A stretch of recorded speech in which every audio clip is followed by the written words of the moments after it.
got time to waste. They all tryna sign my name, they want me to sign my name. Counting the blessing while I count that in my winnings. We take 50s and 100s and throw them up to the ceiling. Everything I envision, not everybody gon' witness. Only difference between us is I ain't stop till I finish, yeah. I feel on top of the world, I feel on top of the world right now. I feel on top of the world, I feel on top of the world right now. I always wanted the world, I wanna conquer the world right now. I feel on top of the world, I feel on top of the world right now.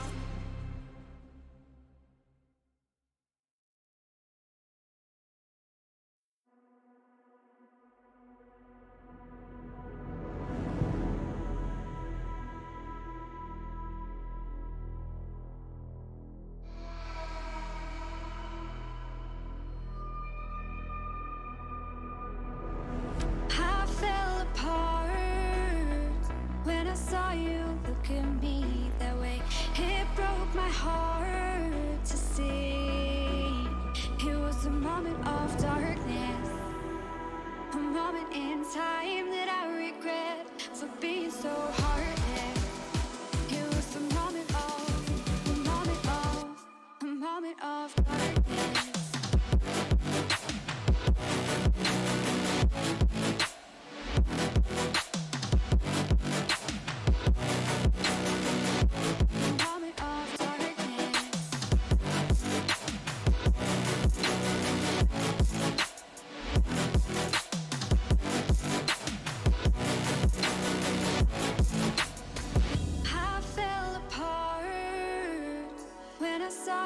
Look at me that way.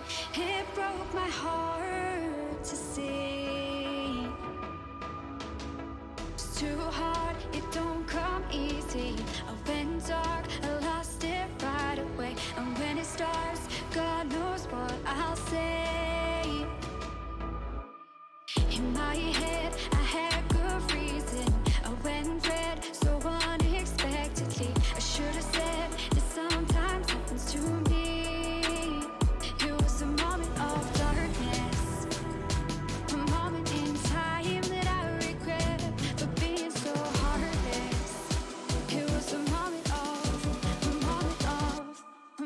Of darkness.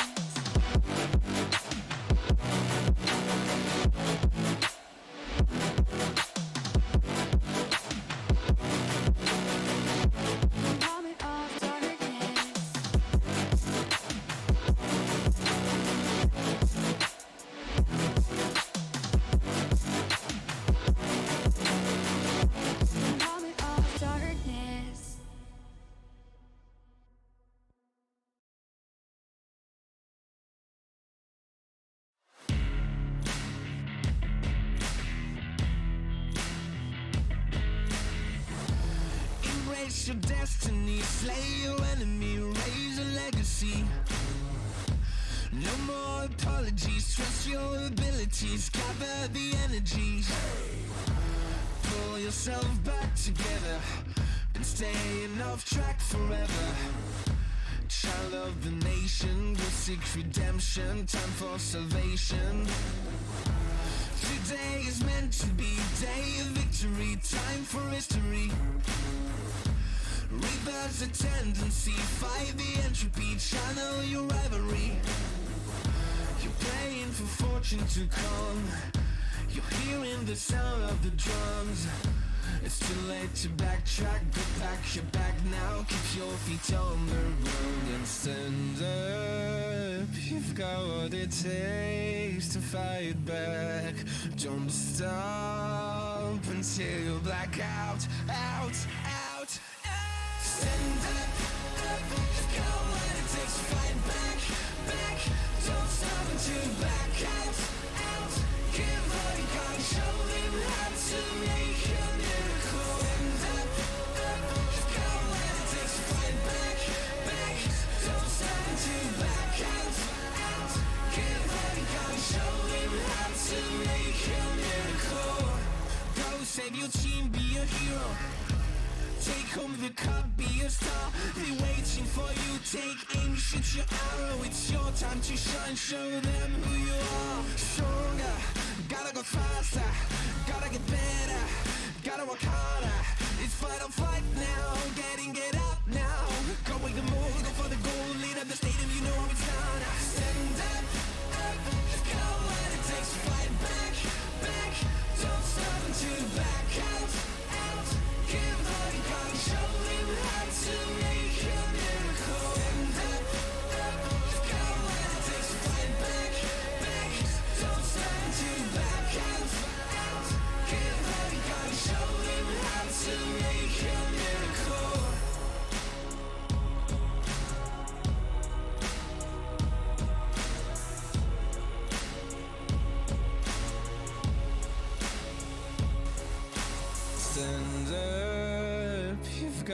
what it takes to fight back. Don't stop until you black out, out, out. Stand up, look out what it takes to fight back, back. Don't stop until you black out, out. Keep fighting, God, show him how to make a miracle. Stand up, look out what it takes to fight back, back. Don't stop until you black out, out. Keep fighting, God, show him how to make a miracle.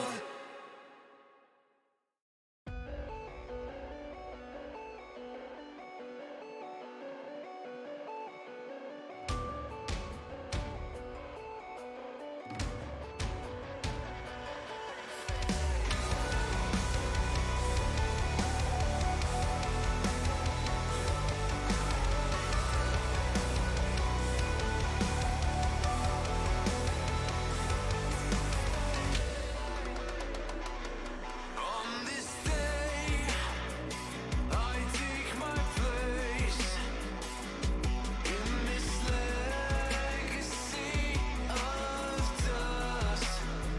I ricochet all in your face, and it quenches my bloodlust.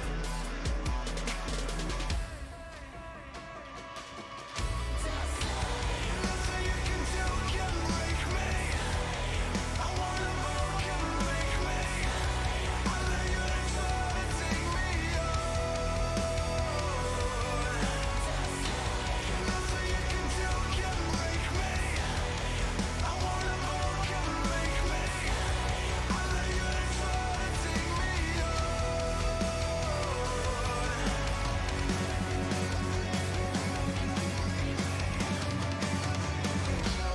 I got you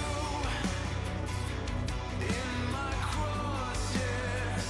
I hope you like the taste of pain.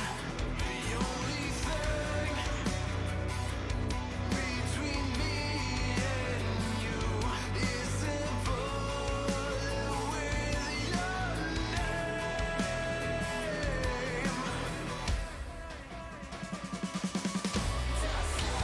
Nothing you can do can break me.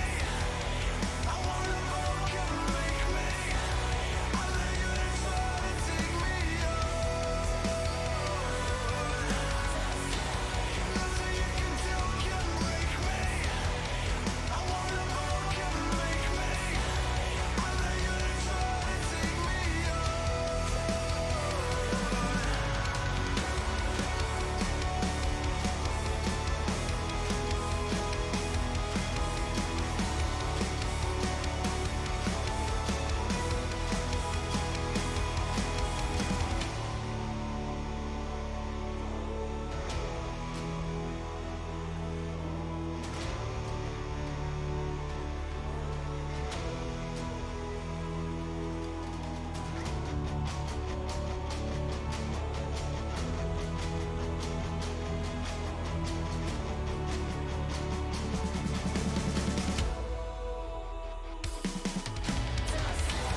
Nothing you can do can break me. I wanna move, can make me. I lay you to try to take me Nothing you can do can break me. I wanna move, can make me. I lay you to try to take me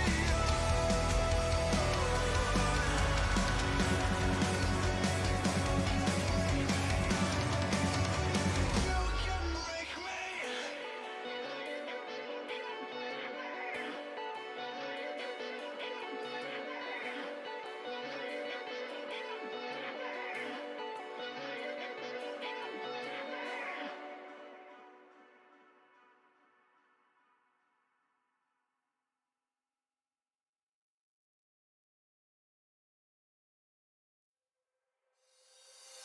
You call my bluff for the last time.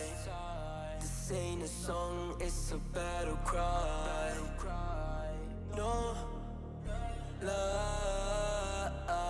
I see the clue between the strobe lights. I'm haunted, black face, hey, follow me around, okay, black face, hey, follow me around, okay, used to want it bad, used to want it bad, but I can't taste it, I can't help you now, okay, follow me around, okay, black face, hey, follow me around, okay, get push, follow me around, okay, black face, hey, follow me around, okay, get push.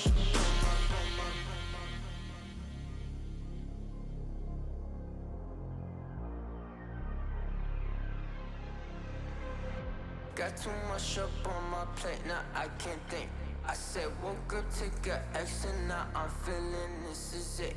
Want the money, want the rest. I do purse, not no cess. They say Donis, why you sad? I said I just need a thing. Red tape, got too close, I hate the city. Black face, show you everything you need till you fornicate it bad. Someone said it's sad. I used to want it bad. I know it's in my head, keep seeing you too many times, yeah. I know it's in my head, keep seeing you. I know it's in my head.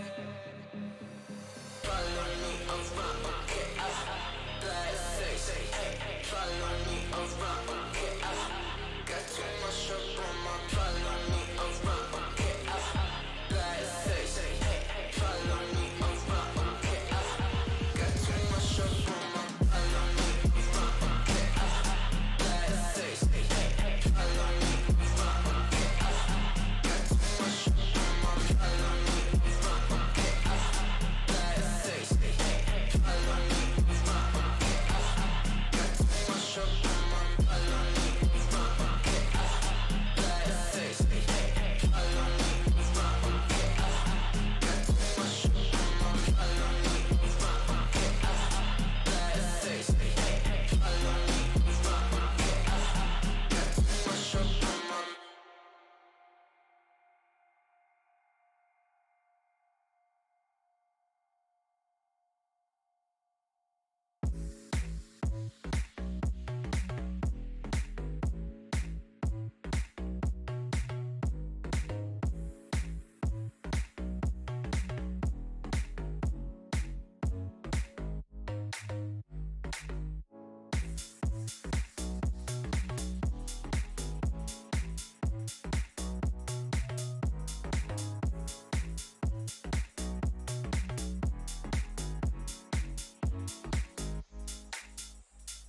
I was dancing on my own when you spilled that rum and coke on my t-shirt.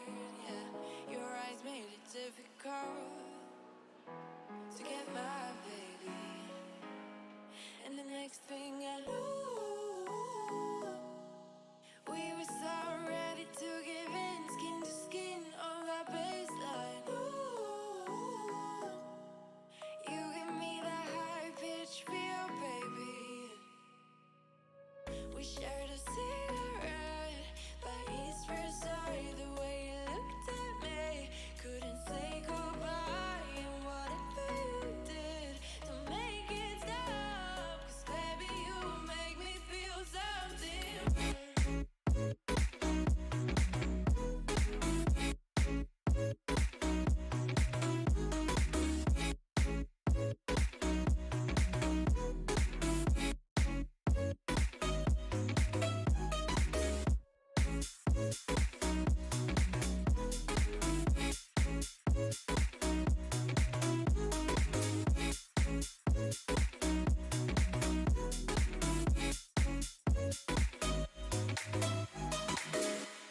And the next thing I knew,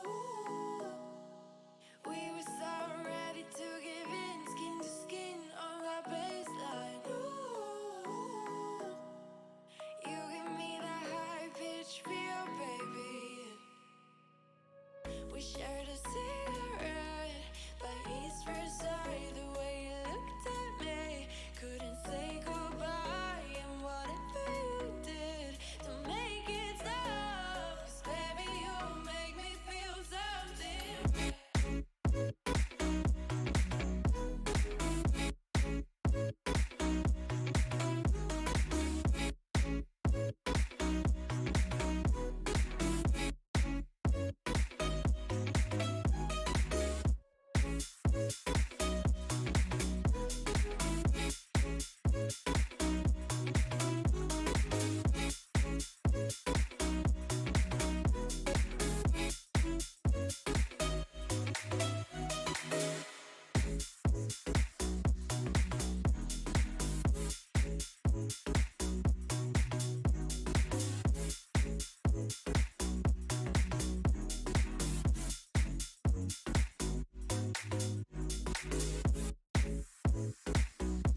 and I'll take it.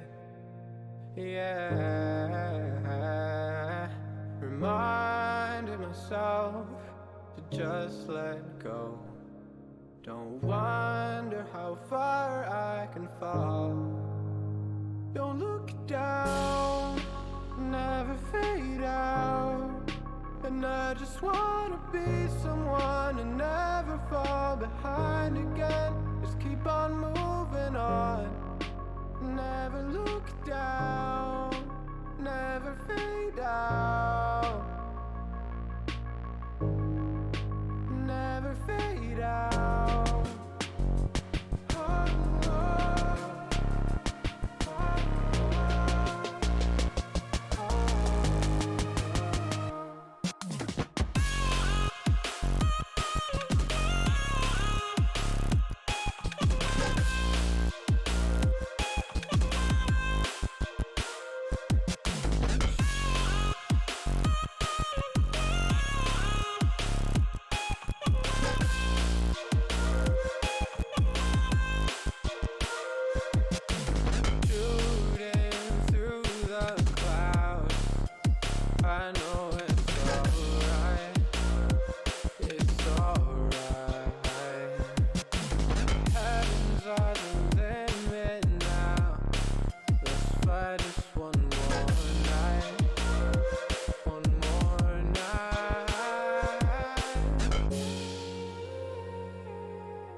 Oh,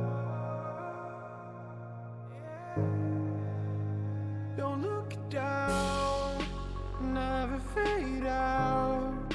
And I just wanna be someone and never fall behind again. Just keep on moving on. Never look down, never fade out. Never fade out.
I've been working part-time jobs, chasing all my dreams out lately. No matter if I try too hard, nothing's ever enough, baby. No, I don't care too much. I don't care too much. As long as I can keep you by my side, I don't care too much. We got time, no rush. In your eyes, I always see there is something meant for me.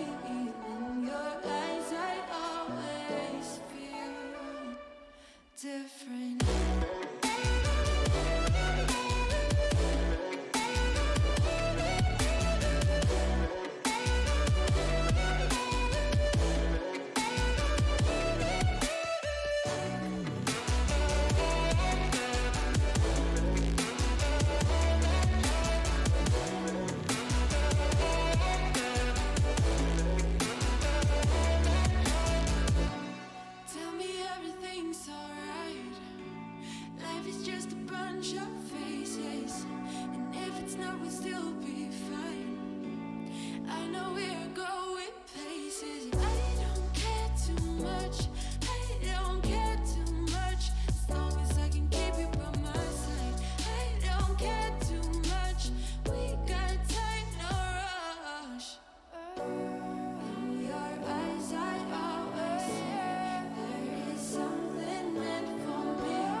passports, baby. Leave the rest in our troubled minds. Let us go down in laughter, baby. Trying to figure out what we're after.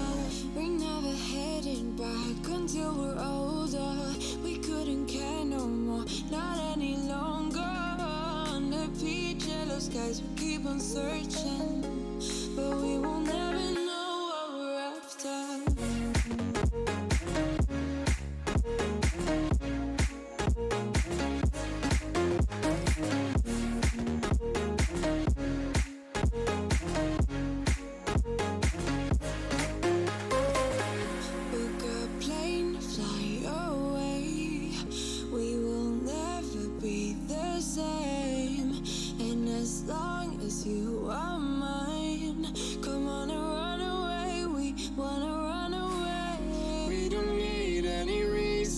Baby, leave it all for the faded hearts. I don't mind if they call us crazy, 'cause they don't understand what we're after.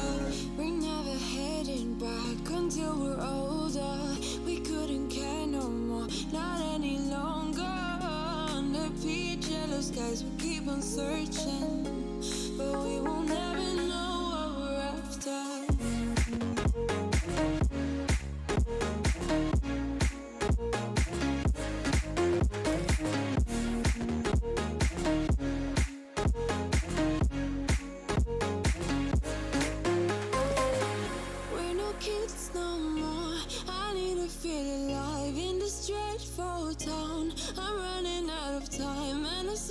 You're mine, I wanna run away. We're never heading back until we're older. We couldn't care no more, not any longer.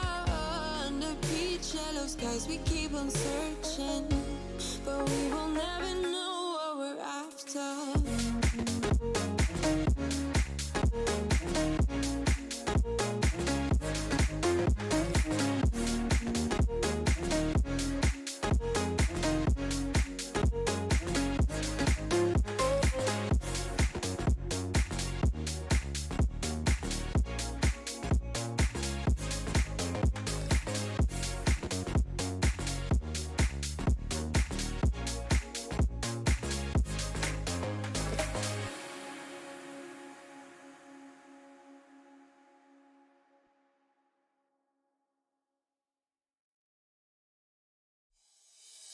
Oh, I see the signs and I see we're there,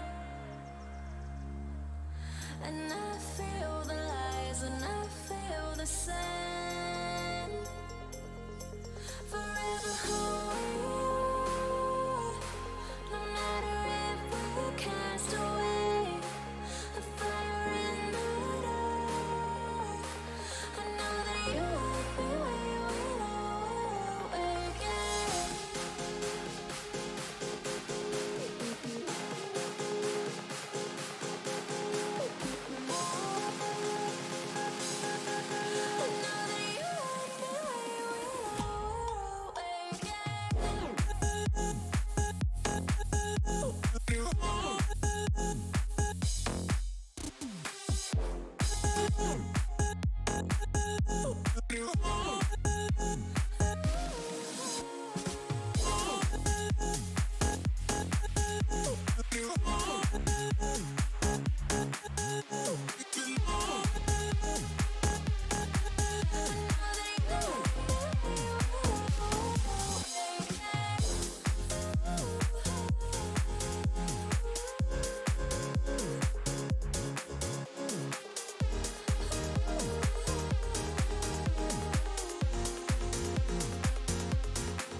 Sitting on a bench, waiting for the time to pass, dreaming of what happens next.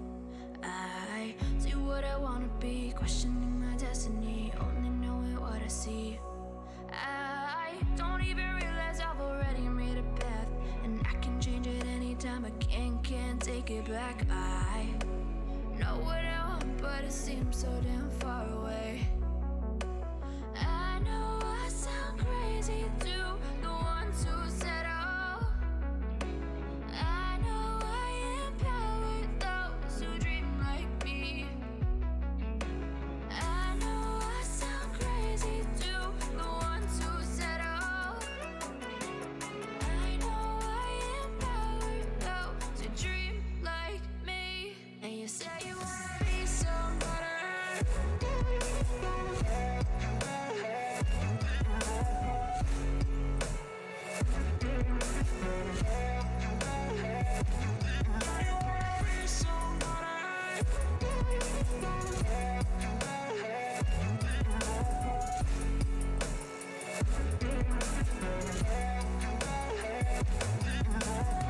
You got a voice, then you better use it. Tell yourself day after day it's time to prove it. No days off, keep the hustle moving. Wanna see you be what you wanted to be, prove it. I know I sound crazy to the ones who said oh. I know I empower those who dream like me. I know I sound crazy to the ones who said oh. I know I empower those who dream like me. And you say you wanna be somebody. You say you wanna be somebody. And you say you wanna be somebody. And you say you wanna be somebody.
where the sun doesn't go down, and we will drift away until the day the world stops spinning.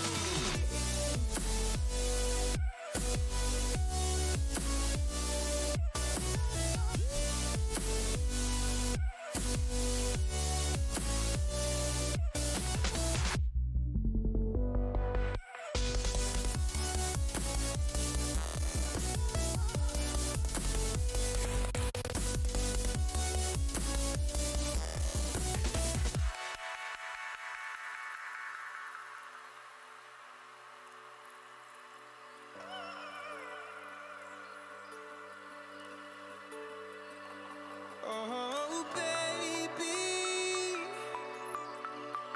Oh, oh, oh, oh.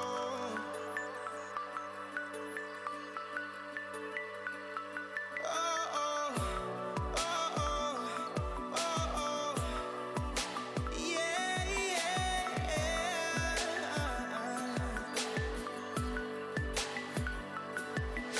The stars falls around us, entwining us. So baby, stay with me, where the sun doesn't go down, and we will drift away until the day the world stops spinning, spinning, spinning, until the day the world stops spinning.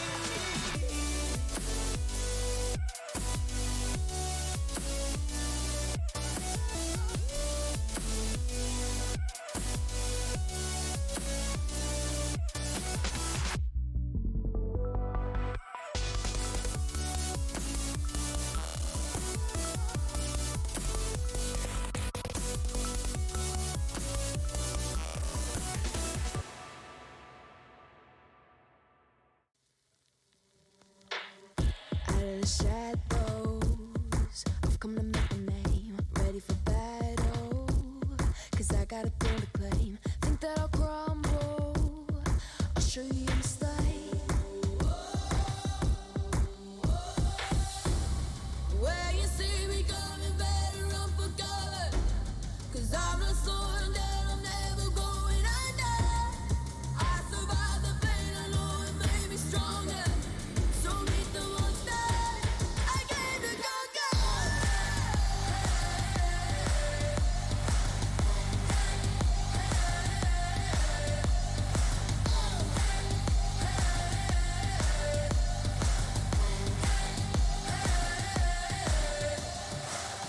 When all the smoke clears, I'll still be on my feet.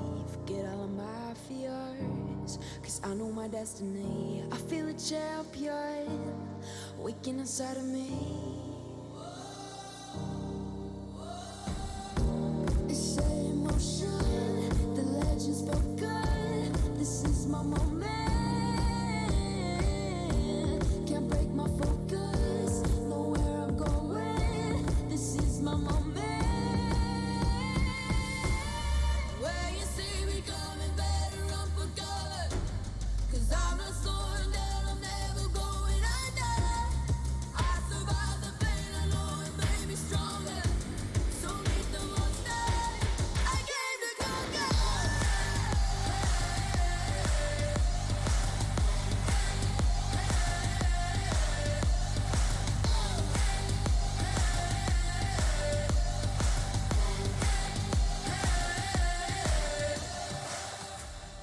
When you see me coming, better run for cover.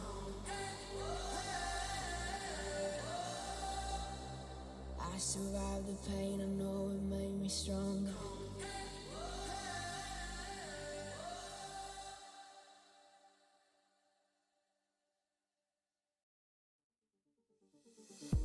They're looking at us, an audience.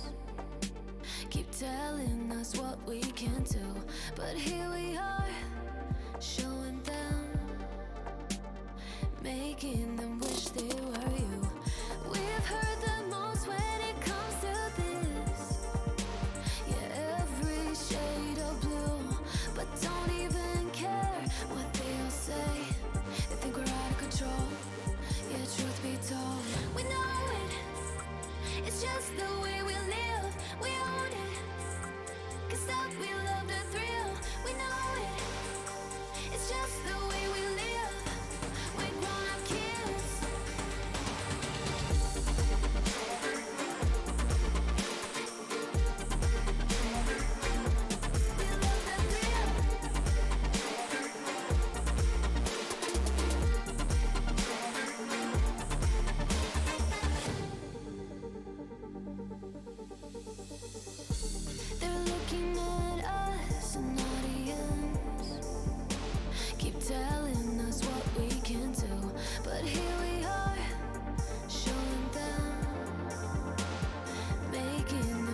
It's just the way we live. We own it. 'Cause that we love the thrill. We know it. It's just the way we live. We're grown-up kids.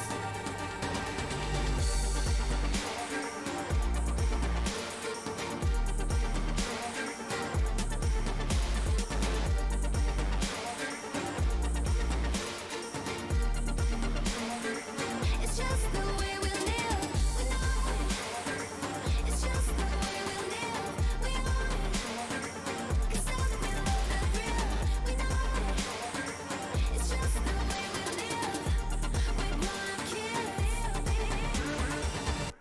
We're grown-up kids.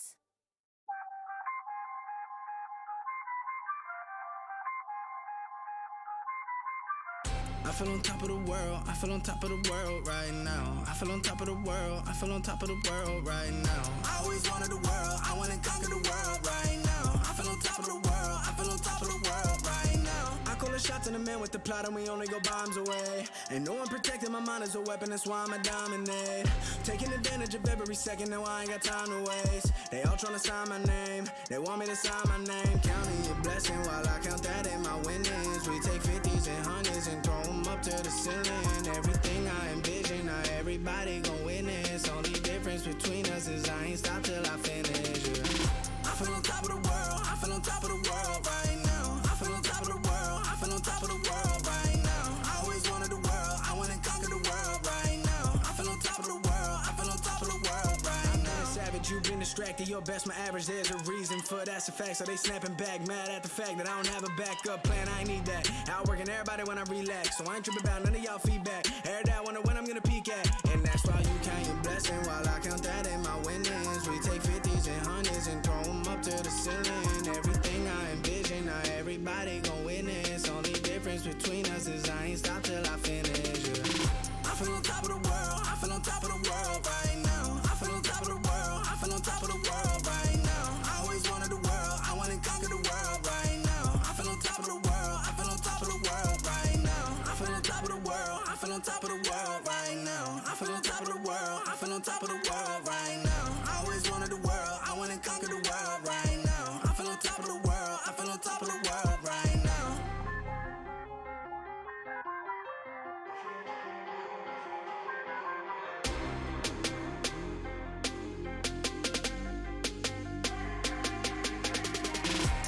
Shots in the man with the plot and we only go bombs away. Ain't no one protecting my mind as a weapon, that's why I'ma dominate. Taking advantage of every second, now I ain't got time to waste. They all tryna sign my name, they want me to sign my name. Counting your blessing while I count that in my winnings. We take 50s and 100s and throw them up to the ceiling. Everything I envision, now everybody gon' witness. Only difference between us is I ain't stop till I finish. Yeah. I feel on top of the world, I feel on top of the world right now. I feel on top of the world, I feel on top of the world right now. I always wanted the world, I wanna conquer the world right now. I feel on top of the world, I feel on top of the world right now.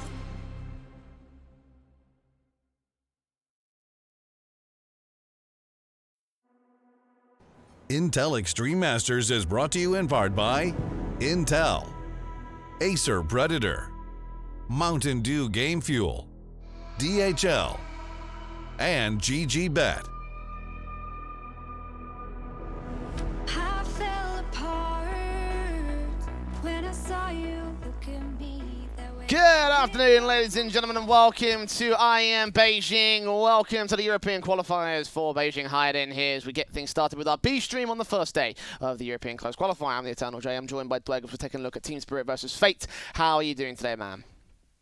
But I'm really keen to kick this off. I think Spirit had a really decent campaign over the last couple of months. You know, being involved in Pro League, having a really decent run in IEM New York. I certainly think that going into a closed qualifier of another IEM event, their expectations has got to be right. We've got to be qualifying for the main event.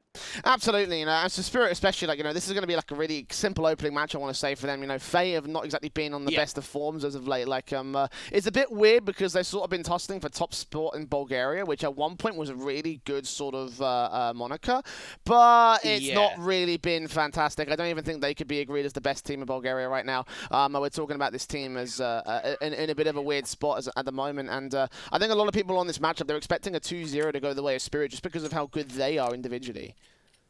Yeah, look, you'd have to think that that's the case. I mean, Fate have sort of overrun this lineup. We saw Blocker, Patrick, and Hahn all being picked up within the last 4 months. They even picked up a new coach of Solo, a Serbian player, to back up these Bulgarians. But the results just haven't been there. It's been very inconsistent. A couple of top place finishes or some deep runs, and then some last place exits in online events. So, look, for Fate, this is an opportunity maybe to have a bit of an upset run. But for them in this series, Jay, it's going to be a tough one. There's no doubt about it. Yeah, pistol round on their map pick of Overpass. There's one map that they will be able to win. I believe it could well be this one, Dwayne, but we'll have to find out whether they can actually make it happen here. The pistol round. They are on the T side. Star Spirit will have themselves a bit of an opportunity to kick things off on the right foot. Mar first up takes that fight in against Magic's 3 players. Crossfiring to take him down, and Patrick will fall quickly after the fact they round that corner to deal with Nicky, get bomb control, and that should be the CT pistol going their way already. Yeah, look, unfortunately for Fate, they just slow walk around the corner towards Connector to try and clear it out, and you've got 3 players there from the Spirit side, so as soon as contact comes out, they just all swing together. Blocker at least takes a couple of players down with him, but Hahn, his position's already been compromised. He's in a 1 versus 3. Bomb controls in favor of the CT side. He's even got a player potentially trying to wrap around, dinks onto Chopper, but SDY in the back line gets the simple kill to find the first round on the board for Spirit. Really nice play in Connector, and they read it really well, and Fate just ran straight into the trap. Yeah, straight up and out. Easy control for the CT camp. 1-0. A big stud, obviously, for the pistols. So confident on those pistols as well. Fate were just basically just dealt out the awkward hand. They just got decimated as soon as they made their way out of the gate. The awkward force buyer's got to come through to follow this up here. The PT-50s, the Tech-9s, and the Deagles coming in for the T side. Cam, of course, the rifles, SMGs, and the scout in for Idis Balance will already be out to play for here. Looking to see what he can do with this scout out. Unable to get the frags in. We'll do some early tag damage, and it'll be a 1-for-1 trade to start things off from the kill counts down towards Underpass. That nade of SDY takes out Nicky, so we get a 4-on-3 scenario for Spirit. Magic's holding a really close angle, and he's been able to spot the feet of one player of Patrick. And now for Fate, this force buy is all falling apart. There may be an opportunity to try and take down Magic's, and there is, but the rotation just come out so quickly to this B bomb site. More damage done up to this CT side, but there's still 3 players alive. Blocker's got no idea there's someone towards water, and SDY is going to finish off with a 3K. So Team Spirit up against the force buy for the T side, deal with it relatively easily. They only lose a couple of players. Do lose the M4s, though, and others stay in for the Spirit side, so a bit of a heavy investment to come back from them. They're actually going to up with the SMGs instead to try and build up the cash here on the full eco round of Fate. Glocks in, 1 PT-50 for Patrick is the only investment they'll have here on the T side, so utility, Kevlar, all to be for naught here on the T side. Cap Spirit ready and waiting to receive very early on here. They've got the early mid-aggression coming out from the likes of Idis Balance, again going aggressive with the SMG. They've got short control as well, looking into Connector, so they basically siphoned off quite a lot of map control here from the Fate side. I think for Spirit, one thing that we really see from them in comparison to a lot of other CIS teams in the current meta is a lot of CIS teams are really passive, really slow, but Spirit are one of the only remaining teams that like to create a lot of chaos. Very aggressive on CT side, very aggressive on T side, a lot of individuals prowess to come through, and you can even see in this round here how they've taken short water control really early on. You've got plays aggressing into Monster to try and hunt down these pistols.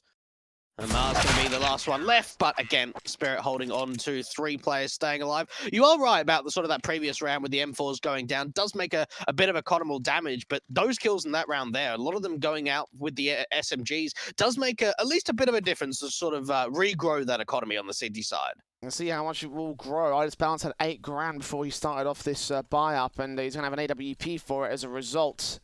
Big green guns out early for the CT side. Hahn's going to try and counteract that here for the Fate camp. And I believe you were mentioning before we go on live a little bit of fact about the AWPs is that over on the Fate side, they're trying to set up Hahn to do as much damage with the AWP as possible. So seeing this out early makes a lot of sense for the T side. Yeah, if anyone remembers JDM as an AWPer back in the day in the North American scene, a very similar kind of player to Hahn. He doesn't rifle at all, hardly ever picks up the M4 or AK. If he can't get an AWP, it's normally a scout. If he can't afford it, it's normally a teammate that drops him over an AWP. So Fate rely on him a lot. He's certainly the star player for this side. So getting the AWP in early should be able to at least try and make a bit of a difference in this early gun round, but out towards Connector again. Fate having a tough time with the trades. SDY, just gets that smoke down. Just in time. Molotov's going to continue to press it back into that corner. They know that there's one out towards mid. Nice bounce will be able to deal with him.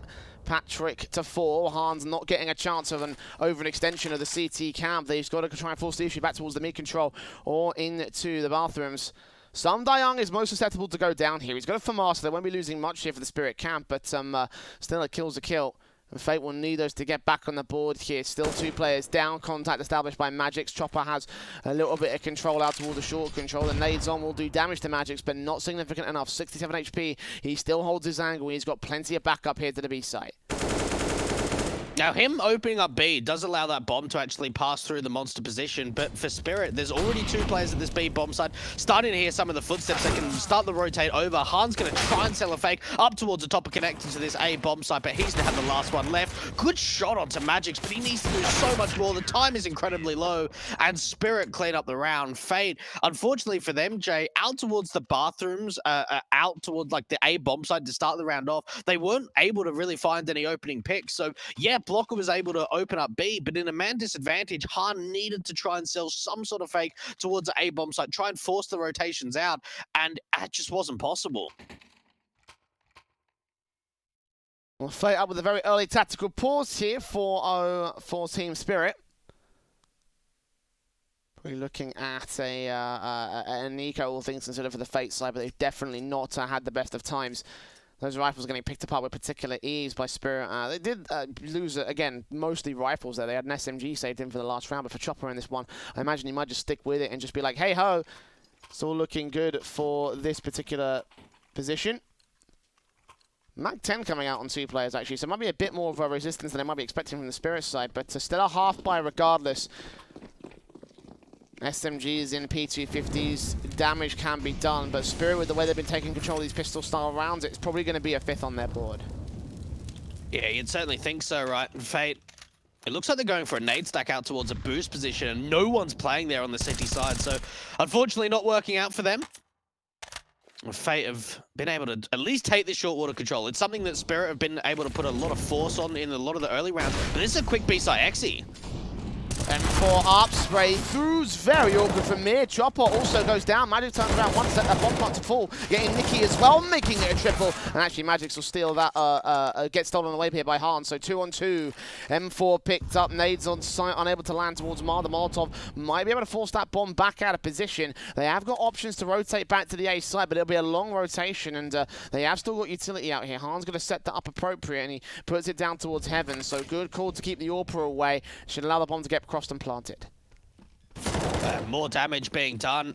2 versus 2. Bomb plant coming in. This is a really decent round from Fate. It just depends if they can turn it around even further. And Maha swings out for the default boxes. Even does more damage onto Ida's balance. And this could even be a save, Jay. 1 versus 2. He is out of there. Fate running in on a half buy towards that B bomb side. And certainly Chopper's got to have some words with the B defenders, because they got caught so far off guard, Jay. The flashes came in. They weren't sure what was going on. And really, if Magix wasn't even able to find like 2 kills, 1 kill, he got 3, and it still wasn't enough. It was a well-held defensive as well from Magix. Like, he was right on the money with his 3K, but yeah, ripped apart there by Fate's converging aggression. Like, this was that was a really well-played execution, all things considered, and well-adjusted as well, considering they were at the player disadvantage and weapon disadvantage with that. Spirit, some of that economical damage may come back to bite them here on the 6th round investment. I believe me has been dropped to weapon. Yeah, you can see it out there towards the dumpster entrance. So they'll have full M4s and AWP out, but the utility will be limited, and not all players have head Kevlar here. Yeah, it certainly made a difference, and Fate are going to realize that. Leaning in towards a fast B play once again. This time they're just going straight out from Monster. Footsteps going to be heard from Mir. Counter utility comes through for the city side. Rotations are very, very late though. And Mir's been able to sneak in towards his short position. But look at how much utility. There's flames everywhere. And Magix's caught in between 2 of them. But I don't think they know he's there. And now the bomb gets dropped, Jay. Doesn't manage to land on Patrick though. Nikki actually burns to the Patrick's Molotov. So A kill counted for a TK. 4v3 still for Fate, though. Blocker being spotted out by Idis Balance. Left on Atlantis. AWP shot gets something back to evens for Spirit. Bomb dropped out towards water, burning alive. Blocker goes down to Chopper. And it's a 3-on-3 scenario. Bomb plant can be secured here by Fate, but it's stalling for time here. Hoping to go to another kill from the CT camp and get something back for a 3v2. Hopefully a swing out from Chopper from short, though. Comes in as Patrick goes falling. Bomb denied. Now out in the open for the CTs to try and crossfire against. They have a decent man advantage in good positions here on the post plant, but Fate again are stalled. Yeah, look, they're waiting for aggression, and Spirit, in all honesty, just aren't giving it. They know that Chopper's playing towards sandbags, and he's just trying to bait, trying to see if he can force Mara into the open, because that's where SDY has got him covered on the cross. And now Han, off-angle position, 1 versus 3. The bomb is still dropped in the middle of the site, and Idis Balance with the AWP is not going to miss those. Fate, look, it looked really good, Jay. They got the execution through. I think that their utility usage has been fantastic towards the B bomb side, but that time around, they weren't able to get enough entry kills to secure the site. Chopper had some really great utility. Obviously, Idis Balance relayed the information that he's playing towards Graffiti. Chopper puts down an incendiary HE, and I think another CT, whether it was Idis Balance or it was even SDY, put a flashbang out, and he was just so caught in that Graffiti position. So Chopper brought that round back.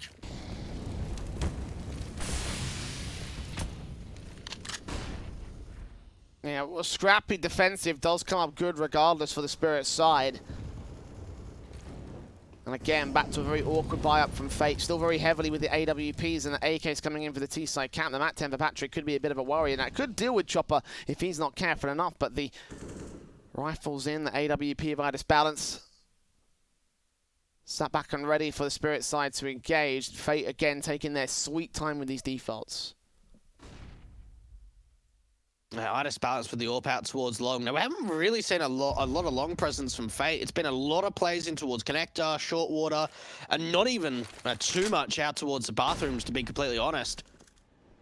Fate now starting to spread their default as well. Han does at least get that opening pick onto SDY. So finally, Fate have been able to secure that opening pick. And rather than continuing their presence up towards A, where Spirit have now gamble rotated a third player over, they're going back towards B. There's only one defender here of Magic's.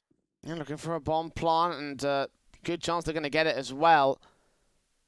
Madness has that head Kevlar though, so the MAC 10 entering probably could be sacrificial. Smoke down towards heaven, probably should call in the rotation. Patrick got his back turned towards it. Blocker with the AK will get baited for information, but Magix keeps himself alive. Good flash in to blind off most of the T-side forces, but bomb is picked up and planted regardless, so 4v4 on the retake. Ma moves closer to connector. They better round this corner and check him out for good. Magix with eyes on. Chopper takes that fight and wins it out. Nice headshot as he rounds the corner with the spray. Incendiaries look set up to go towards the site, try and force T-side players away, looking towards the main default position, which does force Nicky and Han to reposition here. Flashes in, AWP baited, kill comes in for Blocker and Idis Balance. Chopper now sandwiched between two T-side forces. He'll take that fight. Magix will get Nicky. Chopper gets dealt with 2v2. AWP shot missing, and now they're on the bomb. Blocker's not peeking. Mir's going to try and hold on against it. Fight won by the M4, and a brilliant retake again comes in from Spirit. And I'll tell you what, I was really impressed by Magic's hold there at B. Now, what's one thing to really sort of focus in on that last round, Jay, is that once he finds that opening pick, after the short commitment comes through, he doesn't peek again. He uses a bit of utility, puts a flash out, waits and waits and waits, because if he would have swung out, yeah, maybe he gets another one-for-one trade, but he's holding on to the advantage. He's staying alive at that B control. He gets the information that they're not pressing forward in towards Graffiti, and he's waiting for the rotations to come through, and that's when he's able to strike and get a 3K towards the end. The Spirit, for a map they don't play all too often, Jay, it hasn't looked like they're being the most comfortable, but they are getting very successful on this CT side. Now, the rounds are ticking their way, which is the most important thing. Yes, there are some caveats with the economy game. Obviously, the bomb plant's pointing, but Fate is still going to bolster them up to the buys. But if Fate can't convert those rounds, then that means nothing in the grand scale of things. 5-on-4 gained already as Sum Dayong wins the opening duel against Nicky. Mir will take some damage baiting in and sponging up the HP, but again, Spirit have actionable options here. And they're going to lean towards the monster control for the Fate side and slow peek in from Blocker, maybe flashed around this corner to go towards the B side. Magic's ready with the AK. Set up towards this ramp position. Actually going to get flashed in. They catch them all off guard, but the crossfire locks up better for the T-side line. 2 trades back from Sundayoung. Keeps control of the round here for the CT camp. Gets Han as well for 3k. Mar trades it, but Sundayoung getting an ace on the defense. 7-1 for Spirit. And sometimes they look just as confident like that, and when they do, you've got no chance of your fate. You really don't. So Fate just went for a slow walk into that B bomb site. It was a great counter flash. Yeah, might not have done the greatest amount of damage, but it gets the information. SDY is just holding the pillar angle, and it does show weakness. It does certainly show signs of failure already. They need to be making this map more competitive. I think you mentioned it a little bit earlier on, Jay. If we thought there was any map in this veto that Fate were going to be able to potentially win, it has to be Overpass. Now the gate for Sundayoung. 2 frags to get found here, close towards the second. The nade on Mar will be able to take him down. Mir will get the AK in. Sundayoung still lands the shots. Look at that aggressive mid-control and how quickly it shut down Fate. Spray through the bottom of the woods, seeing Blocker there with that small pixel gap. Nicky shot down through the smoke with the AWP, and Mir looking for his 2k. Sundayoung with 3. And that was a cleanup round if ever I've seen one. And it's so difficult to read Spirit on this CT side. They've been aggressing short water. They've been playing pretty passive at A. Sometimes they have a connector player. We have not seen them take fountain control at all this entire half. And the one round they do it is where Fate leaned the majority of their offensive out towards Playground. And they just shut it down. They bring 3 players over. They're creating so much chaos, and Fate just cannot find the trades. They're being forced forward in front of the T-side utility. 9-1 on the board for Spirit, and for Fate, they're going in for another full buy. Oh, look at that shot from Midas Balance. Great stuff from him, and no trade back potential. No options available for Fate to try and turn that around. Straight in, Midas Balance with the AWPs, just going ham. And in general, Fate are struggling against Spirit's individual duels. A lot of the aggressive faces have gone awry for the T side. It's been a long time since we've seen a bomb plant as well, so I have a feeling their economy is starting to suffer. Leaning into this mid position. We've got Bathrooms control, hearing some sets of footsteps, but Fate are being very careful about this. They're not giving any info back to the CT camp. And look at the read again. Chopper's got a really great chokehold in this situation. They're bringing a 3rd player up to this A bomb side. Every single time Fate have gone in for an execution, it seems like they're always running into a gamble stack. Now Spirit is starting to slowly take back this Bathrooms control. SDY getting very aggressive. Patrick does catch him off guard. And now Midas Balance has to make a decision whether he wants to aggress or fall back. And it seems like now the execution's coming through. Patrick and Nicky dealt with by the AK and the M4. Han will respond, but Mir comes up with his secondary AK shot towards Blocker. AWP not even given a chance to shine. It's not really needed. Mir's doing all the damage. 3 kills to his name. And wow, Spirit may have been on a bit of a shaky start to start off the map here. The damage was coming through from Fate, but ever since they got going, they have been going 10-1 in what is right now a 6-round win streak from the CT camp. And I'm not sure that the Fate can recover this. I mean, I realize it's very early doors still in the first half, but the realistic chances of a 14-1, they are pretty high right now. Yeah, look, Fate maybe want to try and turn up the heat, go for something really quick again. But I'm with you there, Jay.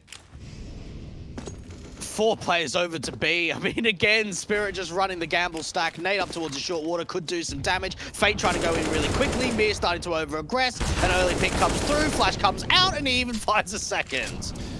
Oh, man, these half buys are not going well for Fate. And doing damage to Mir, at least going to tag up to 9 points of help, and unable to capitalize on the kill. And the CTs are full stacked into the B-bomb site. Further flashes in, Blocker caught off by Magix on the AK. Mir going to get Nicky as well, I believe, on a boost up. And there it is, final kill from Magix for his own 2k. 11-1 for Spirits, and while this one might be over very quickly, Dweg, at least we'll be able to make up for the delays that we had at the very start of the matchup.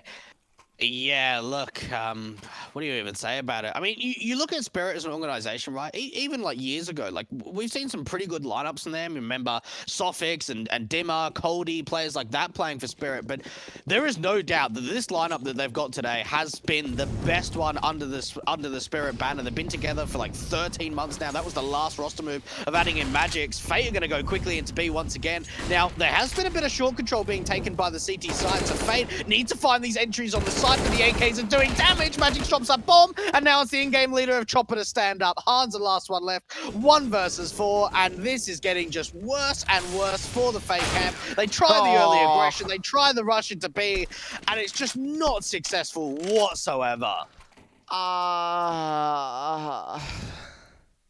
It's hard to watch. It is hard to watch, man. They've thrown everything at a wall. Fast plays, so slow plays, tacticals, everything thrown at the Spirits camp, but Fate have still come up good with these rounds.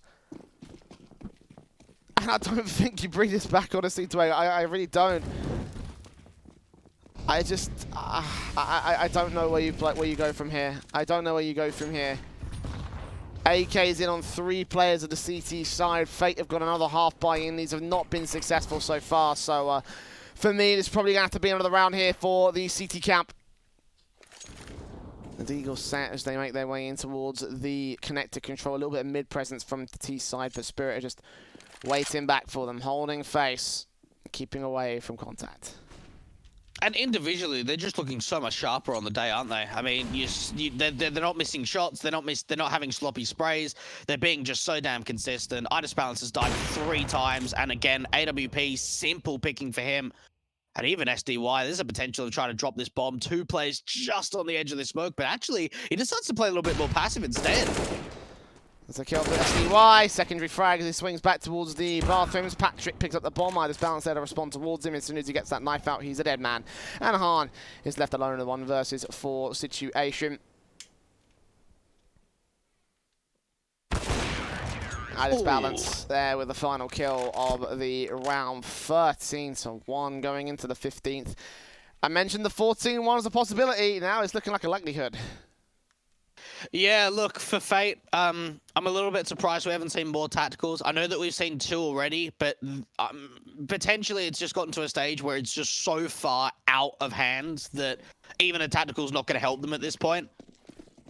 1 round on the T side of Overpass for a map too that Spirit don't play all too often. They instaban Vertigo, they don't play Train often, they don't play Overpass often. We saw them play it once in New York. Outside of that, we haven't really seen them play it a lot in the last few months.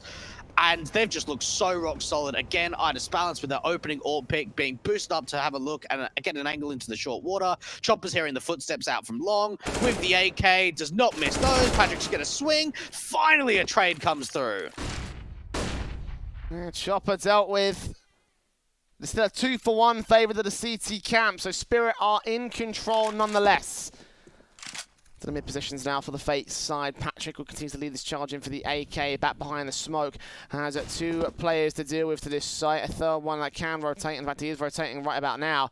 Sumdai Young sees Nikki, gets that dink off, loses the fight to the AK-47. So back to an even standing on the trade. Flash is evaded as Idis Balance gets passive alongside Mir here. Ready to receive. Nades up, don't take down Nikki just yet. Not timed as fantastically as they hope to be. Molotov's out towards the truck position, not spreading so far. The AWP is going to have this angle on lock as a result. No flashes in, at least on the connect and catch off. Patrick will still get that pick back, so they are finding trades. And Han gets Idis Balance. With Magics being alone with a 1 versus 3. Now tanking Ace to the face, couldn't catch the low HP AWPer. And now just got to go for the retake solo. 1 versus 3 coming out for Magics. Then they're up a couple of players low, like you said, but still so much more of a challenge to come up. He's all alone, and that's going to be it. 2 on the board for the Fate side. We're going to go to a short little break. We'll be back with the second half just after this.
my bench, waiting for the time to pass, dreaming of what happens next.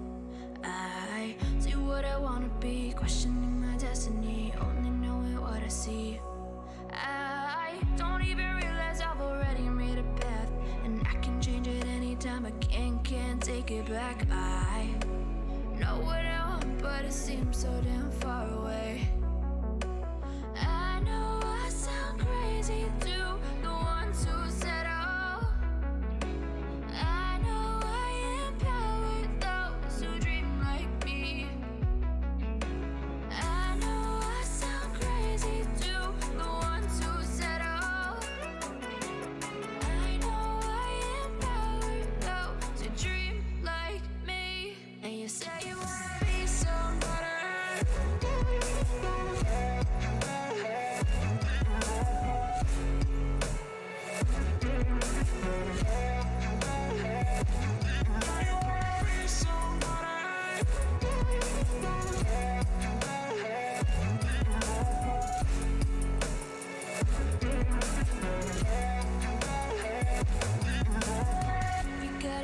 Then you better use it. Tell yourself day after day it's time to prove it. No days off, keep the hustle moving. Wanna see you be what you It's not been a pretty fate for Fate. 13-2 down against Spirits on their own map pick going into their CT side. They might have a monster CT side, but this is Spirit we're talking about here. A CIS team, a region known for its firepower, a region known for its stellar T sides. I don't think they're going to go very far on this one, Dwayne. I think this is over. Yeah, look, unless they win Pestle, this is probably their only chance to at least bring back some sort of contention. Now, for Fate, they've got a very, very heavy lean towards short water and connector. There's nothing towards the A bomb site, nothing over towards B. They've all pressed aggressive, and they've caught off the lurk play from Chopper, but the rest are going into the B bomb site, and now that bomb gets dropped. All right, taps up on USBs. Magic's nice balance faces together will take down Han, get access to the site. The bomb has been dropped, and Nicky's going to take out that backline rotator who could have got the bomb towards the site itself. 3-on-2 as they continue to face catch-off CTs. They get us to a 2-on-2, making it 1v1. Magic 4 frags. If he ace clutches this, he's caught jumping in the air. And Nicky will shut it down. To keep Fate alive, you mentioned they need to win pistol. Well, they just won pistol. I'll tell you what, it was close though. It was down to the wire, and for Fate, it was a very silent round, Jay. They didn't give away too much information, and as soon as they catch off that lurk from Chopper, they go, right, let's get some eyes into that monster position from one of the aggressive short water players. They drop that bomb. Already, Spirit have got 2 players on the side.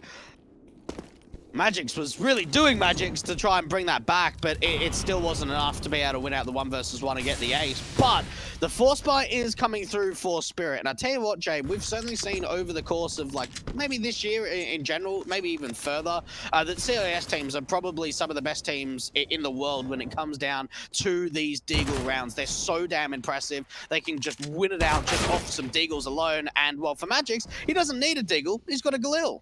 Forced to buy in, so they can still win this whole thing out here, Spirit. They can turn around and do even worse to Fate with the economy situation of losing a conversion. And that first frag obviously not going well. Magic's looking to go with the Galil. He gets Nicky to drop. And once again, trying to get some impact here on this lone player. He did wonders over in the pistol to get that quadra. Now got 2 kills already here in round 17. And a minute to the clock here for the hit to come through from the Spirit's side. They have got no lean in general. They're still playing out the defaults. They could find more picks out towards long if the overextension from Han comes through. And indeed, he does get tagged up heavily here. Nothing being spotted out towards a boost. I'll tell you what, Magix is really stepping up. A youngster for this team. Again, one of the newest additions up from Mir, coming back to the lineup. Only 17 years old and just got so much potential. Chopper even onto Han, and no one's even gone down on this T side yet, Jay. No casualties. There's potential for one here as Chopper faces in against Mar. If he gets this kill, okay, no. Mar's going to at least restore order to the server. But now the real hit coming in towards the B site. We'll see Patrick to hold him off. Drop that bomb for a moment's respite. Taking a fight in against Mir, who gets his own kill in this one. SMG burst through, trying to find the frags, but missing all the bullets. The kills come back for Team Spirit, forcing the issue to 14-3. That was a feast. They were so hungry. Now, rather than just running out short and getting the bomb down immediately, they're just all fighting. And when there's the last player left, as soon as he peeks around the corner towards left side graffiti, there's 3 players staring at him at the T side. 14-3, a great response coming in from Spirit.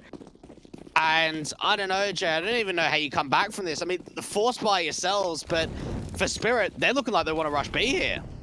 Why not? I mean, it could work. Force out the Deagle's better do some serious damage, but as Patrick first contact goes down towards Mir, it's a 5-on-4 gain here. The T's continue to press forward with the SMG. Now Sunday Young dealt with by Blocker. Han gets Mir to fall. M4 around the corner takes out Han, leaving it all to Blocker now. This AK picked up at 23 points of health. Getting on his bounce as the distraction comes in from Heaven. Magic's also having his attention turned away. AK spray gets Smart to take him down, and maybe this force buy might still work out, but both players are low, and the Galil facing will catch Blocker, knows exactly where Mar is as well. This Deagle tapping up, and there's Chopper with a secondary frag. 15-3.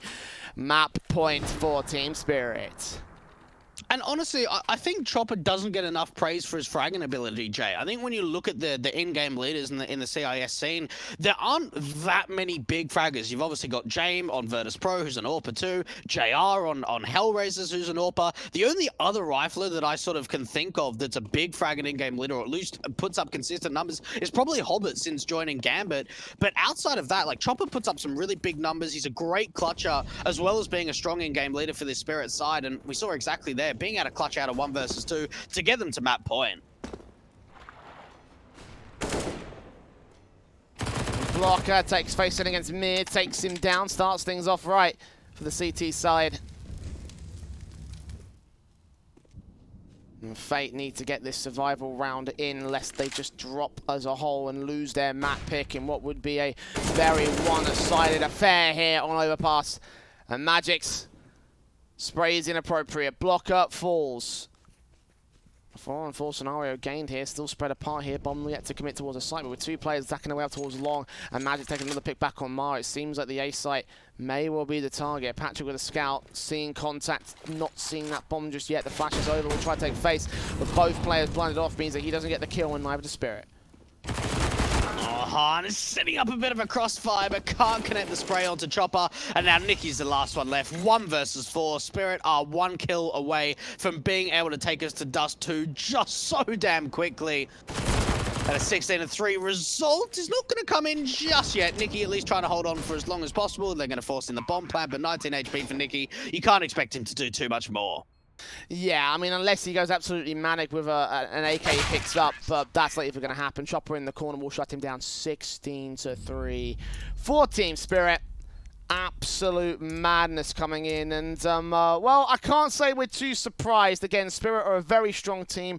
Fate were predicted to lose a 2-0, and in that first map, their own map pick, I mean, that basically sets us up for the rest of the series, I'd say. Yeah, look, I certainly think the last 6 months or so, Spirit have really upped their A game when it comes to like Tier 1 Counter-Strike. You know, we saw them in Pro League getting some really big victories of Vitality, NIP, FaZe, even Mouse Sports.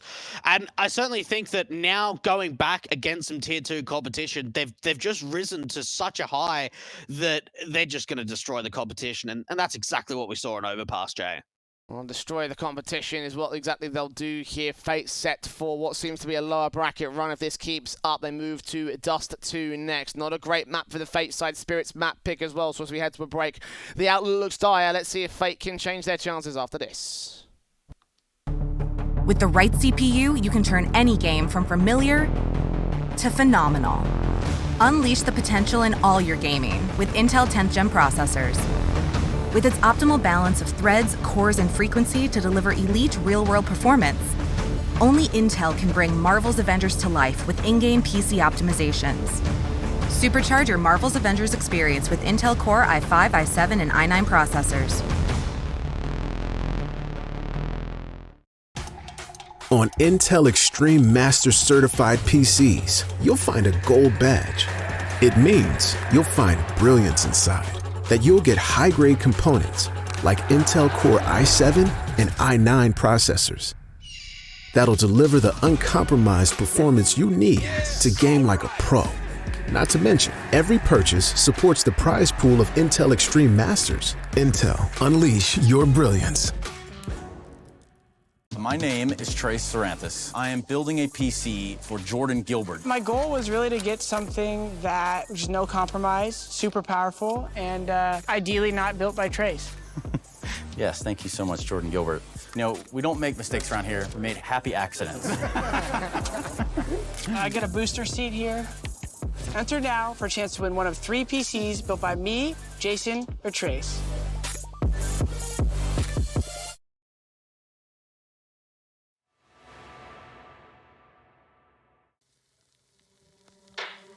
Out of the shadows, I've come to make a name. Ready for battle, 'cause I got a thing to claim. Think that I'll crumble, I'll show you your mistake.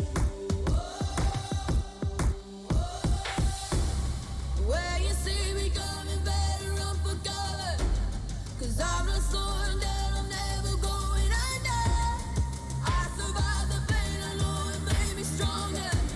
So meet the monster I came to conquer.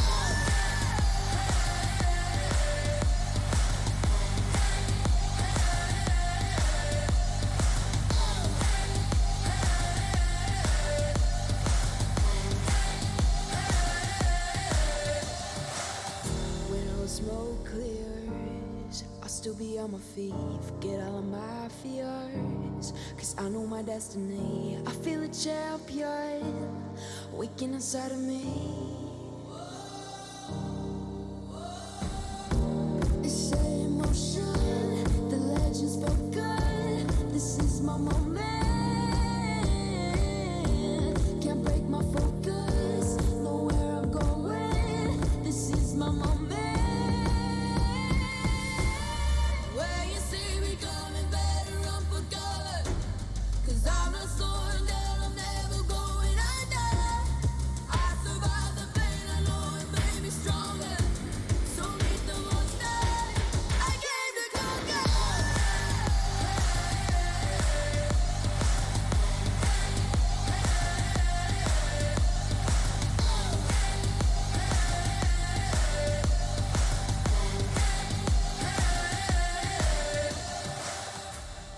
When you see me coming, better run for cover.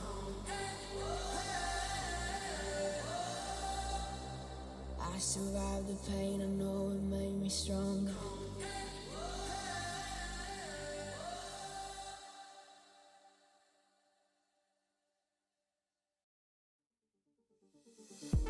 They're looking at us, an audience. Keep telling us what we can do, but here we are, showing them, making them wish they were you. We've heard the most when it comes to this. Yeah, every shade of blue, but don't even care what they all say. They think we're out of control. Yeah, truth be told, we know it. It's just the way we live. We own it. 'Cause that we love the thrill. We know it. It's just the way we live. We're grown-up kids.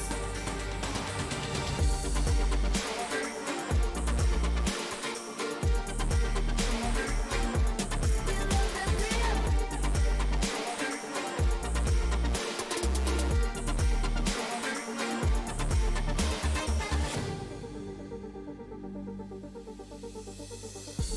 They're looking at us, an audience. Keep telling us what we can do, but here we are, showing them, making them wish they were you. We've heard the most when it comes to this. Yeah, every shade of blue, but don't even care what they all say. They think we're out of control. Yeah, truth be told, we know it. It's just the way we live. We own it. 'Cause that we love the thrill. We know it. It's just the way we live. We're grown-up kids.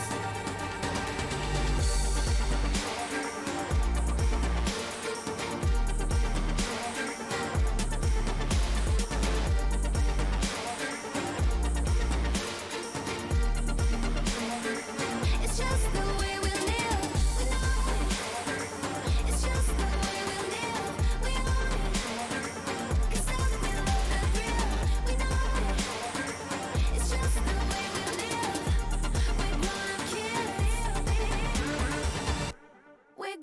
kids.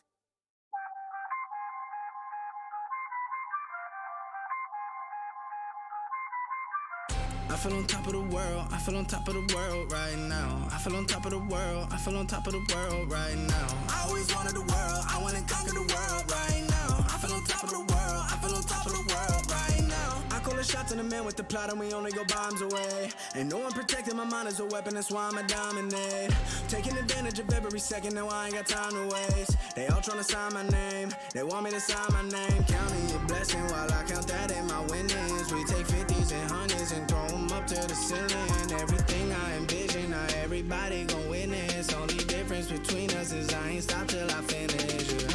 I feel on top of the world, I feel on top of the world right now. I feel on top of the world, I feel on top of the world right now. I always wanted the world, I wanna conquer the world right now. I feel on top of the world, I feel on top of the world right now. Savage, you've been distracted, your best my average, there's a reason for that's a fact. So they snapping back, mad at the fact that I don't have a backup plan, I ain't need that. Outworking everybody when I relax, so I ain't tripping about none of y'all feedback. Heard that, wonder when I'm gonna peak at. And that's why you count your blessing while I count that in my winnings. We take 50s and 100s and throw them up to the ceiling. Everything I envision, now everybody gon' witness. Only difference between us is I ain't stop till I finish. Yeah. I feel on top of the world, I feel on top of the world right now. I feel on top of the world, I feel on top of the world right now. I always wanted the world, I wanna conquer the world right now. I feel on top of the world, I feel on top of the world right now. I feel on top of the world, I feel on top of the world right now. I feel on top of the world, I feel on top of the world right now. I always wanted the world, I wanna conquer the world right now. I feel on top of the world, I feel on top of the world right now.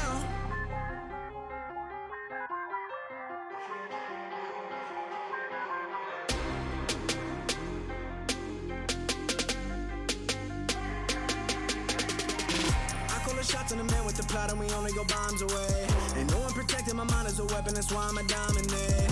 Taking advantage of every second, now I ain't got time to waste. They all tryna sign my name, they want me to sign my name. Counting your blessing while I count that in my winnings. We take 50s and 100s and throw them up to the ceiling. Everything I envision, now everybody gon' witness. Only difference between us is I ain't stop till I finish. Yeah. I feel on top of the world, I feel on top of the world right now. I feel on top of the world, I feel on top of the world right now. I always wanted the world, I wanna conquer the world right now. I feel on top of the world, I feel on top of the world right now.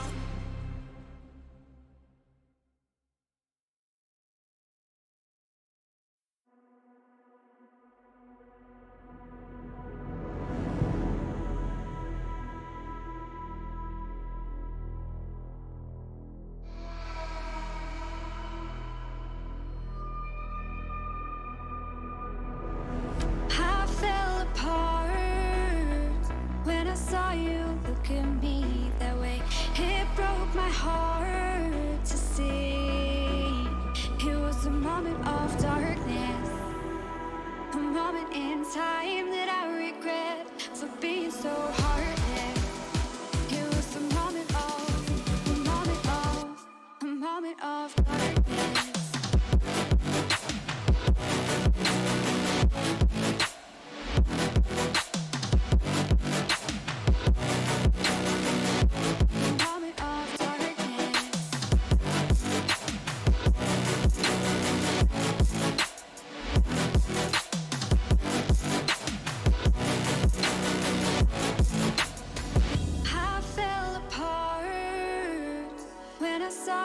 Look at me that way. It broke my heart to see. It's too hard, it don't come easy. I went dark, I lost it right away. And when it starts, God knows what I'll say. In my head, I had good reason. I went red so unexpectedly. I should have said that sometimes happens to me.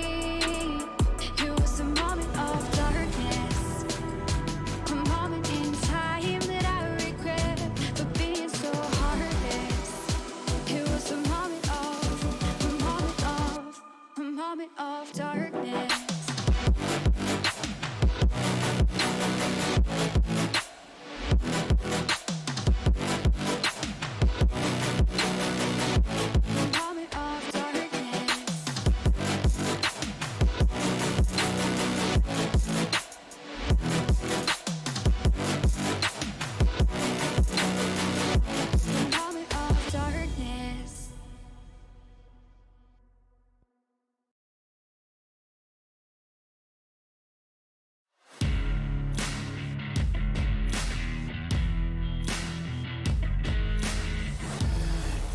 Intel Extreme Masters is brought to you in part by Intel, Acer Predator, Mountain Dew Game Fuel, DHL, and GG Bet.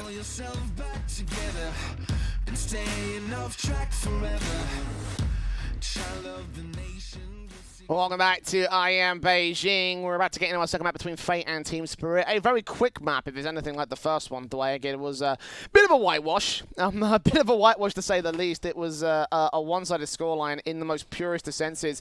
And as a result, I'm not sure we're going to be seeing much out of the Fate side. I mean, I hope for the best, especially on that first map. But here on the second, like, I can't see them winning against Spirit on Dust 2. Yeah, and the thing is, like, Fate don't really have a great Dust 2. I think that their T side, at least from what I remember from them a couple of months ago covering them, Jay, is pretty weak. Their City side can sometimes be decent, but when you're facing off against a team at the caliber like Spirit, it's just, there's no chance on Dust 2. And I think that even to try and make it competitive is going to be a really difficult scenario when you just take into account what happened on Overpass. Yeah, I mean, like, just, here's the thing, right? You know, if you have a map pick, you expect to at least be competent on it, and unfortunately, like, they just got absolutely schooled on the Fate side. So if they were able to hold, like, a close map, maybe like a 16-10, I could say, okay, well, maybe they could do something here on Dust 2. Even if it is the opponent's map pick, maybe there could be a surprise factor out of it. But just because it was such a one-sided scoreline, it's like, it's just, how do you fight back from that if you're Fate? You know, 16-3 is how they just got absolutely decimated on their, one of their best maps statistically in the pool. So I don't know, just something doesn't feel right about this. I just don't feel like that this is going to be a very confident map up, let alone even a confident series from Fate. This should be picked apart by Spirit relatively quickly. We're going into the pistol there on the T side start for the Russian team. We've got the P2 for the Alpha Idis balance. Utility for him and Chopper. Double flashes and smokes in for the players. Taps up of Han, going to already get forced away by a dink down to the Glock. Not taken out of play just yet, but close enough. Finally going down. And Mir was having such a solo play there. The run boost came out from him, and it was pretty much all of him doing the damage. There was no support from his teammates. They were still very deep into that long position. Now, Fate have brought a lot of players over towards this A-bomb side to try and defend the side. A one-for-one trade comes out, but Spirit are here in numbers, but so are the CTs. Blocker gets away with one, but only one, and now the Glocks start to rain through. Patrick's the last one left, been spotted out towards CT. The potential to maybe try and drop this bomb on the side. Both players coming in from different angles, but SDY lands the shot onto Patrick, so Spirit are going to be able to convert the first pistol round of Dust 2. Spirit storming the ace site and taking no prisoners as they work their way in for the pistol round. Nice and efficient, nice and effective. And, well, what more do you say other than that? It was a simple cleanup affair there from the T sideline. I can't say we're too surprised seeing that T side just get off on the right foot and dominate in the same way they did. Good trading there from Fate to bring it down to 2 players, but just not enough to actually hold contention here in the series itself, or in the map itself, or the round, even for that. Nades onto the CT count, trying to catch off players going aggressive in towards the longhouse. That will force Idis bounce to 17 HP, but his first engagement goes his way and the CTs get forced back. Spirit will continue to look towards the top of long area and maintain map control. And honestly, Jade, like Dust 2 has been a strong staple point for Spirit over the course of the last sort of 6 months or so. I think where I really got to see them probably playing at their peak CS for at least in recent times was in Pro League. We saw some really big victories on Dust 2. 16-8 against FaZe, 16-14 against Vitality, 16-10 against Fnatic. You know, some big name teams in the European scene. So you've got to think up against Fate. This should, on paper, be a pretty simple series. Short commitment coming out from the CTs to try and take some fights. And, well, the mid to B is on the cards. But for Spirit, they've got so much time still left on the clock that they can really do whatever they want. Yeah, 2 players to fall, Nikki and Han. Last 2 left on the Fate side. Vacating the A-bomb site as well as Nikki tries to look towards some sort of mid-contention here with this scout. Maybe on to do a bit of damage on the short positions. Maybe be able to take down the likes of Mir, for example. That player sneaks up close as the bomb gets towards the site. Mir spots him, takes him down. Han now left alone with his own scout in a simple 1v4 that should be won out efficiently. We'll try and jump scout, take out a headshot, which could come well, but only lands that tag on Mir. Now they know where he is. The T's are going to go hunting. It doesn't make the biggest of differences in the world if Han's able to hold on to the scout, considering you won't see another investment to come through from the Fate side. But Han Oh my goodness, I can't believe Han doesn't even win out that fight in the end. Chopper is able to go over towards the pistol to find the second round and make sure that the CTs don't get anything at all, Jay. I think that sequence sums up how well this series has gone so far for Fate. Like, oh man. 2-0. And they're probably going to be looking at 3-0 to start things off here for the Spirit side. Fate do have a Zeus in for Han, a smoke for Nicky, and a flash for Mars. So maybe be an opportunity to try and get some tunnels access, is what it seems. That smoke down there from the CT camp actually going to be placed up very early.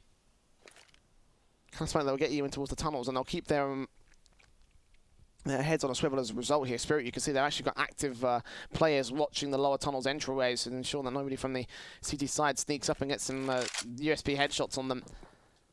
Will make their way in towards the B site though. Sum Dayong and Mir moving closer. Molotovs to the back line, smoke down towards the gap in the doors. Molotov window for a bomb plant. Fate and having no resistance on this one. They will push these pistols in to try to go for a hero retake, but damage is the best thing they can hope for. And look at how far spread Spirit already are in the post plant. They've got players just everywhere towards the site, out towards T-spawn to try and cut off any of the players starting to rotate in to look for some exit damage. Chopper's going to be able to line up a couple. Needs to really fall back considering the low HP down to 9 points of health. The damage has been done for the Fate side, but the damage has not been converted into kills. Blocker's got a player behind him, so a third on the board for the Spirit side. Now we get into the juice of things, Jay. We're going into the first rifle round of the Dust 2 game so far. Han being offered an AWP. And Spirit are going to get one up towards Idis Balance 2. And I tell you what, got a very, very fast spawn towards the longhouse if he wants to go for an opening pick. I think that's exactly what he's going to be doing here. Yeah, breaking away from the main T-side forces. The CTs do push 3 players in to challenge him. Could be a nice opening frag for the AWP. Smokes off, takes that first shot, unable to land it. Sticks around with the Molotov though, takes a lot of damage for it. So, not quite an opening frag, but damage being done to the Spirit side. So, Fate, by technicality, get off on the right foot. They won't know about that damage that it's come through, however. Yeah, look, unfortunately, Idis Balance doesn't get another chance, right? The opening AWP shot comes through, Molotov follows, and then there's just no more response. Fate don't even jiggle peek the angle. So down to 34 points of health, it means that the AWP is relatively low. Spirit, maybe another run boost to come out towards a short commitment, and Mir sees absolutely nothing. No one posted on the angle. And for Spirit, I mean, they could try and fake this short commitment, try and draw out some utility from the CT side, draw out a bit of a response, but they're still very widespread. They're waiting for aggression on this default. Trying to get that bomb to that player in the mid control. What looks to be a B lean here from the T side. 4 players stacking their way into the tunnels. They lift 1 player out towards that mid control and Chopper. Smokes at the ready. Nicky with his M4, turning the face away from the flashbangs. The T-side won't pop any out. Very passive control on the B site as well. I mean, Chopper could be a goner, but the main T side can just enter ring, get a bomb plant at this stage. They put the smokes down towards the window and doors area. Burst in from Patrick, sees them coming out. Chopper is going to get dealt with here by Nicky. M4 back in for a bit more. Flash time perfectly to keep Sum Dayong alive, even though he gets tagged to 51 points of health. And that bomb's made its way towards platform. Needs to make its way to the site plant position. The smokes up and Molotov in will drive the CTs away, so they can't deny it from here. Plant to be secured. It'll be a 5v4 retake to the favor of the CT side. Things looking pretty decent for Fate. The one big concern, though, is the lack of utility. Only 1 Molotov on this city side to try and force the T's out into the open. And no one's took an aggressive approach towards the upper tunnels. They're all in the sight for these T side. Flasher trying to get evaded here by Idis Balance, but he gets taken out as he peeks back up. Sum Dayong gets Mar to try trade. Mir blind shot on towards Blocker as Sum Dayong burns. Mir's quick to follow. And the retake will be good there for the Fate CT side. No, look, much better they're coming out from Fate. I love the way, too, that they didn't all just come out from the window and door position. In fact, they brought a majority amount of players over towards the upper tunnels. Great flashes coming in and good trades, too, making sure they're holding on to the opening man advantage for the majority of that retake and not letting it swindle the other way. Now, for Spirit, even though they got off to a 3-0 start and they've now lost the first gun round, they've still been able to build up enough money to go for another reinvestment. They've got the AWP again in the hands of Idis Balance. This time around, though, Jay does not have a great spawn towards long, so he's going to be looking down mid and finds the opening tag onto Nicky. Straight up kill found, 31 points of health. Leg shot to take advantage. Han will walk back and try to find someone out here towards the short position. Magix and Mir.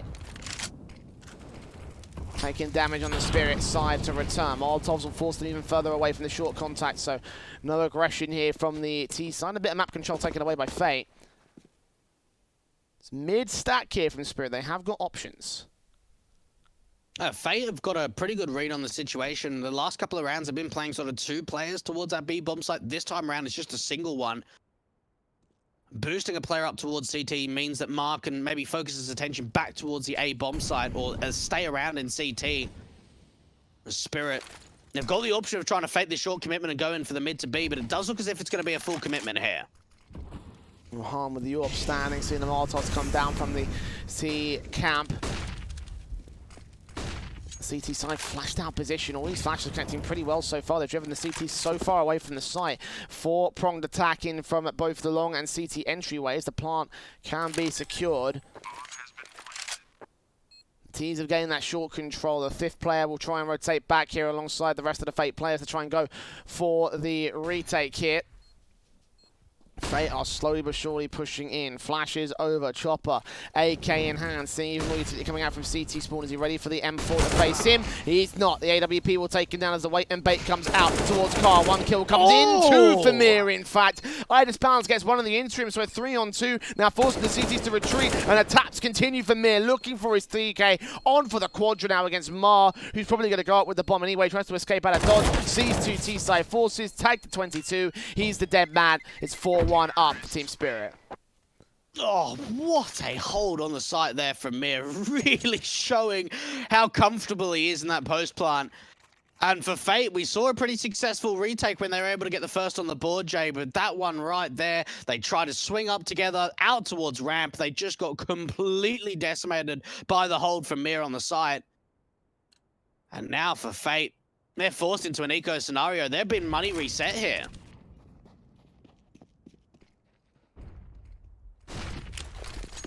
Deagle's up. Halfway round for Fate. No money realistically to work with.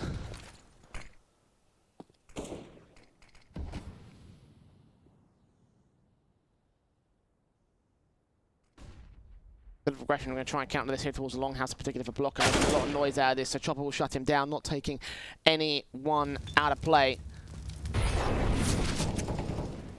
Sprays through the AKs. Mir will come up against Hard to drop him as well to the 5v3. But it's bouncing Nicky and Patrick all the same. Mar standing alone. The 1-on-5, no chance left for Fate. See if we can maybe get an exit kill. I mean, there was a bit of an opportunity, right, of an aggressive player, a blocker towards the longhouse. He knew that the AWPer had been towards T-spawn, but Chopper holding the sights line. Some really great crossfires being set from the T side on these defaults, meaning that any kind of aggressive players, any kind of solo players from Fate are just getting pulled apart. Even Mark can't find anything, trying to hold on to the pistol to look for an exit. So 5 on the board to come out for Spirit. We will see another gun round for Fate. Now, they are one of these teams, Jay, that don't double AWP very often. So I wonder, maybe this is the opportunity when you're on Dust 2, when you're out on this kind of a deficit, to maybe bring it out. They're going to opt against it. It's only the single AWP for Han.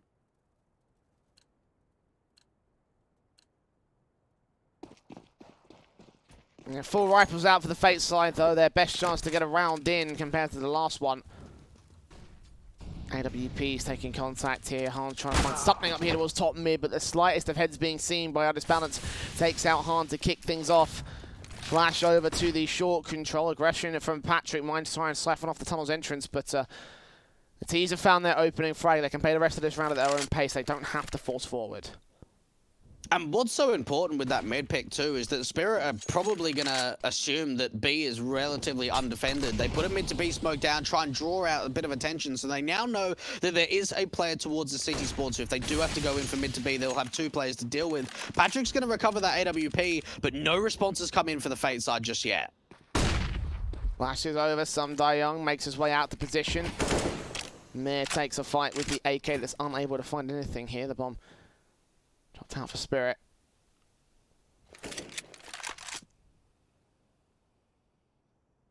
Mar with the M4 sat back on the A site, ready to receive them. Got 2 more CTs back down towards the long control. Ready to receive them coming out the A here, but it looks like it'll all just be a fake out. Flashes will force players to rotate back towards the A site as they go towards the B play, leaving only one to defend it. They'll split their way in from mid, so Patrick's got to do this all on his own. AWP left of the back line, taking that fight towards the tunnels, turning away from window at the bottom. Seeing the utility come out, Mir follows suit, gets that kill. Blocker will get Chopper, but the plant is secured to a 4v3, and Fate might consider the save here.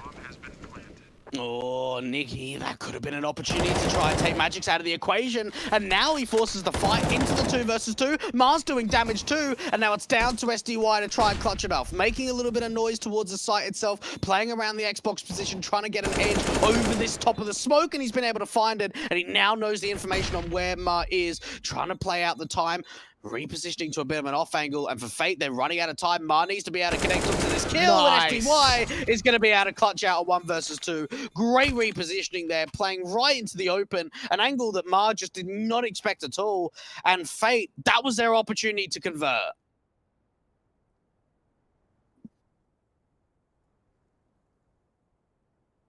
Tactical pause called by Fate. And the second time, I believe, in this series, or third time, actually, I believe, in this series. They had 2 in the last map. Now here for this map up, they'll call it in for the first time on CT side, and it's not been a very great CT side for them either. They have struggled.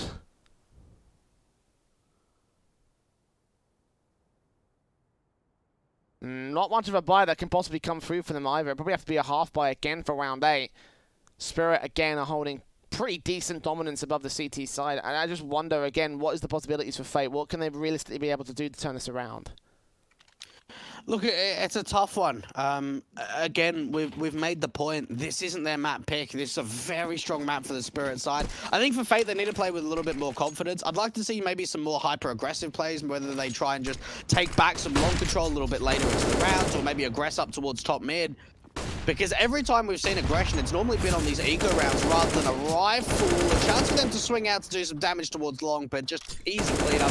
Good crossfire being set again for Spirit. But yeah, maybe like bringing double AWPs out, maybe getting a little bit more map control away, and just playing with confidence. I think they need to play with a little bit more freedom. Maybe play a little bit more individual, Jay, and try and make some big plays themselves rather than sort of work on each other's contact. That's really got to be like the only way to slow down this momentum, because already on Dust 2, we're 8 rounds in, and it's already 7 for Spirit. Oh, and it's balance. Catching one of the 2 AWPers off. Leg shot, well, tag damage. Not sure if it's a leg shot. Either way, it went through the door, and it tagged Nicky to 30 HP.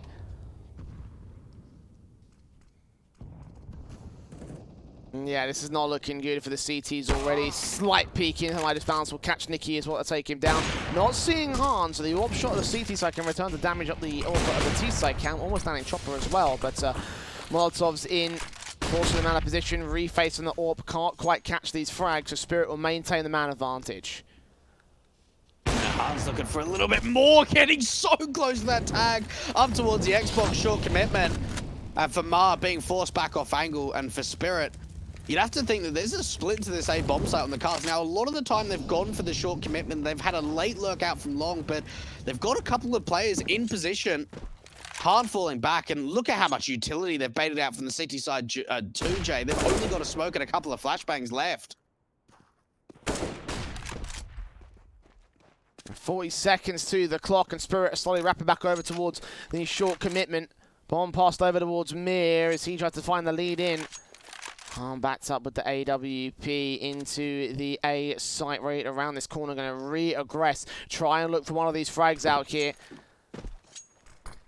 Smokes down to try and force them away, and they'll be relatively successful. Blocker actually comes up with a good kill out towards the top mid area. Magic's dealt with, and they force rotations away. Patrick's left the B site, but hearing those footsteps in from the tunnels area, they're going to make their way in right now. Flashes out. Patrick evades it. M4 standing, turns away, lines 2 up and drops them both. That's a big kill, and a bomb plant. The Sunday Young can get the trade back, but he also ready to lock him down, and indeed he'll get it. Idis Balance has to save the AWP. A Spirit at the time had ticked way too low on that default. What a monster hold coming out from Patrick. Now, one thing that really is the big element that changes that round to go the way of the Fade side is Patrick doesn't over-rotate. And when he does think about rotating to the mid position to help out the A plays, he hears the footstep through the lower tunnels. So he gets the information right. I think it's a B play. The time's low. I'm going to get back towards the site. And he is able to do such a great job. If he got a one-on-one and wasn't able to drop that bomb, Spirit still could have been able to force in the post plant. But because he drops that bomb, he wastes the time. What an excellent play coming out for Patrick. And look, a solo player makes a big play and Fade get a second on the board.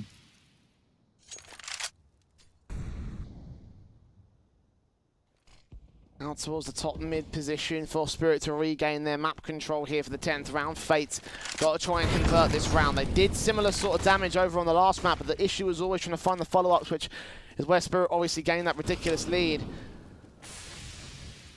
They can reset now, then they could be on for at least a 9-2 before the next buyout comes through. Flash in, M4 sees 2, John with his back turn mid dealt with as well, and finally Fate showing some confidence here as they find 2 picks untraded and virtually undamaged as well by the T side.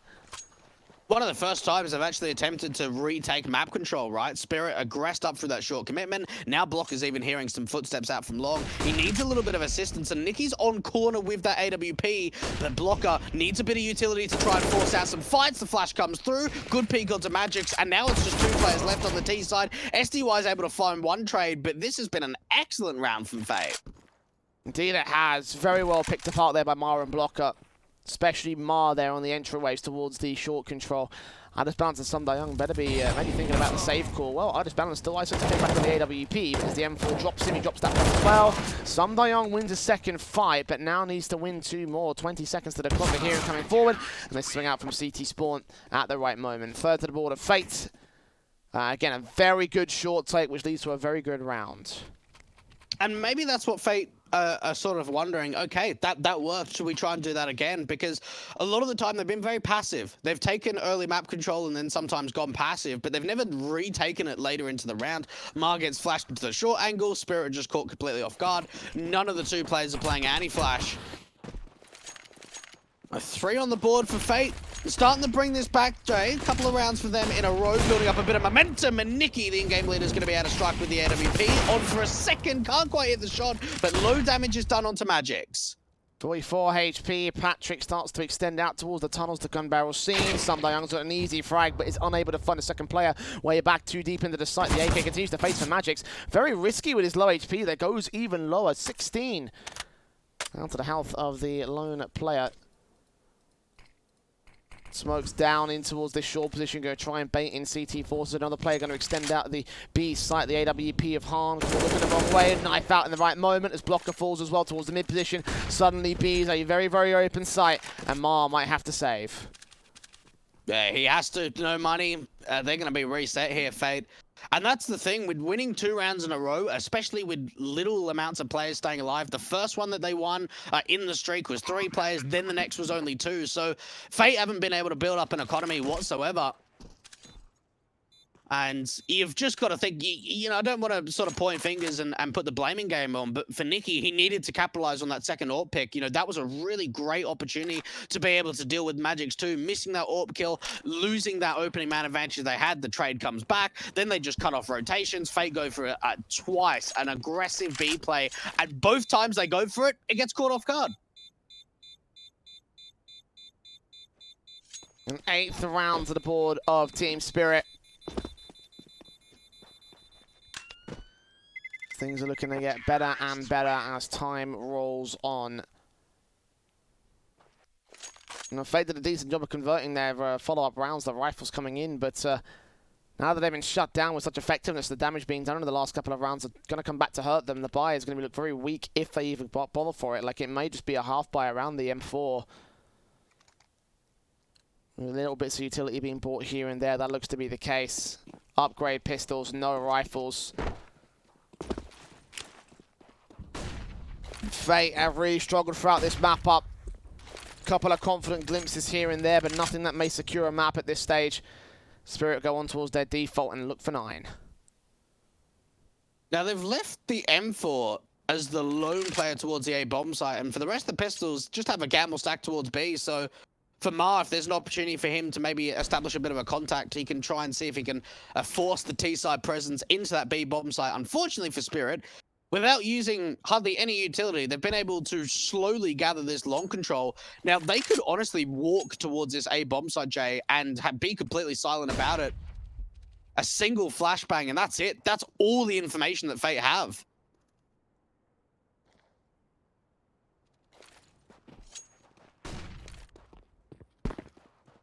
60 seconds to the clock, and Mir's so ready for this. Patrick to face. He heard those footsteps, knows that they're going in from tunnels. They can go back to B if they want through T-spawn. Yeah, he's heard all that call out, but Spirit are going to still commit here towards the long control. They're just going to try and force the issue back. And that backstab from Mir could be pretty pivotal for them, but they have to deal with the M4 of Mar. They can take that down. They can take the A site pretty quickly and cleanly here. Molotov's in, nades up, Mar swings out, sprays through. Magix will get that kill. The other players coming out with the sprays up. Chopper and Magix combined with the next two frags, and a bomb plant can be received. AWP fires back, and now Han, the lone player left, surrounded from all sides. The Spirit clean up the round for 9. And look, for Fate, like, it was a pretty decent read on the situation. I certainly think that Spirit could have potentially rotated back into T-spawn over to B. I suppose the time was kind of low. It was about 40 seconds when that information came through, 40, 45. So maybe they thought, oh, if we go back to long or and then back into T-spawn and then duck our heads under, we might be running down the clock pretty low. So let's just commit to the A play. Even though they're running into a stack, they still deal with it very easily. And Idis Balance, he's pretty much won out all of the AWP duels when it comes to mid. And for Han, as soon as he gets a bit of a contact, he goes, you know what? I don't want to repeat this. Nah, better not to. I think Fate's passive control is the best thing they've got if they take that aggressive face, unless it's coordinated well with a flashbang and a good swing like it has been there with Mar. You can find that frag back on Chopper. Good start again for Fate. Can they continue to convert it into rounds here? Hearing footsteps onto that short control, but Spirit are not going to try swing for it. They're setting up a mid to B play, or at least some sort of mid-contact, mid-control. Yeah, they want to see if they can maybe force in a rotation out from CT spawn. That's why the Idis Balance with the AWP is posted on that angle. They've been able to get very, very deep mid-control, finally showing a better presence. But Idis Balance with the AWP, he's got to be the one to be able to find a bit of a contact, be able to the one to sort of at least bring back this disadvantage. They've picked up the bomb towards the suicide position, and for Spirit, they've still got options here, Jay. They've given up on the mid-control that they established a little bit early on, but what that has done is rotate a player in towards CT, meaning that the A bomb site has only got 2 players. There's Mar with a secondary frag, Mir to fall. Now 30 seconds or so to the clock for the Spirit side to make their way up. Magix in charge of the AK, the AWP of Nikki forced back to the back lines of the A site, scoped in and ready to receive. And Spirit are dead out of time at this stage. Good flash in with the CTs, allows blocking a peek in. Magix to fall, and Spirit have got no time to get this bomb into the site at this stage. Like, it's just going to have to be such a rush play, and they don't have time to tactically coordinate the kills into the CT camp. Good flick from Nikki, misses out. AK sprays good for 1, no more than that. Exit from Idis Balance got to come through. And Spirit, their main issue has been letting this time run way too low before the hits come through. Yeah, that's been something that's caught them off guard a couple of times on Dust 2, and probably been the majority of the rounds that Fate have been able to win is when this time's just too low. Maybe getting into their heads a little bit too much here, Jay. When you sort of compare these teams pound for pound, there is certainly a big skill difference gap. I mean, Spirit are one of the teams that have sort of progressed, I suppose, into the tier 1 scene, even though they might not be having the deepest of runs in the top tier events. They're still playing in them. Maybe just overthinking things a little bit too much here. Trying to go quickly into the short commitment. Magix does get lagged up to start off. The HG is going to finish off the job. Mir now looking in for a bit of a trade, but great damage done to this T side to start the round off. Mir tagged low as well, so Fate are getting off on the right foots here for all these entry frags of the CT side, and could be on to do some decent damage, potentially even take a 9-6 half, which definitely would be a big improvement compared to map 1. Yeah. The CT side of Dust 2 may particularly go well.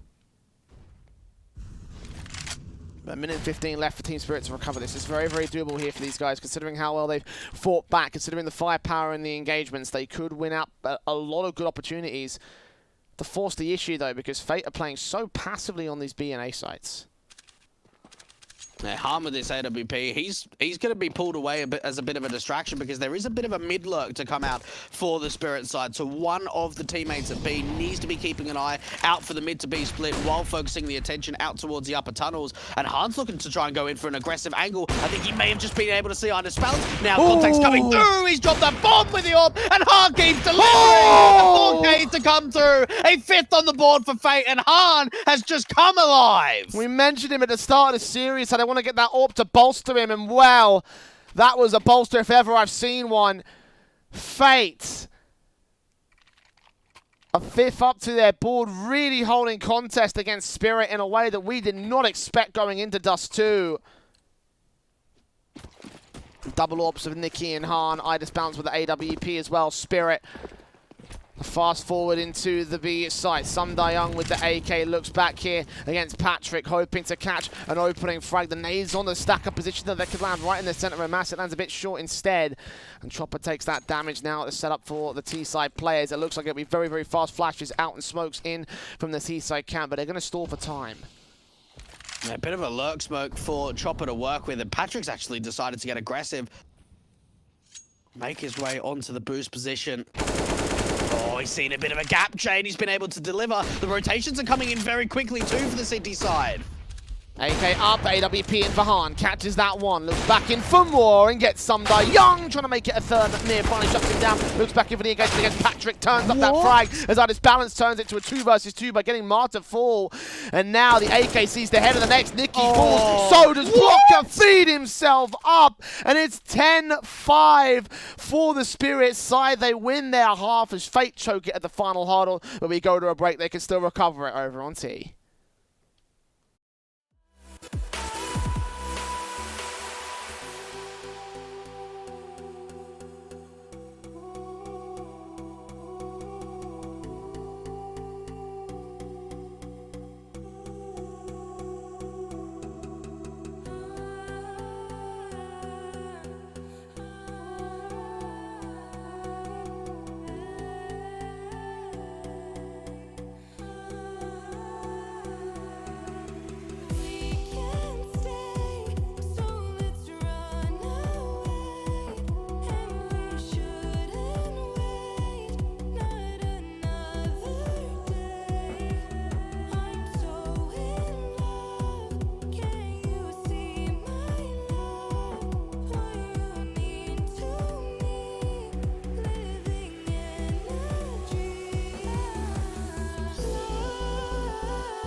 Look above your heads at the moonlit sky.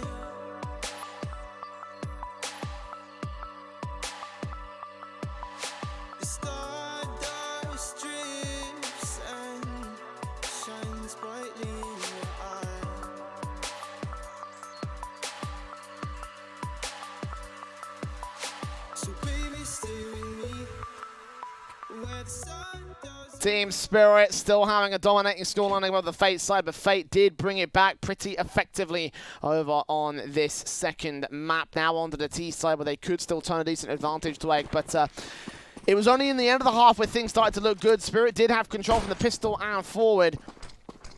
As Fate goes the pistol round, they absolutely need a pistol victory to try and stay alive here. Spirit only needs 6 rounds to 2-0 this series, and its fast plays out towards the short and long positions from the T-side camp. Magic's going to have his attention drawn towards 2 angles as he gets sandwiched in by the aggressive faces, and he's back up from his teammates who come up good. I just found 2 headshots. Magic gets overwhelmed by Nikki and Han, both facing the exact same time, taking him down. Meanwhile, the backstab comes in from Mir, and Idis Balance gets his 3rd headshot. In on the money, 1v4 now for Nikki. Young closes it out to short, and Spirit needed 1 player to lock out the A defense.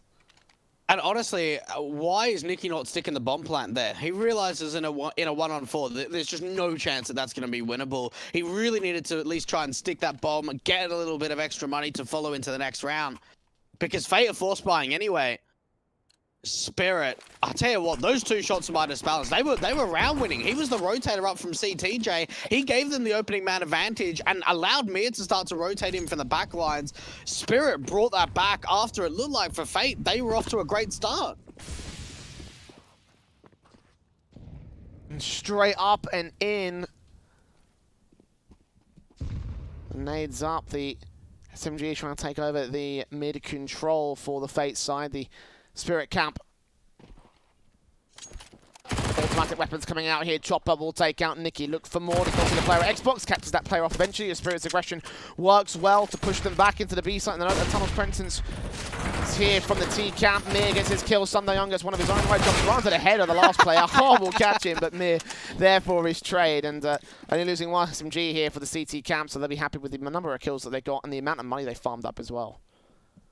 And look, you've got to think for Fate, right? At least they have made this second map of the series more competitive. I think it is still a bit of a disappointing performance from them on the first map. And on Dust 2, I would say that I am at least a little bit more satisfied with the performance from Fate. Unfortunately, not getting off to a good start in the second half means that their road to establishing a comeback is just going to be so much more difficult. They have to eco going into round 18, and Idis Balance is hitting shots like that. Master Lee's going to be able to find a trade, but already some early damage to follow. These SMGs should be able to clean up house.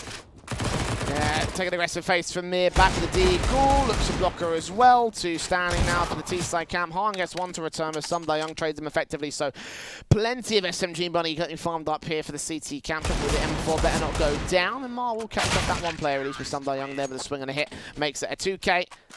They do lose quite a little bit out of this one, Dwayne, although my game has frozen once again. I've got that bug. You might have to quickly. You might have to very quickly just you know, radio cast for me while I fix up Counter-Strike, because this bug is really annoying. Like really annoying. It's just one of those things, isn't it? Well, for Spirit, one of those things is smelling victory. They're only 3 rounds away from being able to convert this 2-0. They're bringing double AWPs out on the city side. SDY and Idis Balance, where for Fate, they look like they want to try and set Han up for an opening pick towards the upper tunnels, but SDY is going to be quicker to the trigger, and Spirit find that opening man advantage. And for Fate, they lose that AWP from Han, and we really saw him stepping up towards the end of that first half, Jay. A disappointing tale for him to not be able to find anything going into the first gun round of the second. Still not in yet. Still not in. Oh, nope. It's taken even longer. Well, see, the problem is that no one pinned the GoTVs in our production chat, so I've got to scroll all the way up Discord to find the IP. Always make an excuse. Shut up, just cast around. We know how it is. Well, for Fate, it looks like they are going to set themselves up for a short commitment. Mara's already pressed pretty aggressively. Now, there is a player towards this car angle. That's Idis Balance with the secondary AWP on the CT side. Fate, it looks like they are setting themselves up for the short commitment. No fake to go out towards mid to B. Counter utility to follow for the CT side. Idis Balance with the AWP lands a wild tag, but not a connection onto a kill. But the bomb gets dropped in a CT spawn. How has that happened? Chopper somehow finds a kill, and the bomb gets dropped in the worst position possible. Now for Fate, they're going to have to re-smoke off CT just to try and pick it up. Now Block is stuck in the open. He does find that kill onto Mir, chucks that bomb back up to the site, and now it's back into a 2-on-2. This is absolute chaos between the two sides. Nicky coming in for a backstab as well. See Sun Young catches that guy off. It's all left to Magics though. And Sun Young got that nade to the site. It's an open plant though. There is a defuse kit. There is no smoke. Can Magics get behind hard cover? He'll try to take face against the AK. And Nicky won't win the fight. Magics wins it instead. And Spirit will have the 14th here of the CT camp. Just about holding that round together, down to some little mistakes, as you mentioned, that bomb being dropped in CT spawn, trying to get it back to the site, but the nades and damage coming through to fruition. And Spirit now 2 away from a big win. Again, I think there's been a bit of talk on Twitter in the last couple of weeks about maybe like sort of changing the mechanics or what people want about the bomb, whether wherever you die, the bomb just drops straight forward. But then people saying, well, if you want to chuck the bomb over for a cross for Dust 2, for example, on the T side, if that happens and you go down, then the bomb's just going to drop right at your feet. What happens there for Fate is just so unfortunate. The player doesn't even dive in towards CT, but as he goes down, the bomb just drops into CT control. And for Fate, there's just so much chaos to try and pick that back up, throw it back towards the side. And in the end, Magic winning out a fantastic one-on-one clutch against Nicky.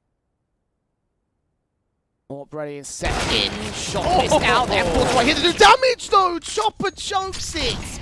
And Blocker can get that second frag together.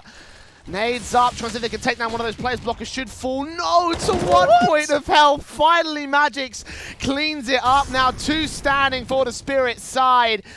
The AK moving in, M4. Magic's trying to fight back against Harm. Will take him down, at least get it to a 3-on-2, but it's a 3-on-2 favor to Fate. Only 1 player's tagged up, and Spirit backs against the wall here. I can't believe the mid players stayed alive for that long.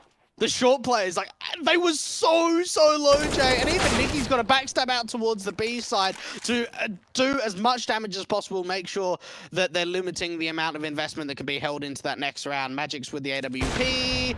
Doesn't hit the shot on the player crossing over. So for Fate, they're going to be able to claim their 6th round. Magic's going to hold on to the AWP.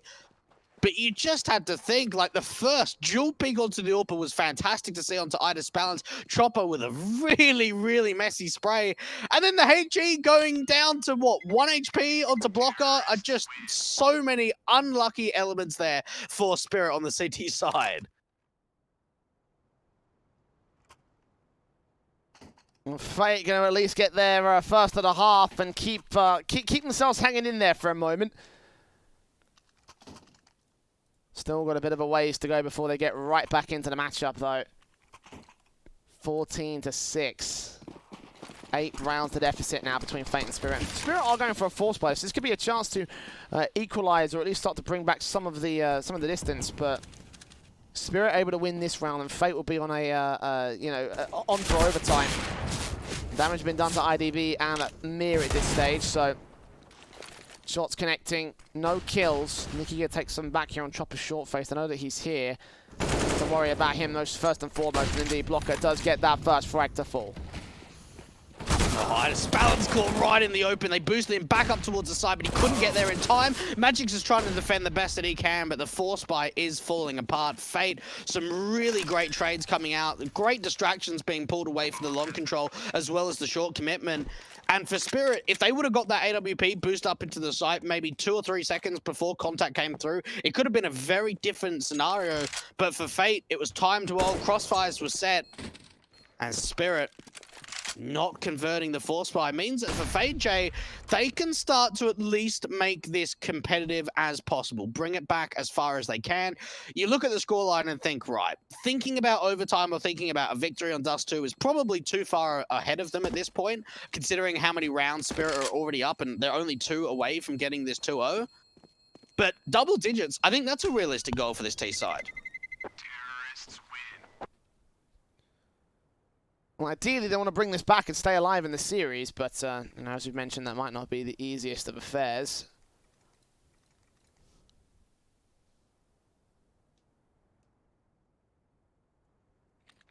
An eco round got to come through from Spirit, so at least they'll get 8. That much is almost a guarantee.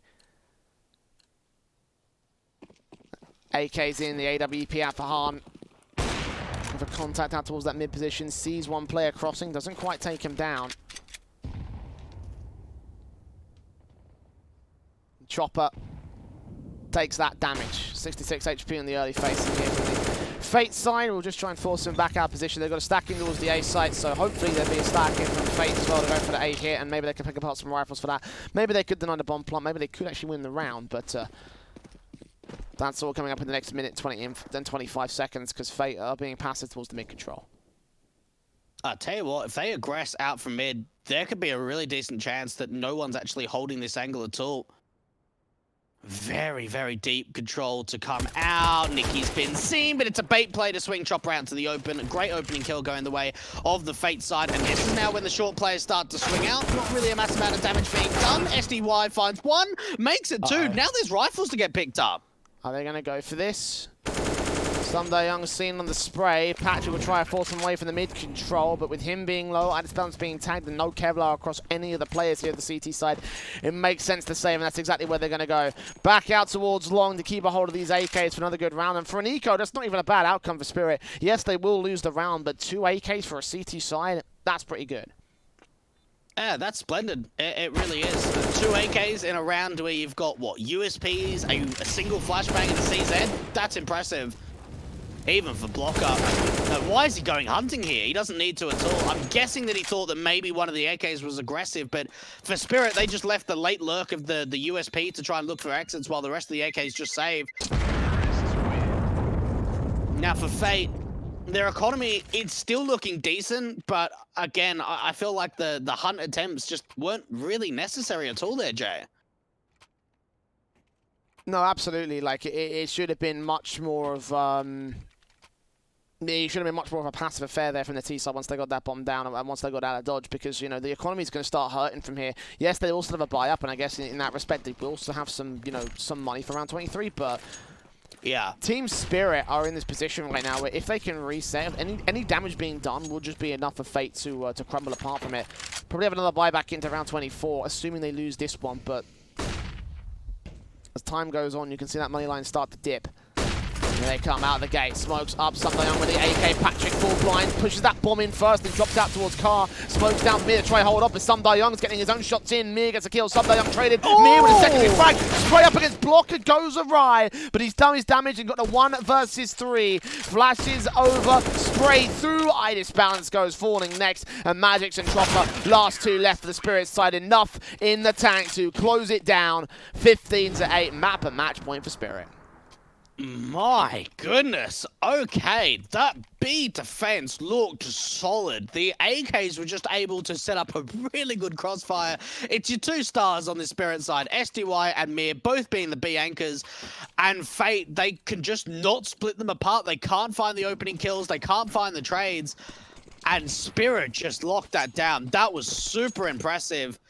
And for Fate, they're able to get a full buy going into round 24, but they're now up against series points. Spirit have made it to 15.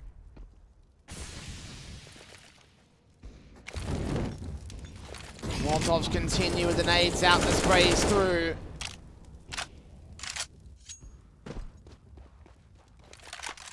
T-side move their way in towards the tunnels area, trying to see if they can set up one last good execution, one last hold off against them. Shoulder bait, Mir. Smoke up, going to try and hold them off here. M4 turn around, back up, AKs. Moving forward, he still gets 1 pick. Traded back by Blocker. AWP close for SDY. Drops that bomb on the platform. Refaces for a second. Going to get that 3rd? Not quite. Harm will take him down. But a 3-on-2 has been gained for the CT side. Spirit now up for the retake. Just got to get these next 2 picks and they'll have it all. They've got the kit, so they don't have to worry about that, but it's the utility that is quite minimal. 2 flashes and a smoke, and they're waiting for an aggressive peek. The smoke out towards the upper tunnels will buy the T's a little bit more time on this post plant, but Han, he doesn't know which way to look because there might be an aggressive play to try and push through the smoke, and that's exactly what's going to happen. Flash coming out, now Blocker's the last one left, and Spirit are going to get the retake going together. 16 on the board for them as the 16-8 result comes through onto Dust 2 for Spirit to get a very simple 2-0 victory, Jay, in the first round of the European closed qualifiers. I tell you what, Spirit looked on form today, and they've got to be, because they've got some tough teams to face in this bracket. Yeah, absolutely. I mean, all European qualifiers, I mean, European events in general, are just like really, really stacked overall. So, like, you know, in that respect, like, you know, Spirit definitely off on the right foot here and a positive foot to get their campaign started in the IEM close qualifiers. course, they'll be taking on the winner of the Endpoint versus North game, which is still ongoing, as I've been informed right now. Currently, 12 something up right now for the North side, if what I'm reading is correct. Okay. So they're currently in a spot right now to 2-0 the Endpoint side, but Endpoint's still hanging in there on North's map pick. So maybe that matchup might be good over on the mainstream. Of course, again, the winner of that will be taking on the Spirit side, who just moved forward to the upper semi-finals.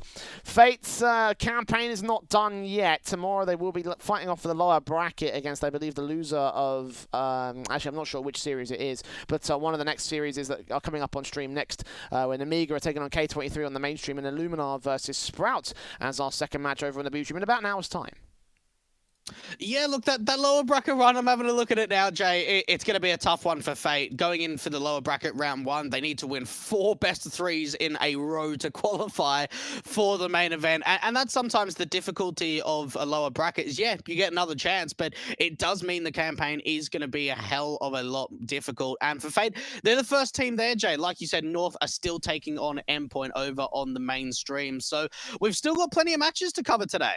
Indeed we do, and that action continues as mentioned in about an hour's time, so we're going to go to an extended break and come back with Illuminar versus Sprout here on the B stream, so make sure you're sticking with us here on ESL TV, so we come back with even more of the IEM Beijing-Hadan European Close Qualifier.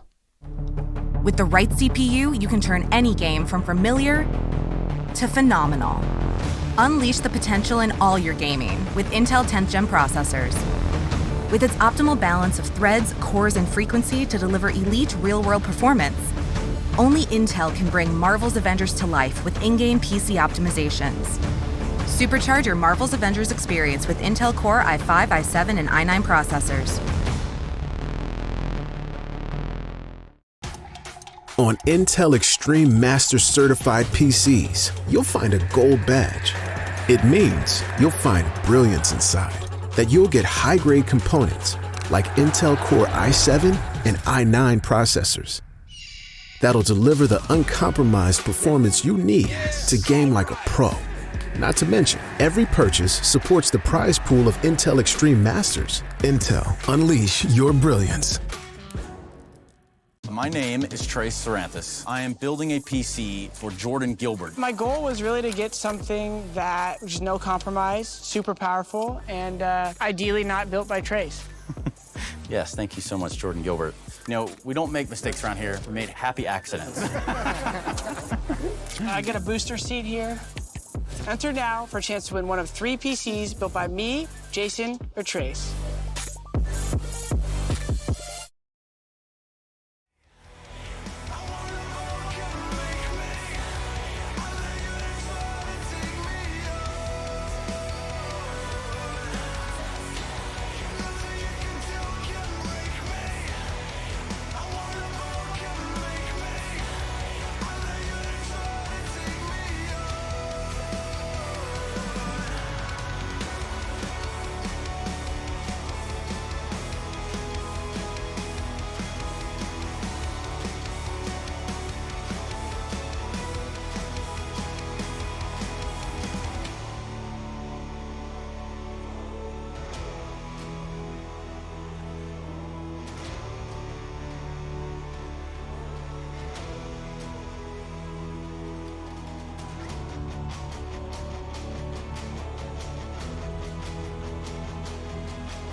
my bluff for the last time. This ain't a song, it's a battle cry. No life. I see the clue between the strobe lights. I'm haunted, black face, hey, follow me around, okay, black face, hey, follow me around, okay, used to want it bad, used to want it bad, but I can't taste it, I can't help you now, okay, follow me around, okay, black face, hey, follow me around, okay, get much follow me around, okay, black face, hey, follow me around, okay, get much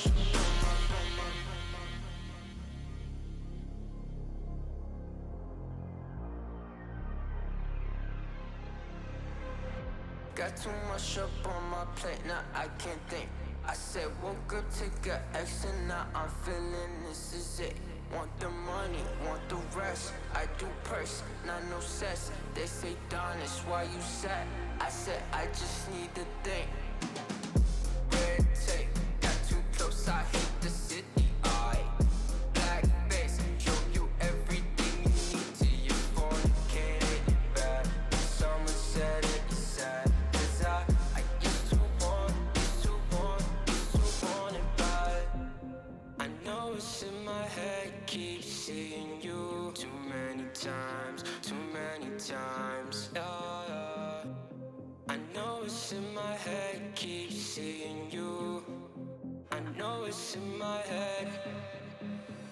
Follow me around, okay, black face, hey, follow me around, okay, got too much up on my follow me around, okay, black face, hey, follow me around, okay, got too much up on my follow me around, okay, black face, hey, follow me around, okay, got too much up on my follow me around, okay, black face, hey, follow me around, okay, got too much up on my follow me around, okay, black face, hey, follow me around, okay, got too much up on my follow me around, okay, black face, hey, follow me around, okay, got too much up on my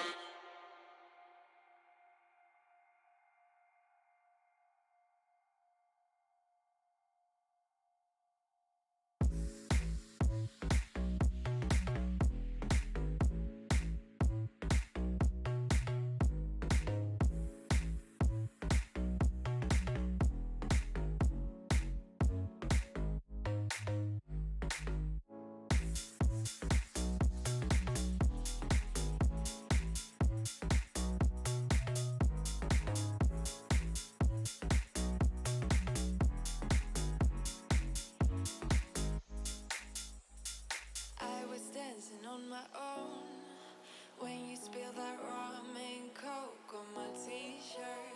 Yeah, your eyes made it difficult to get my baby.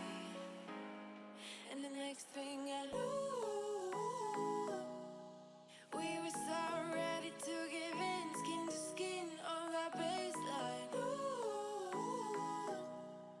you give me that high pitch feel, baby. We shared a cigarette by East Riverside. The way you looked at me, couldn't say goodbye. And whatever you did to make it stop, 'cause baby, you make me feel something.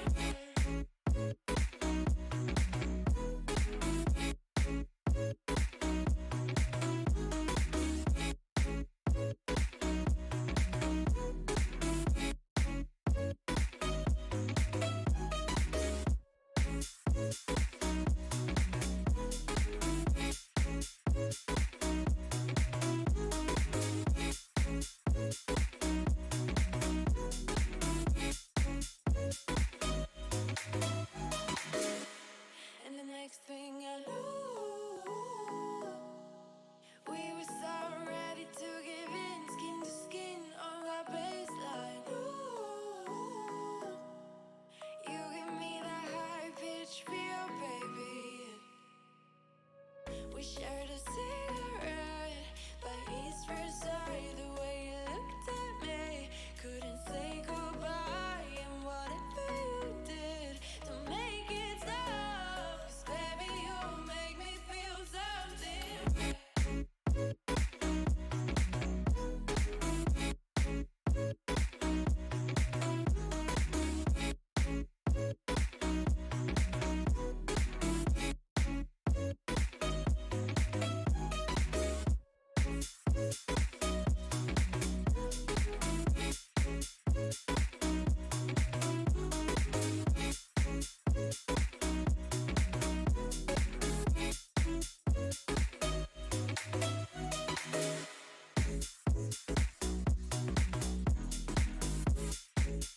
falling in the clouds, and I'll take it. Yeah, reminding myself to just let go. Don't wonder how far I can fall. Don't look down, never fade out. And I just wanna be someone and never fall behind again. Just keep on moving on. Never look down, never fade out. Never fade out.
Don't look down, never fade out. And I just wanna be someone and never fall behind again. Just keep on moving on. Never look down, never fade out. Never fade out.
I've been working part-time jobs, chasing all my dreams now lately.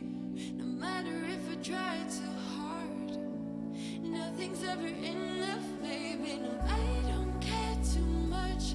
I don't care too much. As long as I can keep you by my side, I don't care too much. We got time, no rush. In your eyes, I always see there is something meant for me. In your eyes, I always feel different.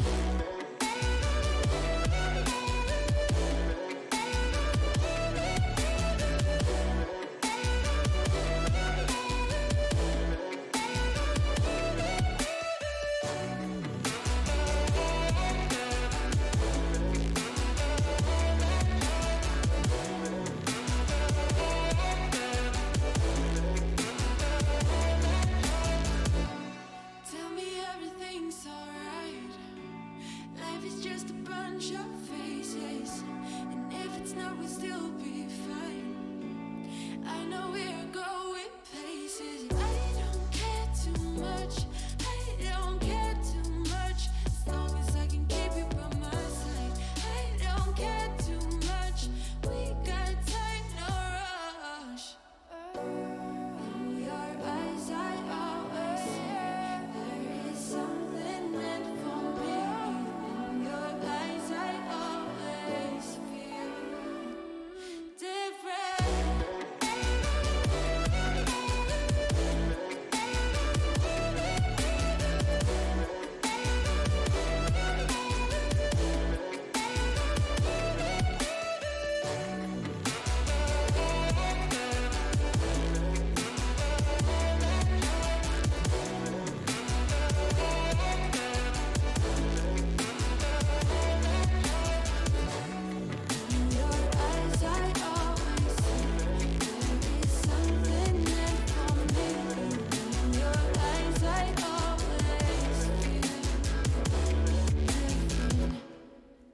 skies, dreaming big and aiming high. Name the clouds passing by, wishing we run away. All we need is our passports, baby. Leave the rest in our troubled minds. Let us go down in laughter, baby. Trying to figure out what we're after. We're never heading back until we're older. We couldn't care no more, not any longer. Under peach yellow skies, we keep on searching, but we will never know what we're after.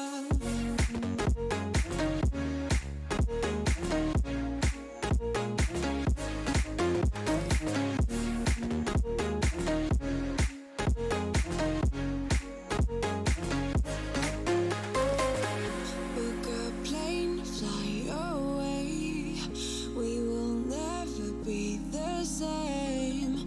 And as long as you are mine, come on and run away. We wanna run away.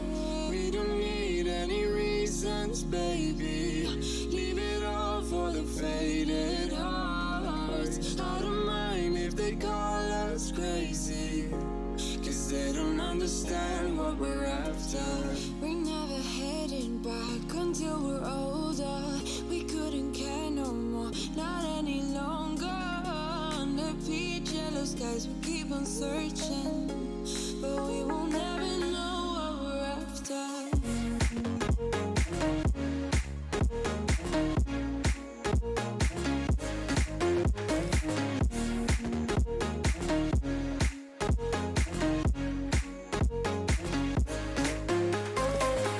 We're no kids no more.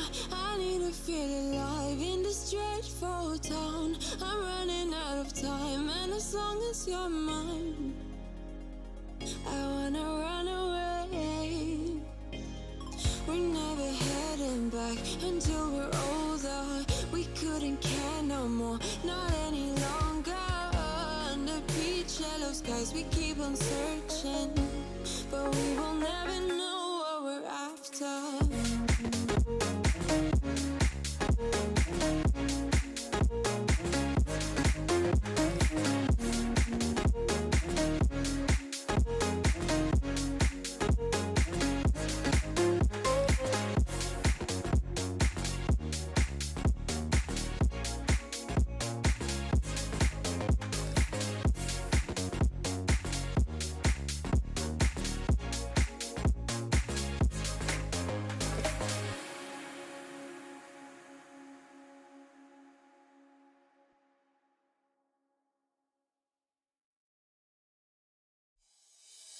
Oh, I see the signs and I see we're there.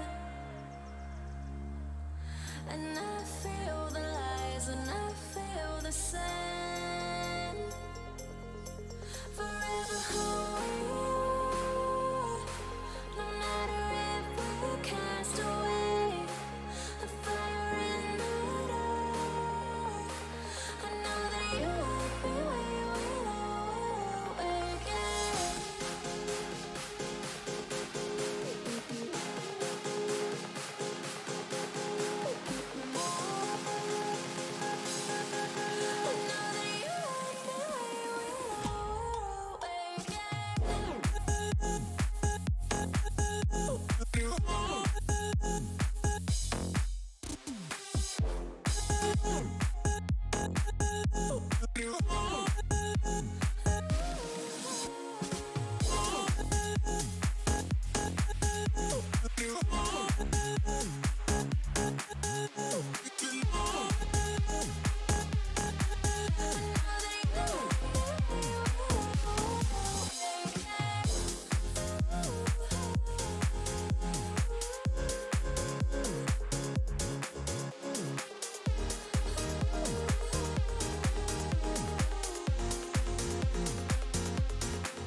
a bench, waiting for the time to pass, dreaming of what happens next.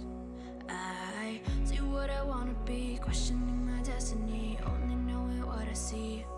I don't even realize I've already made a path, and I can change it anytime. I can't take it back. I know what I want, but it seems so damn far away. I know I sound crazy to the ones who said oh. I know I empower those who dream like me.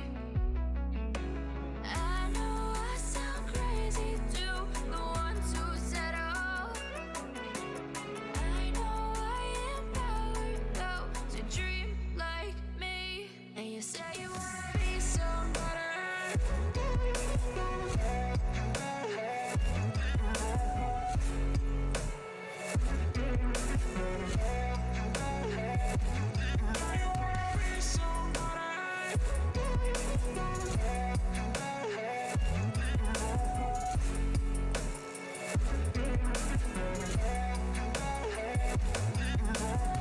You got a voice, then you better use it.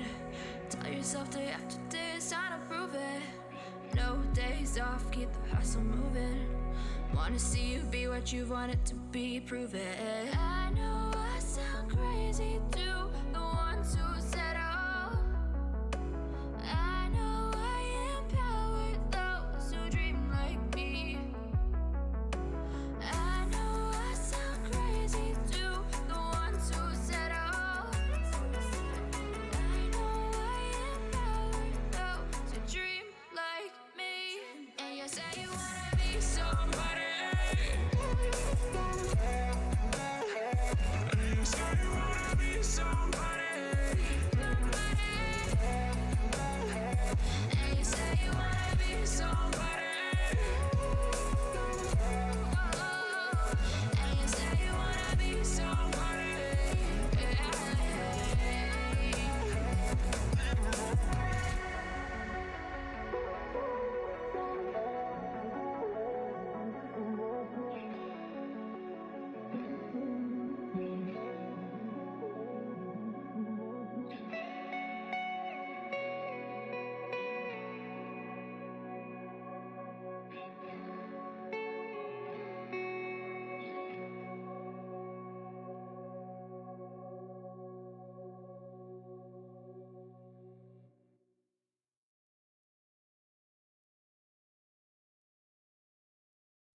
Look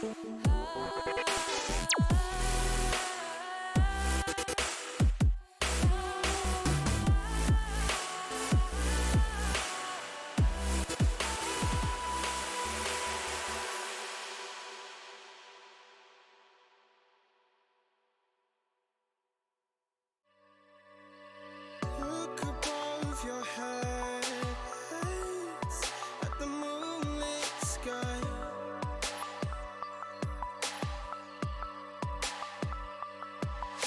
The stardust drifts and shines brightly in your eye.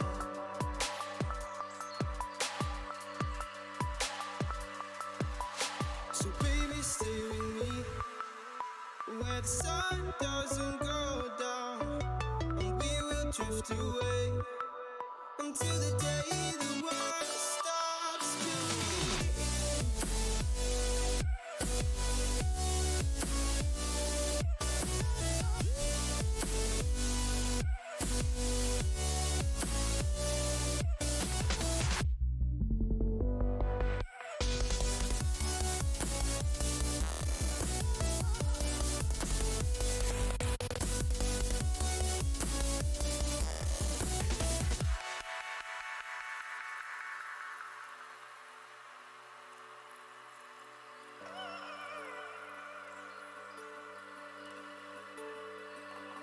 Oh, baby. Oh, oh, oh, oh.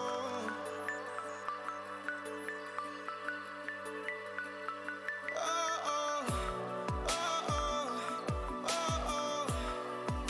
Yeah, yeah.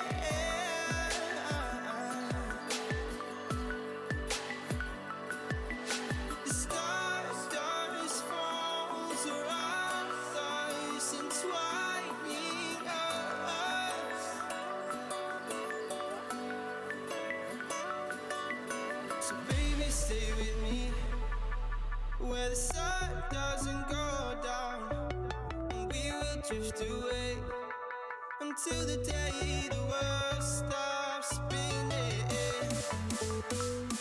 spinning, spinning, until the day the world stops spinning.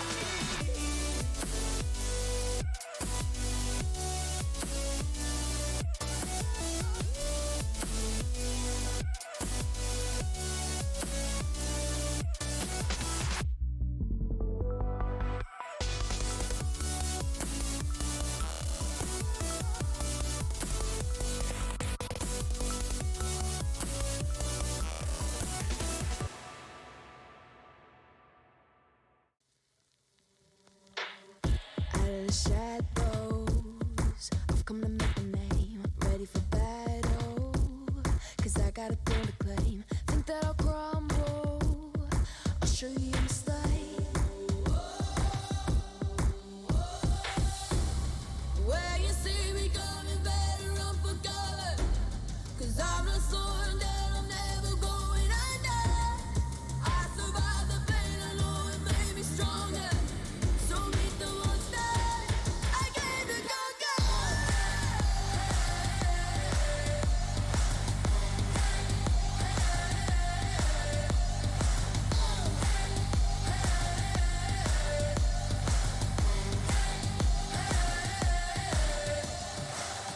When all the smoke clears, I'll still be on my feet. Forget all of my fears, 'cause I know my destiny. I feel a champion waking inside of me. It's emotion, the legend's spoken. This is my moment. Can't break my focus, know where I'm going. This is my moment. Where you see me coming, better run for cover, 'cause I'm not slowing down, I'm never going under. I survived the pain.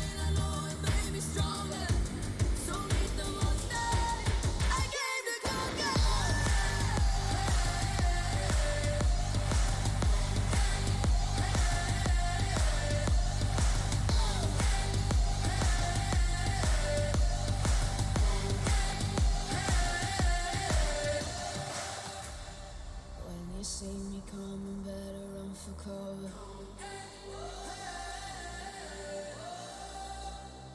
I survived the pain, I know it made me stronger.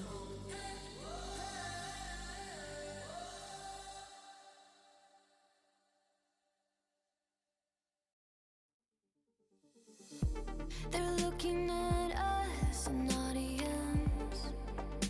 Keep telling us what we can do, but here we are, showing them, making them wish they were you. We've heard the most when it comes to this. Yeah, every shade of blue, but don't even care what they all say. They think we're out of control. Yeah, truth be told, we know it. It's just the way we live. We own it. Can't stop, we love the thrill. We know it. It's just the way we live. We're grown-up kids.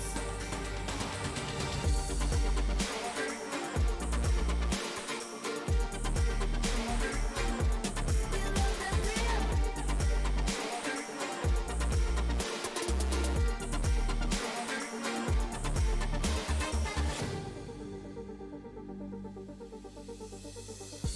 They're looking at us, an audience. Keep telling us what we can do, but here we are, showing them, making them wish they were you. We've heard the most when it comes to this. Yeah, every shade of blue, but don't even care what they all say. They think we're out of control. Yeah, truth be told, we know it. It's just the way we live. We own it. Can't stop, we love the thrill. We know it. It's just the way we live. We're grown-up kids.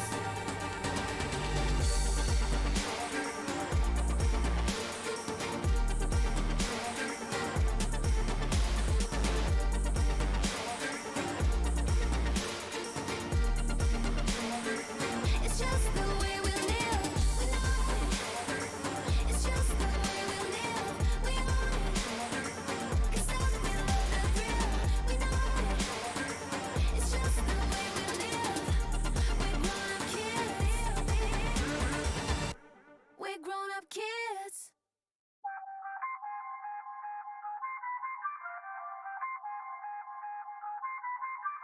I feel on top of the world, I feel on top of the world right now. I feel on top of the world, I feel on top of the world right now. I always wanted the world, I wanna conquer the world right now. I feel on top of the world, I feel on top of the world right now. I call the shots in the man with the plot and we only go bombs away. Ain't no one protecting my mind as a weapon, that's why I'ma dominate. Taking advantage of every second, now I ain't got time to waste. They all tryna sign my name, they want me to sign my name. Counting your blessing while I count that in my winnings. We take 50s and 100s and throw them up to the ceiling. Everything I envision, now everybody gon' witness. Only difference between us is I ain't stop till I finish. Yeah. I feel on top of the world, I feel on top of the world right now. I feel on top of the world, I feel on top of the world right now. I always wanted the world, I wanna conquer the world right now. I feel on top of the world, I feel on top of the world right now. I'm savage, you've been distracted, your best my average. There's a reason for that's a fact, so they snapping back, mad at the fact that I don't have a backup plan. I ain't need that, outworking everybody when I relax, so I ain't tripping about none of y'all feedback. Heard that, wonder when I'm gonna peak at, and that's why you count your blessing while I count that in my winnings. We take 50s and 100s and throw them up to the ceiling. Everything I envision, now everybody gon' witness. Only difference between us is I ain't stop till I finish. Yeah. I feel on top of the world, I feel on top of the world right now. I feel on top of the world, I feel on top of the world right now. I always wanted the world, I wanna conquer the world right now. I feel on top of the world, I feel on top of the world right now. I feel on top of the world, I feel on top of the world right now. I feel on top of the world, I feel on top of the world right now. I always wanted the world, I wanna conquer the world right now. I feel on top of the world, I feel on top of the world right now.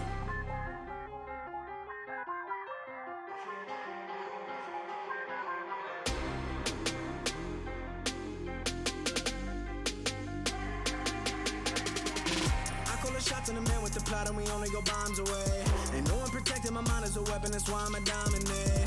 Taking advantage of every second, now I ain't got time to waste. They all tryna sign my name, they want me to sign my name. Counting a blessing while I count that in my winnings. We take 50s and 100s and throw them up to the ceiling. Everything I envision, not everybody gon' witness. Only difference between us is I ain't stop till I finish, yeah. I feel on top of the world, I feel on top of the world right now. I feel on top of the world, I feel on top of the world right now. I always wanted the world, I wanna conquer the world right now. I feel on top of the world, I feel on top of the world right now.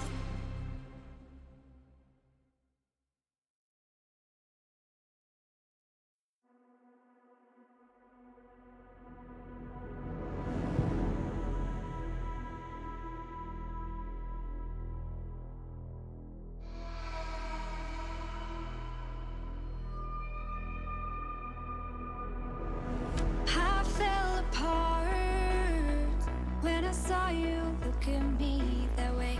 It broke my heart to see.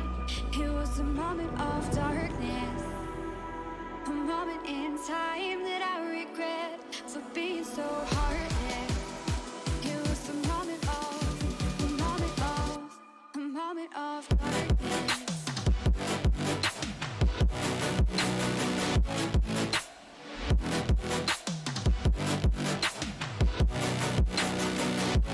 Moment of darkness.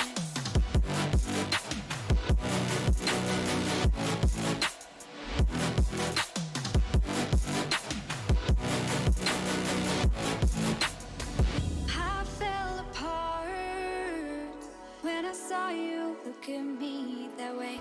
It broke my heart to see. It's too hard, it don't come easy. I went dark, I lost it right away. And when it starts, God knows what I'll say. In my head, I had good reason.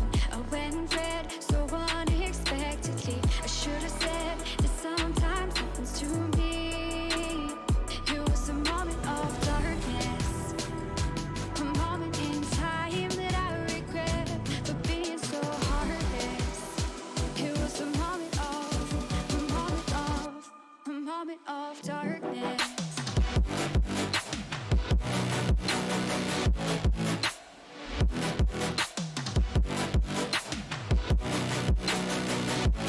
Moment of darkness.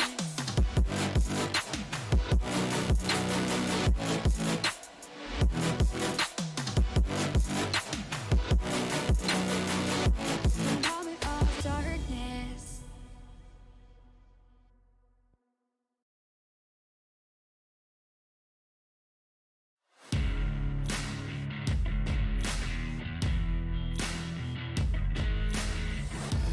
Embrace your destiny, slay your enemy, raise a legacy.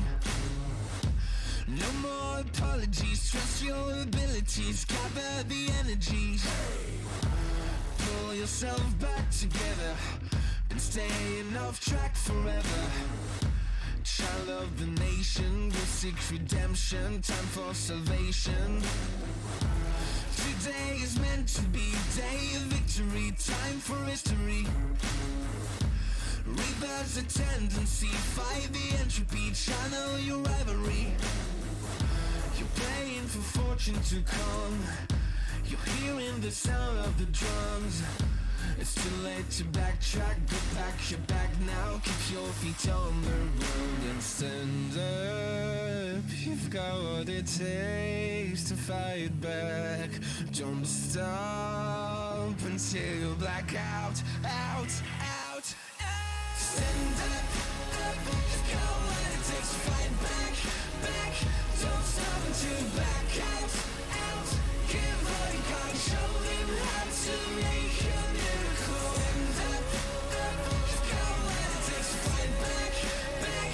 Don't stop until you black out, out. Give all you got, show them how to make a miracle. Go save your team, be a hero. Take home the cup, be a star. They waiting for you, take aim, shoot your arrow. It's your time to shine, show them who you are. Stronger, Gotta go faster, gotta get better, gotta work harder. It's fight or flight now, get up now. Go with the move, go for the goal, lead up the stadium, you know how it's done. Stand up, go what it takes to fight back, don't stop until you back out. Give all you got, show him how to make a miracle. Stand up, go what it takes to fight back, don't stop until you back out. Give all you got, show him how to make a miracle.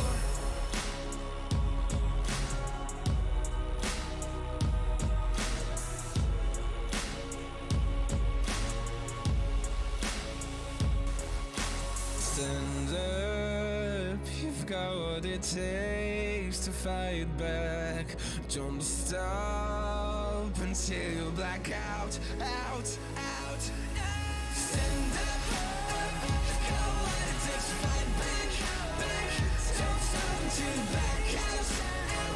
Give all you got, show him how to make a miracle. Stand up, got what it takes to fight back. Don't stop until you back out. Give all you got, show him how to make a miracle.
blood for the last time. This ain't a song, it's a battle cry. No life. I see the clue between the strobe lights. I'm haunted, black face. Hey, follow me around, okay? Black face. Hey, follow me around, okay? Used to want it bad, used to want it bad, but I can't taste it. I can't help you now, okay? Follow me around, okay? Black face. Follow me around, okay? Push my mama, follow me around, okay? Black face. Follow me around, okay? Push my mama.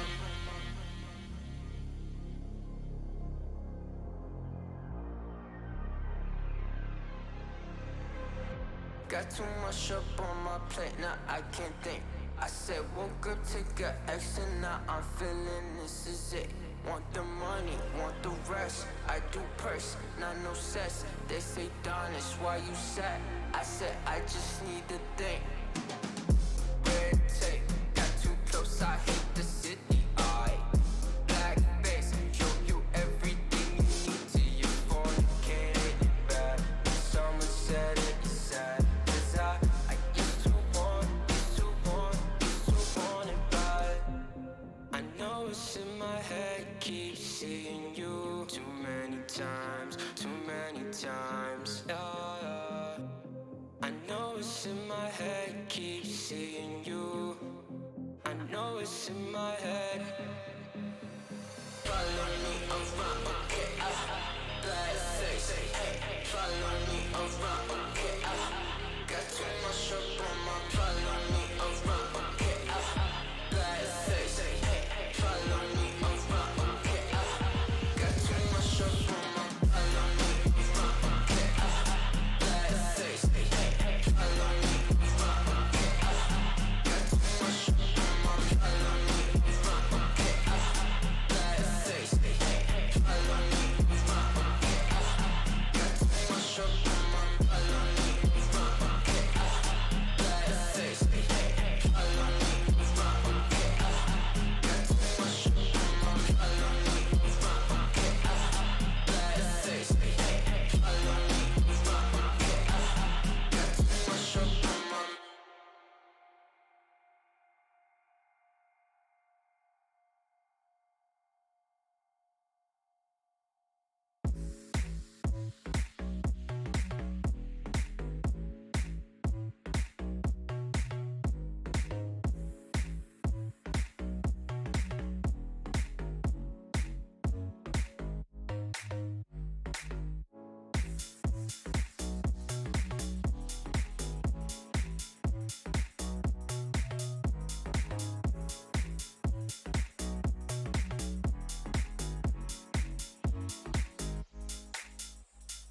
I was dancing on my own when you spilled that rum and coke on my t-shirt. Yeah, your eyes made it difficult to get my baby. And the next thing I knew, we were so ready to give in, skin to skin on that baseline. Ooh, you give me that high pitch feel, baby. We shared a cigarette by East Versailles. The way you looked at me, couldn't say goodbye. And whatever you did to make it stop, 'cause baby you make me feel something.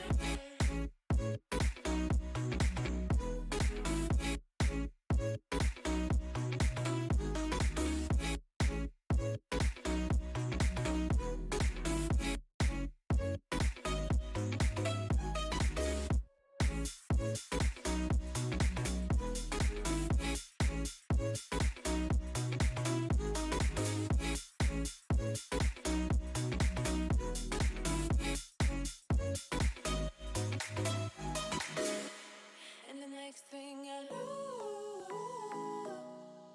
we were so ready to give in, skin to skin on that baseline. Ooh,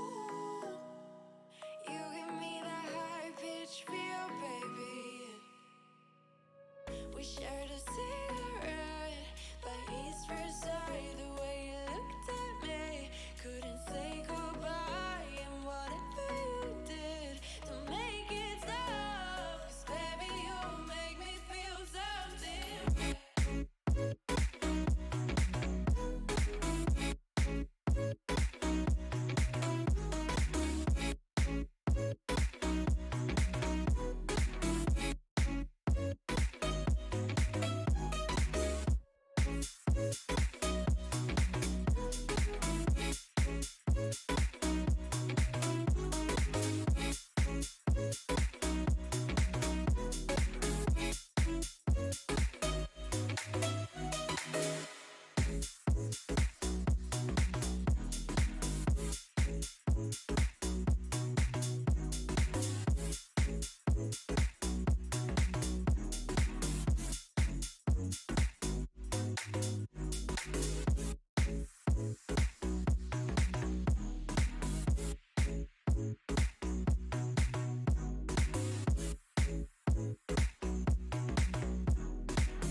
Show me an opening in the clouds, and I'll take it. Yeah, reminding myself to just let go. Don't wonder how far I can fall. Don't look down, never fade out. And I just wanna be someone and never fall behind again. Just keep on moving on. Never look down, never fade out. Never fade out.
Don't look down, never fade out.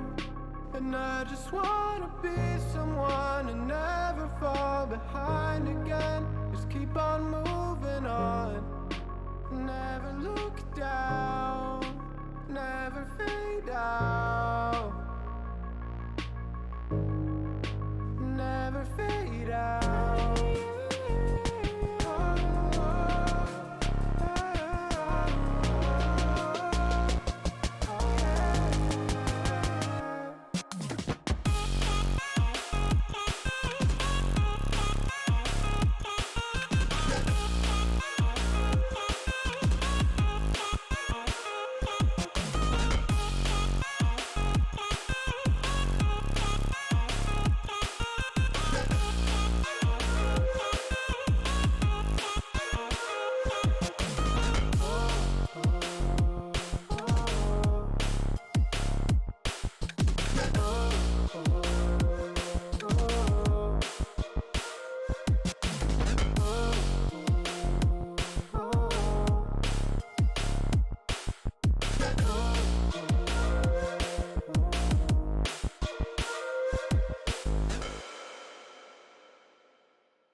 I've been working part-time jobs, chasing all my dreams out lately.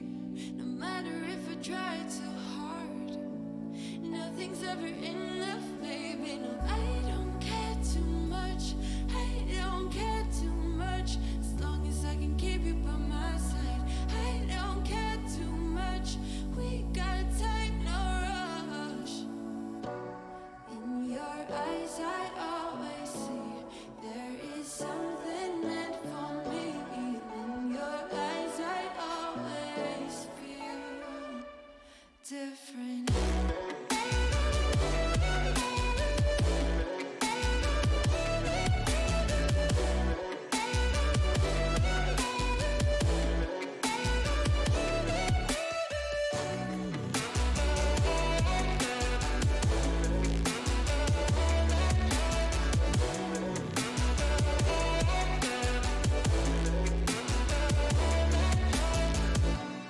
Tell me everything's alright. Life is just a bunch of phases, and if it's not, we'll still be fine. I know we're going places. I don't care too much. I don't care too much. As long as I can keep you by my side. I don't care too much. We got time, no rush. In your eyes, I always see there is something meant for me.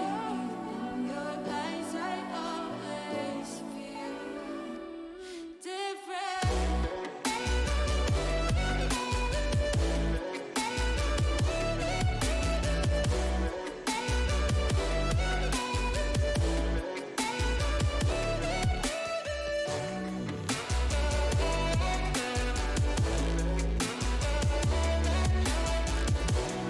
Intel Extreme Masters is brought to you in part by Intel, Acer Predator, Mountain Dew Game Fuel, DHL, and GG Bet.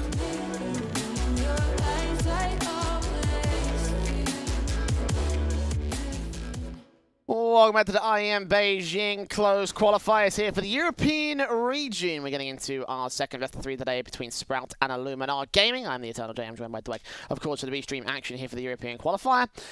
We did have a bit of a one-sided match to start things off, unfortunately. I have a feeling we're going to have a similar sort of affair between the Germans and the Poles here. There's a little bit of cross-regional and cross-country differences, obviously with Sprout holding a couple of Polish players. I don't think that's going to make much of a difference for Illuminar, though. Illuminar definitely have struggled over the course of the last few months. They are one of the most inconsistent teams you'll find in the tournament. Yeah, I'm feeling like I'm in a bit of a ranty move, Jay. So if I get too far, hold me back. But no, look, in all honesty, like this year for Polish CS, it's been a rough one. There's no doubt about it. We've seen a lot of teams exchanging players back and forward. We've seen a couple of players go international, the likes of Sprout, obviously Dia and Snatchy, Polish players moving over to the German side of Sprout to turn that into an international mix. And look, Sprout have been doing really well. I think once they came into Cologne, they got a lot of eyes on them. They've started to really put some really impressive results up. Currently second in MDL, you know, results have been really good. They've been playing in your DreamHack events and what have you. Yeah, maybe they haven't had the decent runs, but they're contesting with the tier 1 teams. And when you get down into this tier 2 sort of region in the qualifiers and the online cups, they're just wrecking a house. So for Illuminar, this is going to be a really tough game for them. They've only played like 30 odd maps in the last 3 months. They haven't played a lot of Counter-Strike.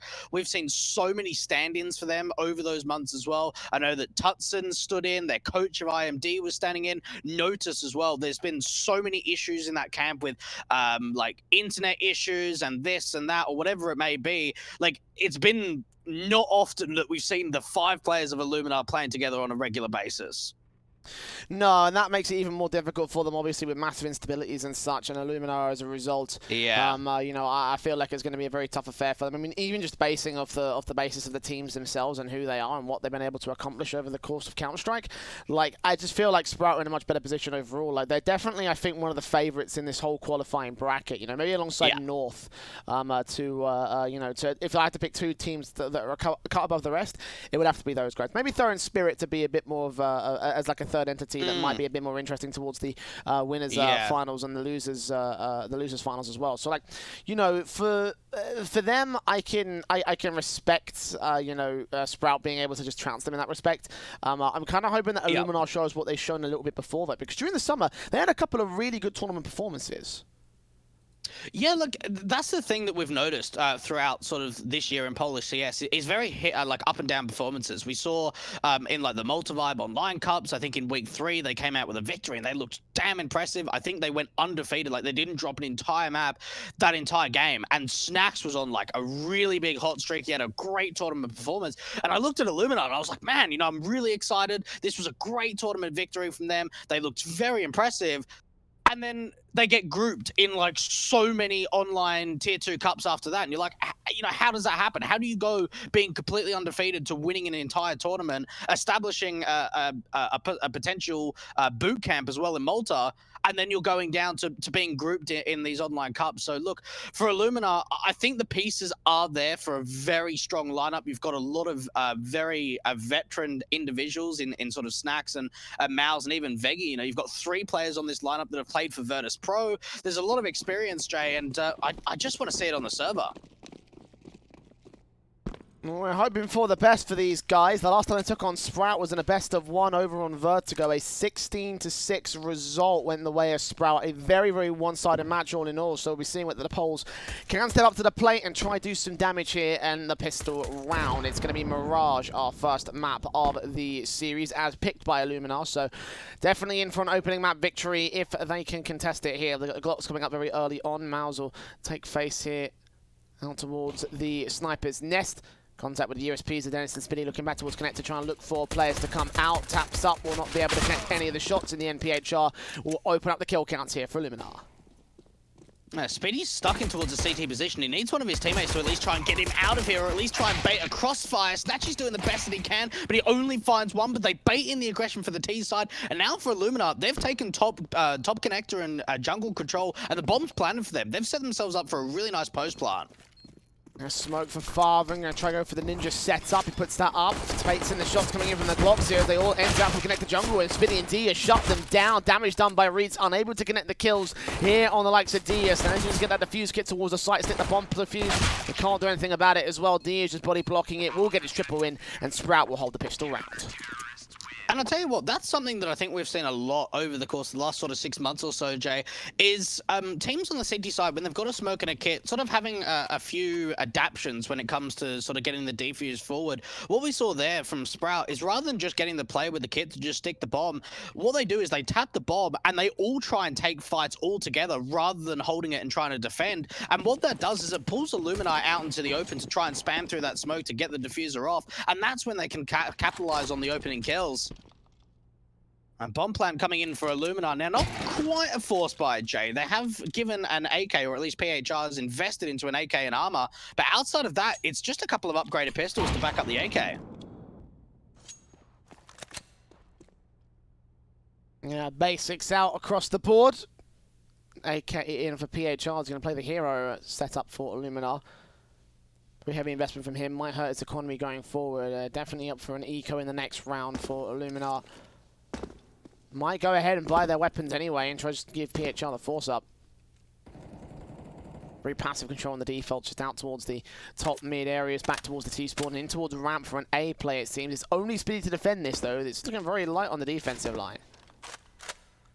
No utility on this T side, so it's going to have to be a lot of dry peaks, and if they can force the AK of PHR to potentially try and find an opener and try and set him up with the rest of the pistols, it could be an opportunity in. A lot of damage done, but the trade comes out from Speedy, and now the CTs can start to rotate into this A bomb site. Mouse picks up the AK and does even more damage with it. Turns it up for a 2K as well. That AK having a lot of impact here for the T side, but it snacks falls to a 2v2. Ooh. Mouse gets a trade on Farthing. And now gets the bomb plant in Dia. M4 facing in against this AK. We'll see it cross back towards the CT spawn. Smoke him out so he can't try to take face here. Still cross out towards the danger boxes once again. The M4 straight do take that fight and lose it. And Mouse pops off big time for the T side, I should say. Illuminar with an instant response to Sprout. Okay, well, I tell you what, Mao's really stepped up in that force buy round, or at least there's sort of anti-eco coming out for the T side. As soon as that AK gets dropped from PHR, he picks it up and just comes into his own. 4K comes up very, very crispy. Sprout did not expect to lose a round like that. Illuminar could be very, very happy with the damage they were able to do. Even a bomb plan and a round loss would have still been successful. The fact that they've been able to get away with a round victory is fantastic. Dennis so lucky to get to the underpass position unscathed, but the nade's at least going to be able to deal the damage, and now Dia's going to fall too. And Mal's adding more frags to the count. 5v3, making it 2 now as he gets Farthen as well. And Spinny and Statue with these scouts set in towards the market area. We're going to try and hold off on the B site, but there is no way in for the CT count. It's probably just going to be a boost, a bomb to push into whatever site they want to.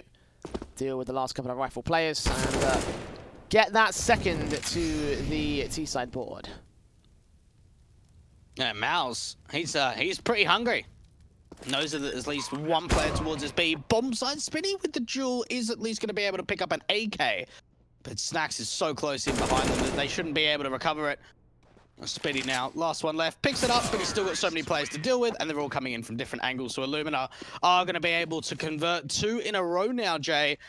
And, well, maybe Mouse is a player that we need to keep our eyes out for. I think when you look at this lineup in terms of the firepower, it's normally Snacks that you look at as being sort of one of the stars. But you've got to think back to even like the Aristocracy Devils 1 days when he was under the leadership of Taz. He was one of their most impressive players. So it's great to see that Mouse is stepping up in the early game against Sprout. I think in the context of this lineup, Mouse definitely would be the player to watch in terms of sheer frags. So, you know, definitely living up to that name here. 6 to the board already. USP's out, but Sprout to try and shut him and other players down. Vega's going to get that opening kill on Speedy as they realise that short stack is in. Mouse going to get 2 frags. Snacks and Mouse are going to be able to clean up the rest of the players as Reitz goes falling as the only casualty for the T side. It's a 3rd to the board of a Illuminar. And the Sprout Cap have the M4s back here for the first rifle round. And this is going to be the real test for Sprout. Already 3 rounds in a row for Illuminar. They're going into the first rifle. It is their map pick for the Polish camp. And a bit of a rivalry, you'd have to say as well, Jay. It's always nice to be able to sort of have a match-up against your fellow brothers. Snatchy going very aggressive, missing that short up towards a short boost. He is pretty lucky though, because there isn't a lot of mid-control out for the T side, but Dennis does get caught off getting aggressive, and Sprout set themselves up to retake mid. There's an opportunity to at least trade out to Snacks, but from here, Illuminar can walk into A because there's only one player to defend. 4 points of health for Snacks, definitely going to be the low HP. Vegi's got the opening kill for Illuminar though, and they're leaning in towards the A play. The bomb on the back of Reitz crossing out past that gap in the smoke, taking a ton of damage, but not going down for his trouble. The crossfire, the M4s doing so much, but not getting enough. Sprout have to concede this bomb plant, try to go for the retake here. Dia and Farther now out towards CT, going to go in very early. Again, do damage to Mouse. PHR also fall into the contact of the connected control. Finally, kills start going the way of the CT cap.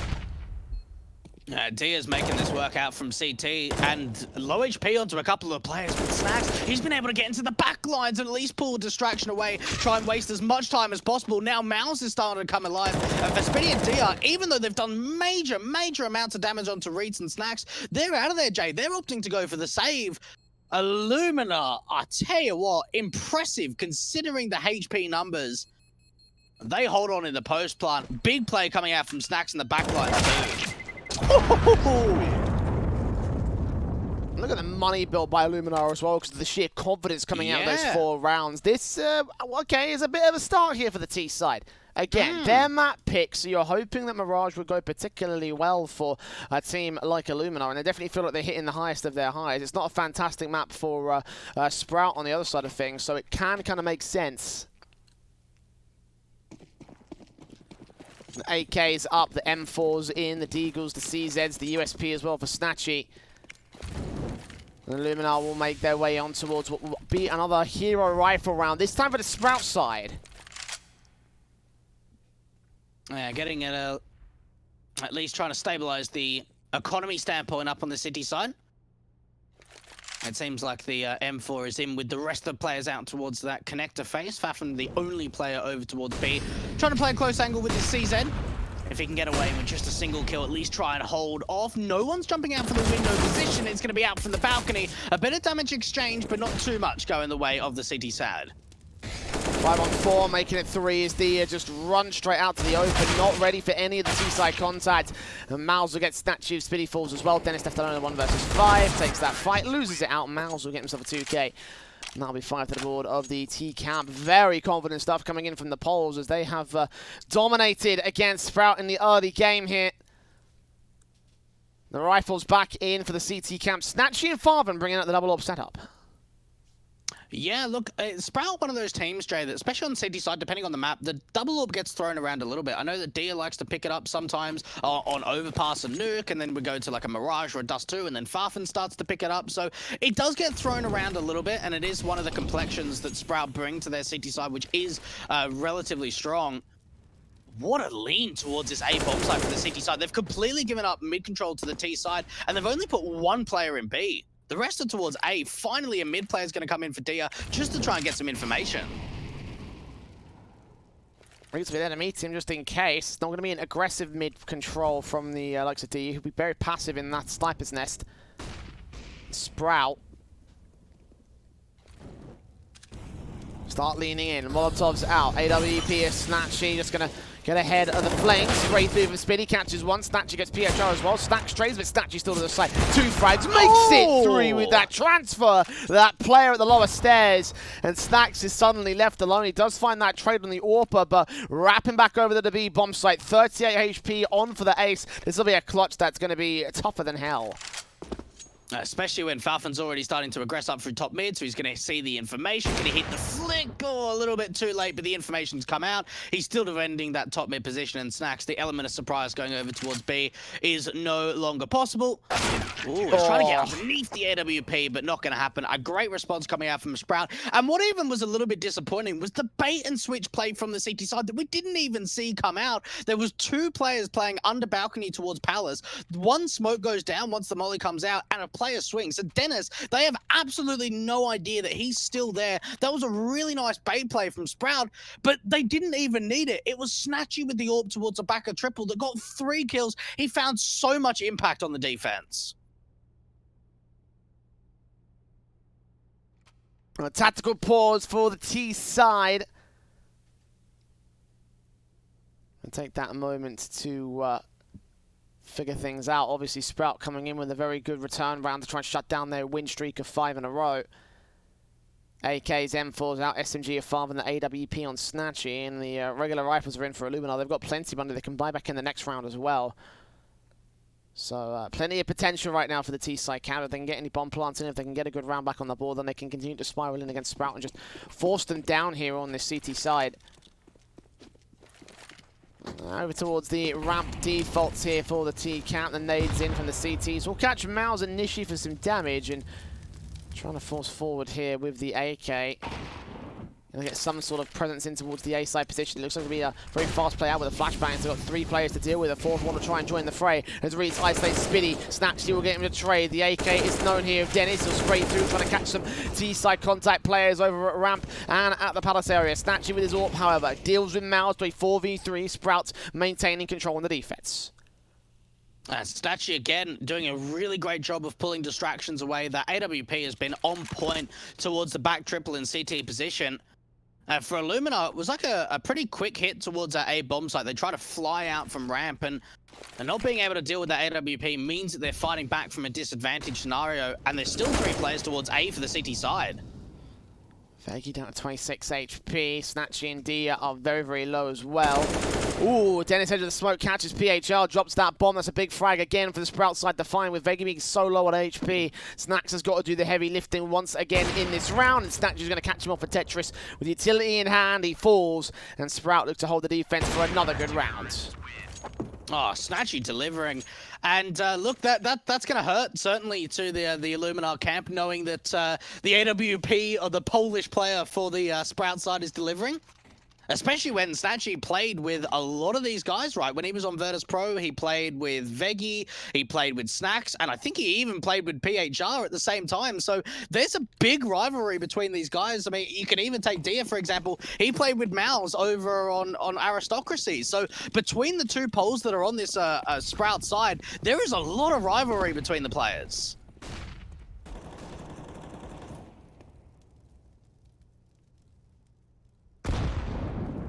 He's on a Reeks. Incendiary's down towards that top mid position. The smoke's on from PHR with the Molotov also at bay.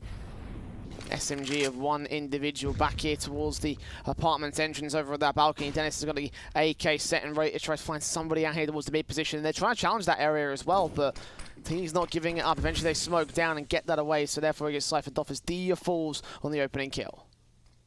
Yeah, Sprout haven't really contested mid for the majority of this first half, Jay. They've pretty much just given free range up for Illuminar to take the control.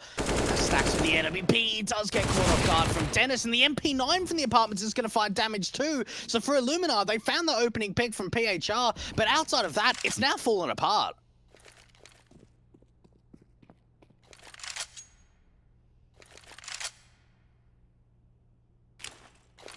Smoke's on.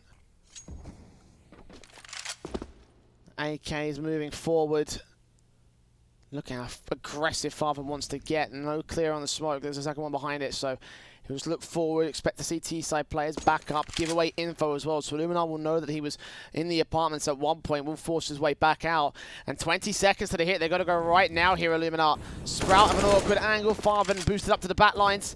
Look at that first player, catches Veggie to fall on the headshot, quick flicks back, Reitz will deal with Spitty, and Farvan could get backed up by the bomb planter. PHR will get that trade, so 2v2 for the retake, getting caught by the tags up with the AK, but not going down. It's a retake up for both of the CT players. Flashbang in, Dennis swings, gets that kill, and PHR up for a 4K against the CT forces here on site. Dennis will swing, look for that fight, win it out. AWP next in for the shot, and Snatchy connects it for Sprout to bring 4.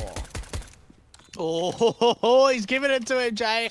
Sprout get the retake together, and look, very well played there in the 2 versus 2. Flash coming out, Dennis peeking before the flash even pops.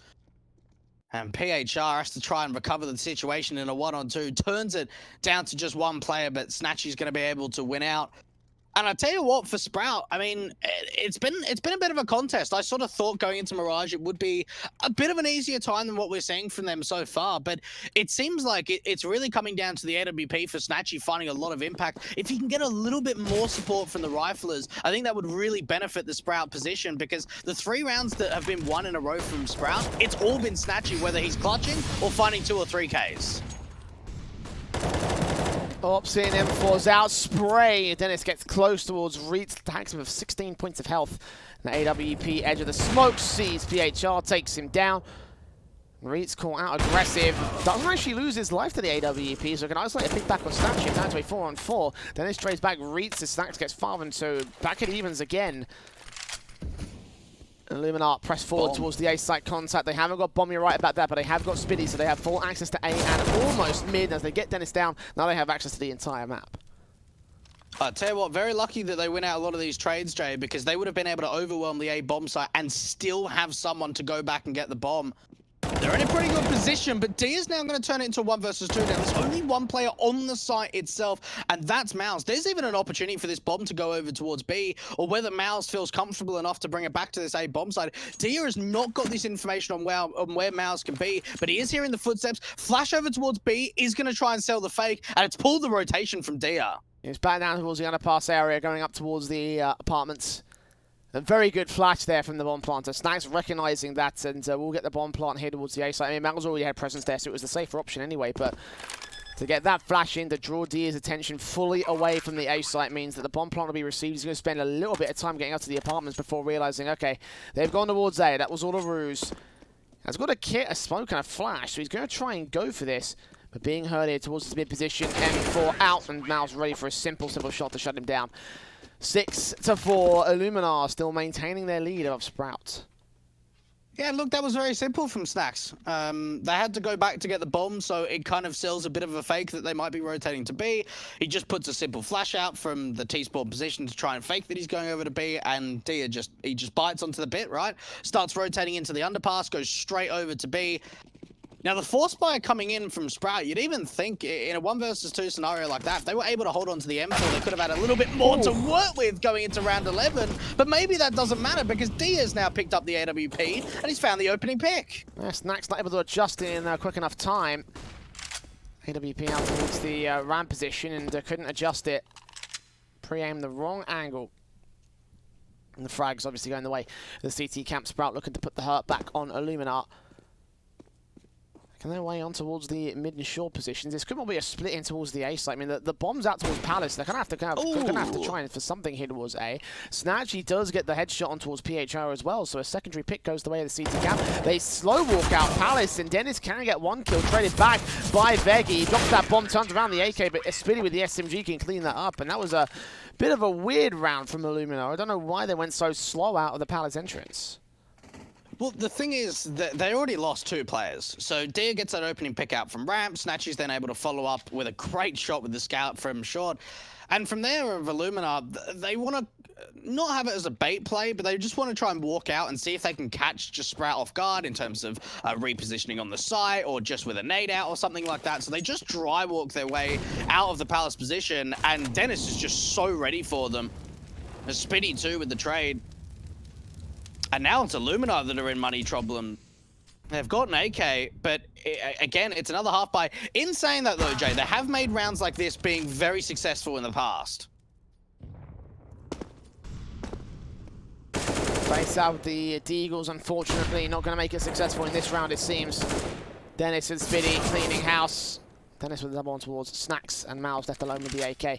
Up towards top mid, he's got players sneaking in behind him. He heard that footstep set from the, like I said, Dia. Oh, Dia gets the headshot in despite being mid-jump.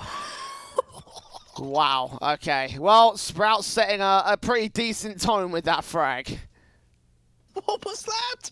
They're just B-hopping and, well, B-hopping to victory. 6-6, we've got a tied-up scoreline. Illuminar set themselves off to a really great start, Jay, over on Mirage. Losing pistol, winning the anti-eco, then winning 4 rounds after that to make it 5 in a row. Unfortunately, they haven't really been able to slow the momentum down on this CT side. Now, considering it was a half buy in the last round, it does mean that we will see a full buy continue going into round 13. And back to the mid control. A couple of early smokes out for the T side to maybe allow Snacks to get into window, or at least towards top connector. And full bursting in from Spinny will try force 1 player off for short. Farmer will get the opening kill onto Miles in the apartments though, so frag easy is that, and Snacks insert himself into the connector line. Then they're going to play against PHR, and PHR just spraying a little bit too high. And his crosshair right there and then. Smokes up, Spinny reads Snacks. The timing is perfect for the CT cap, and reads and Veggie.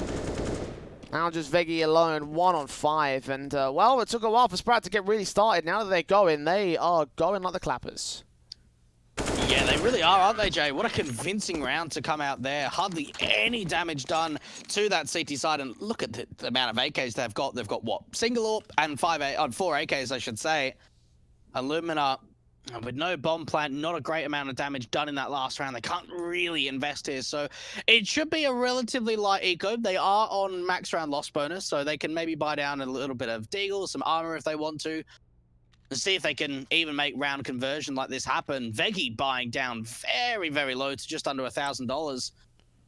But they'll know Illuminar how many AKs are up on that CT side. And that's what makes it so deadly, especially when you've only got a few rounds to go until the half ends. Sprout put themselves in a really good position to potentially go 8-9 rounds up on CT.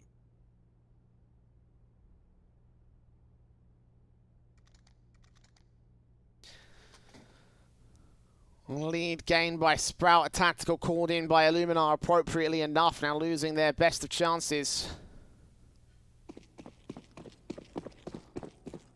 AKs across 4 players of the CT side, by the way. This pistol execution from Illuminar will be well placed to try and deal with them. They have got Lacking and Head Kevlar, but it's mostly going to be something to focus on in the rifle rounds. Nades on, smokes up. They're just going to set piece in towards A. Try look for a bomb plant here. And for Illuminar, that won't be too bad of a round outcome if they can get it. Putting utility in with the defaults. Farben waiting inside that smoke. Flashbang turned away from. Will try peek forward of it. He'll let the T-side go right past him. Just waiting here towards Palace. Bomb plant should be secured. Veggie will get sprayed up, takes that first fight and that second. Dennis also gets involved. PHR gets denied as nobody was able to account for the Palace position.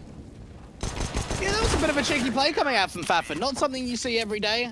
Realizing he's already hurt a couple of players at Palace, he smokes it off and he just hides in his own smoke. They run out, they don't allow Illuminar to get the bomb plant. And Sprout J, you are bang on the money about them, you know, really starting to put the hurt on. They're looking really confident. They're looking very comfortable. They're winning out these rounds with a mass majority of players staying alive. And it's coming a good time. Illuminar need to be able to fight their way back in, get some momentum back on the board. Again, no kills in that last round means that, well, all the AKs are still in play.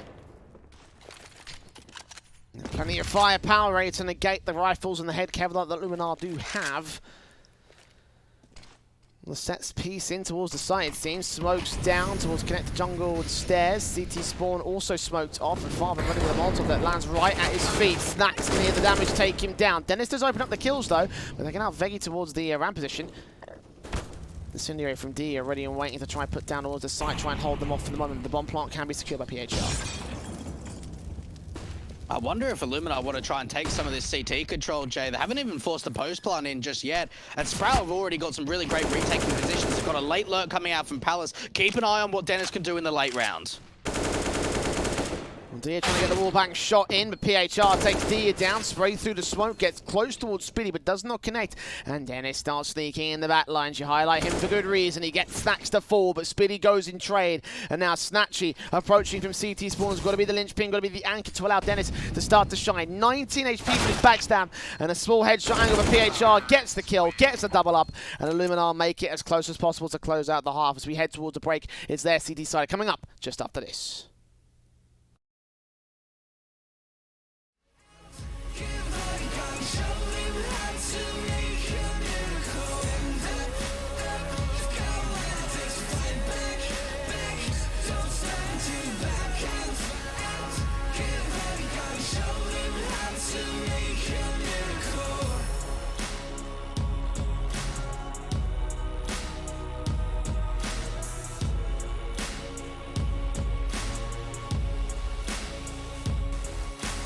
Stand up, you've got what it takes to fight back. Don't stop until you black out, out. Stand up, you've got what it takes to fight back. Don't stop until you black out.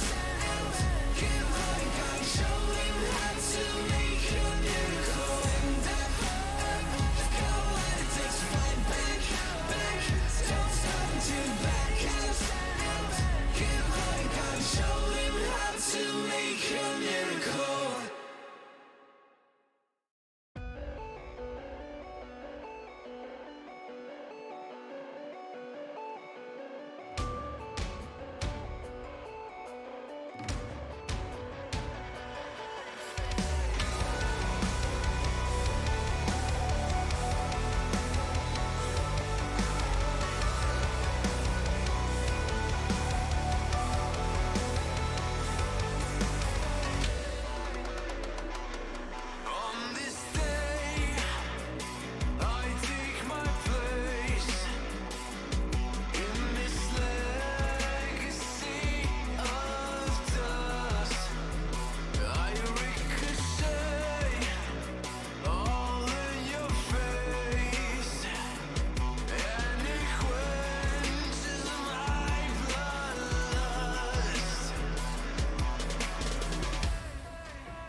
Well, Sprout have edged out Illuminar by the skin of their own teeth, but still edged out nonetheless at an 8-7.5 to the favour of the German core. And now Illuminar, I mean, they did fight a pretty good fight in that first half the way, so credit where it's due, because it could be a very different story, all things considered. Sprout right now here with the flash and a smoke in for Dia on the P250 out of the gate. B-site control, A-site control, I should say, coming in for Dennis, who takes those first couple of frags on Reeds and Mouse. 5v3 already gained by Sprout, and continuing to press the issue in towards the A contact. Snatchy gets Snacks, PHR and Veggie alone, and it's a quick cleanup. Okay, the confidence is on the board for the Sprout side. And when I was looking at that pistol strat, after they got the opening 2 kills, I was thinking, man, they can use this late lurk coming out from Fafin really well, because he was the only player that wasn't with the majority of the pack. He was coming out from underpass to maybe get his way into window or into connector, and I was thinking, oh, you know, they're really pulling some distractions away, and it's just not even needed. I mean, the Glock's just overwhelmed completely. The kills come in so damn quickly, Jay. Illuminar just did not show up at all in the pistol rounds. What a result to come out from Sprout. That looks so deadly. Fantastic start. Deagle's in for Veggie, trying to hold up against Snatchy. The AK comes out, and the kill comes through. Reach trying to hold off his zone right. They do find a knife kill from Snacks. Where? Over in the snipers nest, I believe. That's all right. Okay, some extra money being gained here by the CT camp, so they can't be too fussed with that kill, but a 4v3 for the actual round itself, as Snacks goes spawning, it'll make it 2. Reed's close to the Deagle, dealt with by Snatchy. Dennis follows suit on towards Mouse and closes down the 10th round for Sprout. Well, look, they get a little bit of extra money. And, well, it means that for the next round, Snacks doesn't even need like an AWP drop to him. He goes, right, I can just buy it myself, no problem whatsoever. The thing is, though, Jay, we've now seen Sprout with a 3-round lead going up 10-7, and what worries me the most is not the scoreline at 10-7, but the fact that Illuminar are up 5-1, and now it's just looking so one-sided on the other camp. We just have not seen the responses coming through in a consistent basis for Illuminar after their early lead. Chaos coming in from the T side line. Look at the pistol play from Speedy, knowing this is an eco, so just taking the P250 straight out their heads. Not the cleanest of rounds from Sprout, but still getting away with 4 alive, so it's absolutely fine given all the circumstances. Galil's and the AK stay in. AWP comes out for Snatchy immediately, and the way Sprout are going, this is going to continue to get better and better. Illuminar have the AWP and the M4s coming in. And the first gun round of the half comes through. This has to be the turning point from Illuminar. They have to be able to put some early pressure on. What's the play here coming out for the Sprout side? We saw for Illuminar in the first half a lot of mid-control being established, not a lot of contact out from the CT side. It was very dry, letting a lot of T side have a lot of freedom. And it seems like for Illuminar, it is pretty heavy lean towards this A bomb site. I think Sprout trying to sell as much of a fake towards this B bomb site as possible. 2 smokes over towards that B site. And that's at least pulling a bit of movement on the distraction for the rotations, because it's going to be the play interconnected to split to A. Engagement there from PHR, trying to come through with that kill. Eventually finds it on Farvoon. Dennis will trade back though, so quick 4v4 situation. Up out from the connector area. Dia drops the bomb though. Mouse comes up with that frag and flashes over to look for Snatchy next up. It goes behind him, so he doesn't get blinded off. Fights the AWP, but loses the fight of his own. Snatchy repeaks and gets into 2v2, and Spiddy will drop Veggie, leaving it all to Reeds. 1 versus 2, but still gets both those frags. Big kills coming in for the last CT player, and Illuminar will just cinch the 8th. Oh, okay. That came really down to the wire. You thought for a moment there with Snatchy being able to get some good trades out from ramp that it could have gone the way of the T side. But look, it started off really nicely. For PHR, he got way too much than he should have. He was so damn low. It should have even been the HG to trade him out, but instead he wide swings out from connector, still finds 1 kill before going down. A very, very down-to-the-wire round from Illuminar. Only 1 player staying alive on the CT side. And look what that's done to the buy, Jay. We're seeing a FAMAS come out and even an MP9 and a single kit on this CT side. SMG burst from Mouse comes up good here in the back lines, gets towards the apartments, gets Dennis to drop Stacks, taking some damage and everything. CT's forced back as Sprout just set positions and start moving closer. Mouse with the AK set in towards the behind smoke area. Utility being thrown out by the T-side camp. Snatchy runs into Snacks, but still connects the shot. I don't know how he's able to cover these disadvantages, but every single time he's finding picks back for the T-side. Farven will fall, however, towards that mid-face. Now 3 standing, making it 2 as Dia drops next to Reitz. Illuminar have control. The scary prospect is that Snatchy's still alive. He may be on 20 HP, but this is sometimes where he starts to come into his own when he's on low HP. Now, they've got the info that there's at least one player out towards the city spawn. The Molotov will force him out, and that's where Snatchy starts to peek in. Spinny drops that bomb towards the top of stairs, and now Snatchy is all alone. 1 versus 3 to try and see if he can bring this back, but it's not going to happen. Veggie quicker to the trigger. The M4 being able to finish off the job. Illuminar, it seems like they're having a tough time against the AWP from Snatchy, but they still convert their 9th. Again, you see how well they sort of outpositioned Snatchy. Still, he was able to adjust with the AWP and find something back. So, like, it's more down to him just being an absolute nutter, basically. Like that's the basic, like, the description of it. Sprout, unfortunately, not connecting that round, so they won't have an AWP to work with this time. It's just going to be Snatchy with a Glock in, the Eagles and P250s across everybody else. Do some damage here with the upgrade pistols, but this is an eco round for all intents and purposes. Nades on will do damage towards the 2 players up towards the top mid stack, and PHR just bearing down and dropping that bomb, looking for the 3rd player, not able to do so, but Speedy will come up with a good kill. And Farven turns around Mouse. 3v3 potential as Snatch drops on the A side. Surely not. Not a round like this. Oh, you'd hope not. Reitz is hearing a couple of footsteps out from Connective, and he has been seen. They dropped that bomb, and there is still a player in towards the ladder rooms. They're backed up together here for Illuminar. Sprout need to try and recover this bomb. They've picked up an AWP and an M4, though. Farven needs to cross back. The orb starting to look forward. Scoped in, backs up out of position.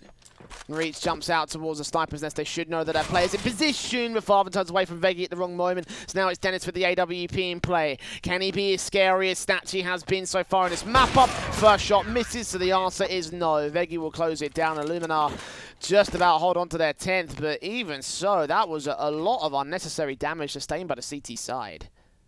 That's a close round. It gets to a position in a 3 versus 2, but you think this is actually winnable for Sprout. And they've set themselves up really nicely. Illuminar losing 3 players, have to reinvest them going into round 22. An economy line is so low for Illuminar with no loss bonus. It means that they're probably going to be on double eco status if they lose this round. They are in a world of pain, Jay. This is such a vital round for the CT side to win. And Snacks, with a little bit of a gap in that smoke, is able to find the opening pick onto Snatchy. So a good start to come out from the CT side. Yeah, shut down that AWP immediately. Don't allow him to pop off like he has done in previous rounds. Obviously, he's getting past it. Snatchy, Spinny, I should say, will get the kill back on the AWP, but as DE gets dealt with, they lose that mid-presence and that connector control. It's down to the 2 players here in the ramp position to try and find the entryway. We've got Spinny moving up here with the AWP, but Dennis will burn. Maz will take the frag, looking for Farven next. AK taps up the head, takes him down. And is siphoned off, working into the A site alone. Spinny will be there to cut off rotations to the short position. There may be a CT that faces him at this stage. Farven hasn't got many options at this moment. I think he may have been seen here from Veggie. A dog barrel or something. Yeah, there must have been some sort of information pulled over. And for Fafen, he needed his mid support. He needed at least a trade, force into a 2 versus 2 to allow this to come out. And now for Illuminar, I mean, it's only going to be a matter of time. Look, there is an opportunity if PHR goes down on the side that they can at least force in a bomb plant. But it's a difficult angle to check. Footsteps heard. Farven making his way in. Will he drop down and lower? Yes, he will. PHR's going to spot him in spray. Not even going to waste any time with getting that kill on the board. And Illuminar will go 11-all above Sprout. Good start in the half for the T side, but ever since then, Illuminar have brought back the difference, squaring up against the German core. And now with a half buy in tow as well for Sprout, so I'm not able to make good on the damage they've done so far. I've got to remember too, this is an invited team of Sprout versus a team that advanced from the qualifier of Illuminar Gaming. And this second half's looked really rock solid for Illuminar. They've been able to really put a lot of hurt onto the Sprout side. Now, just an eco, they're already getting a lot of information, pushing aggressively into the Palace position, but it is looking like a play out through Connector, PHR to start off, and now all the information starts to come through.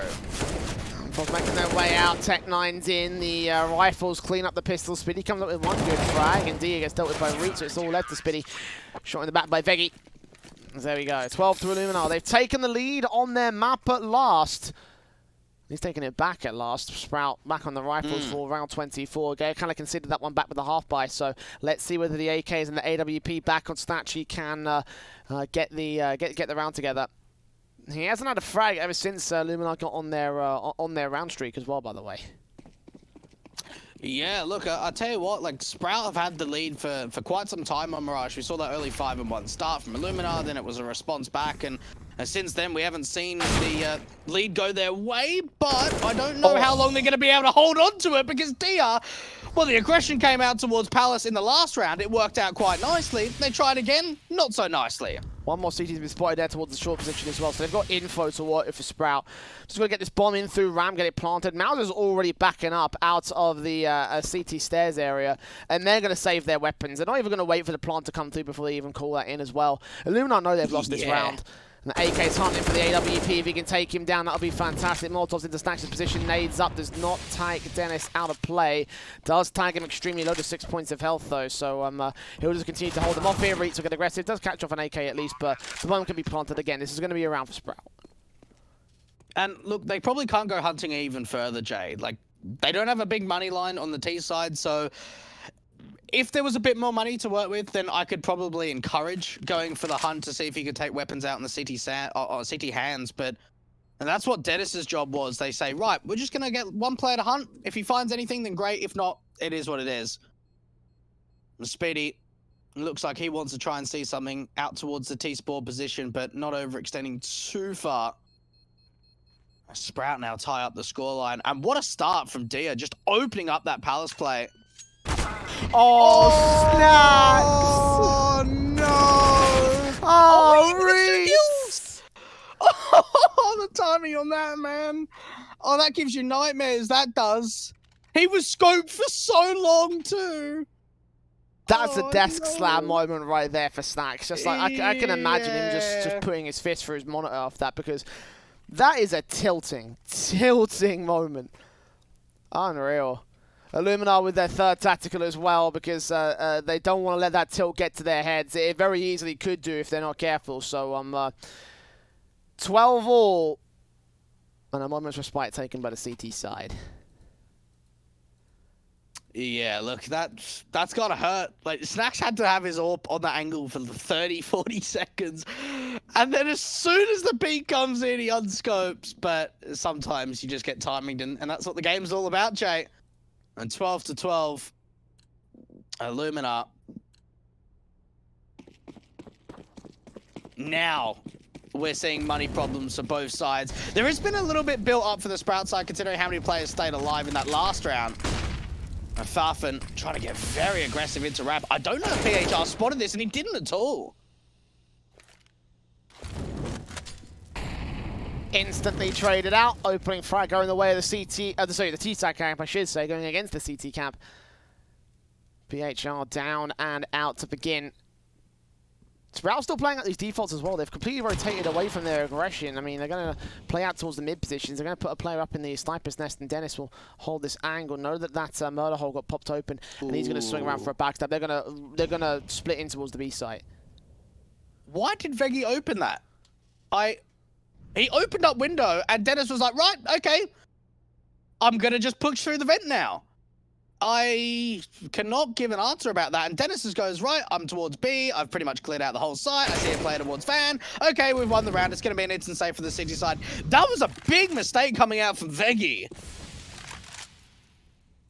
Yes, it was. And I guess they probably thought that it wasn't like it wasn't a heavily contested part of the map. Like, the timing was definitely fantastic from the backstabbing player. So, like, you know, it's partially down to the fact that Sprout just sort of like bobbed and weaved around the CT camp. Also, just down to the fact that Illuminar didn't hold their angles. Pretty big gap to leave in the fence. That's the thing, right? The player towards window got there after the wraparound came through. So, like, it's just down to timing, I feel like, for the Illuminar side. They definitely should have covered it off before they, like, rotated that player out, but yeah. Even so, that's going to cost them the round. The lead going to get regained by Sprout. Snacks just trying to keep his AWP in play. We'll get Spitty at least for an exit to keep that much in for the CT side. Yeah, look, it is impressive timing from Sprout, there's no doubt about it. But at the same time, Dennis knew straight away. We'll even have to see if any of the hunt can come through. Mouse, just gets away with holding onto that rifle. But as soon as Dennis hears that vent getting popped, he goes, actually, this is a bit of a way back in here. Considering I'm already in the window position for Illuminar, some miscommunication. Hopefully that doesn't sort of pay too much of a price towards the late game of this map. But now Sprout have been able to take back the lead, Jay. Looking real confident for the German core now here on the T side. They've now forced them down to eco status. Those 2 rifles for Illuminar, saved from the last round, is all they'll really have to work with here. USPs, Deagles in. Other than that, the CT camp have very little. This hand cannon could be impactful if Veggie places it right and gets those headshots in, but I'm not expecting too much out of this. AWP boost, actually. This is a unique one. Haven't seen much of this here. Could get first contact to the apartments area. So Illuminar making good with what little they have. That USP is not going to be very impactful towards the side defensive, so put the AWP in a position where it could catch off the opener. Yeah, look, I like unique plays like that, especially when you've only got 1 rifle in play. You've got the AWP, or I should say the 1 AWP backed up by pretty much nothing. We've got an M4 onto Mouse, but just pistols for the rest of them, and each of them have just got USPs. Very, very slow round for Sprout. We're getting to about 50 seconds on the clock, and neither team has had any kind of contact between one another. Molotov should force Veggie out of position. I believe Dennis had heard some sort of footstep, but doesn't take the fight and win it. Veggie can trade back on the Deagle, or try to at least look for some sort of shot down the mid-control, but Spitty will shut him down, opening things up at long last. They dissolve the boost up over at the bench position, so the B site now goes back to standard positions here on the defensive, and Miles with the M4 is having to receive here over on the A play. Rotations inbound. T's leaning in towards the A split. Flashbangs will keep them blinded off and stop them from making their way directly into the site as of right now. Spitty with the bomb plant now coming down. Is anyone going to spray through the box? No, they won't. They'll just concede the bomb site, concede the bomb plant, make their way in for the retake. Nades on. AWP watching M4 bursts. PHR and Reets and Snacks all go down one after the other to Dennis and Dia. Miles will get 1 frag to respond, but will go down regardless. And I think anyone at home that wants to maybe try and learn some new, like, unique kind of smokes and nade placements, Sprout are a really good team to look at when it comes to demo watching. We saw that 1 smoke from Dennis thrown towards the underpass position that landed towards the right side of Triple, and that allows a really good way for the connector split to make its way into the A bomb site without having to deal with that AWP from Snacks, who is playing in towards CT. As soon as that smoke goes down, there's no way that he's really able to hold up a defense. Even the buy coming into round 27 is pretty weak, but look how aggressive Speedy wants to get. He's flown out from ramp. Looking up for Mouse to open things up, but the M4 kicks things off for the CT camp. Snacks just behind the smoke, times it right against Dia next to respond. So 3 players alive for Sprout, picked apart by the early aggression, and Mouse just knows that Farben is there out the palace position. Now 2 standing for Sprout as they have just been ripped apart.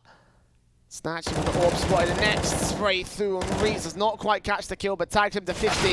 And the AWP eventually goes down on the second phase. Dennis left alone, 1v5. How has Sprout lost this round without putting a single point of damage up on the CT board?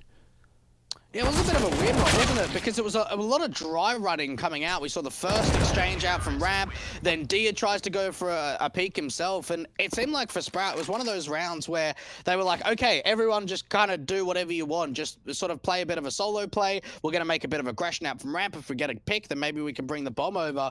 But after they lost that first pick, I think Dia got a little bit too antsy, really wanted to find that trade back, and as soon as they were put down in just 3 plays without finding a trade, that round was pretty much finished from there. A Sprout now, maybe just going for something a little bit more simple, Jay. Simple A execution by the looks of things. Straight in, flashes out. They're not going to wait for the smokes, though, and that's going to cost them Snacks.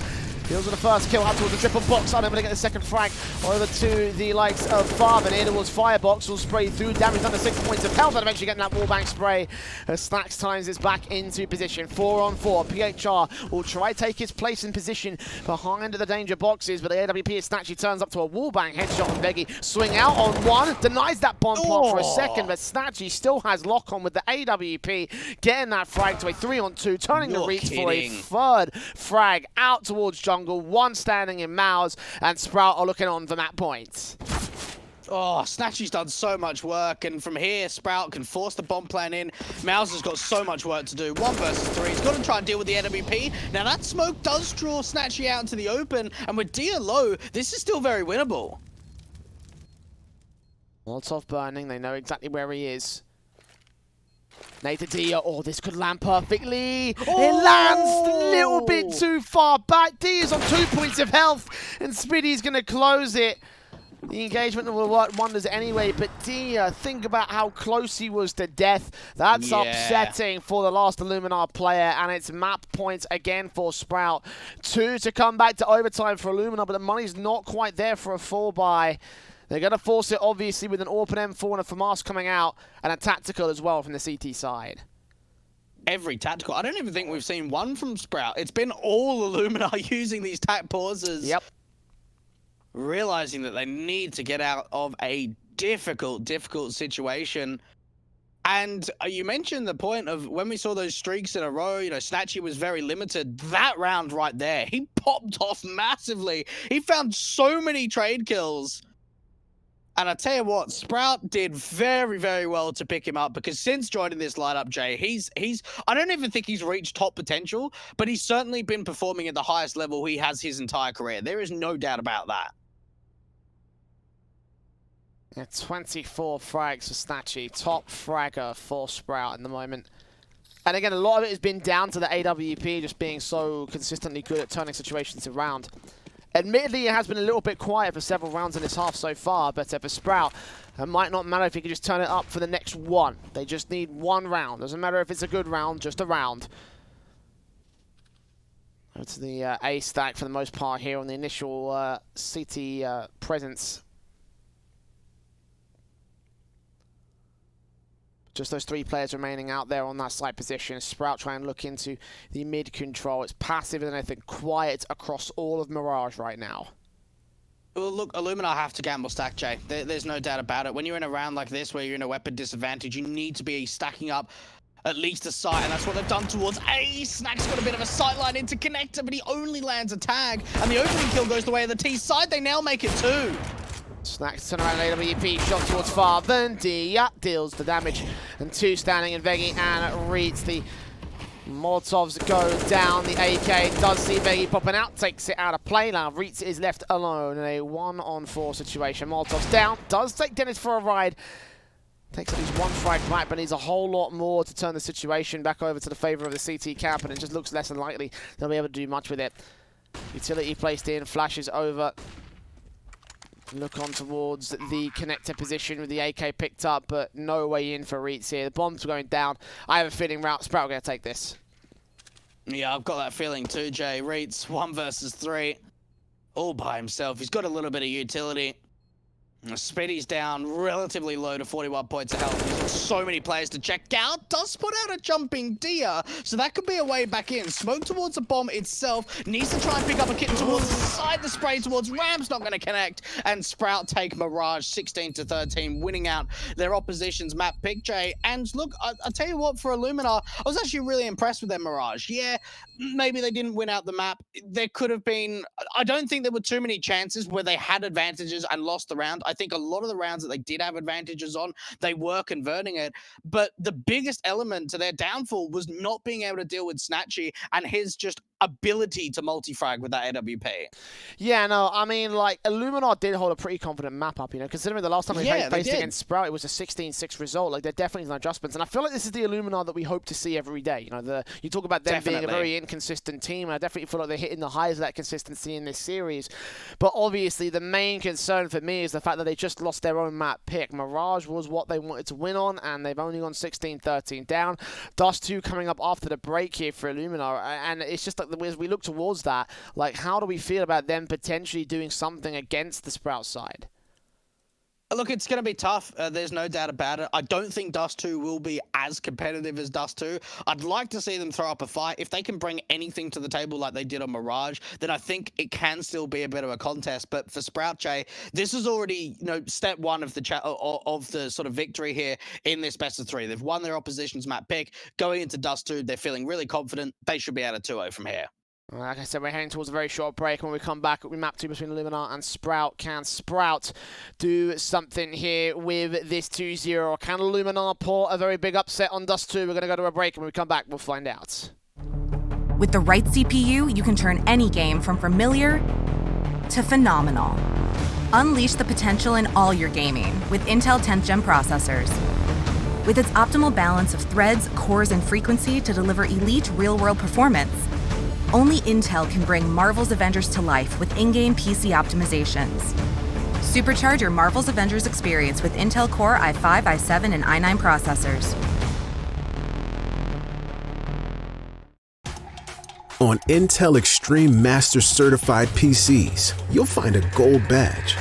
It means you'll find brilliance inside, that you'll get high-grade components like Intel Core i7 and i9 processors that'll deliver the uncompromised performance you need to game like a pro.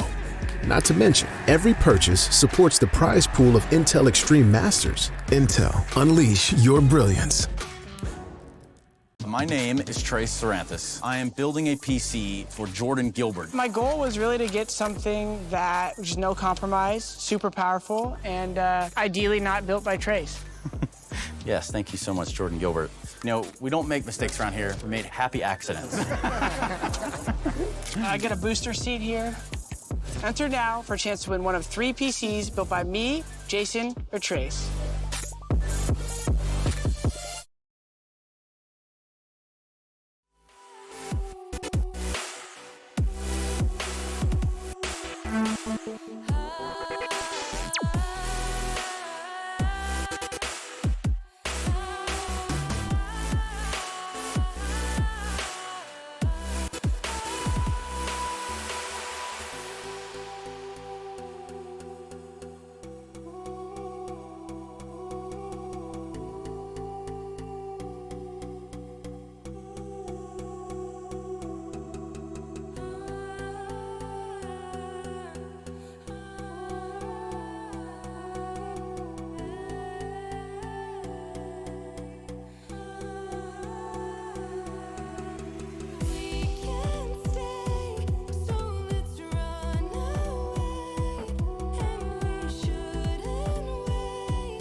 Look above your head at the moonlit sky.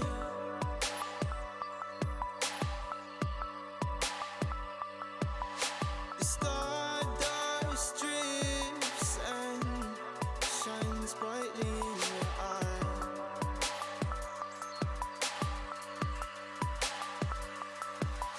So baby, stay with me where the sun doesn't go down, and we will drift away until the day the world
stay with me where the sun doesn't go down, and we will drift away until the day the world stops spinning, spinning, spinning, until the day the world stops spinning.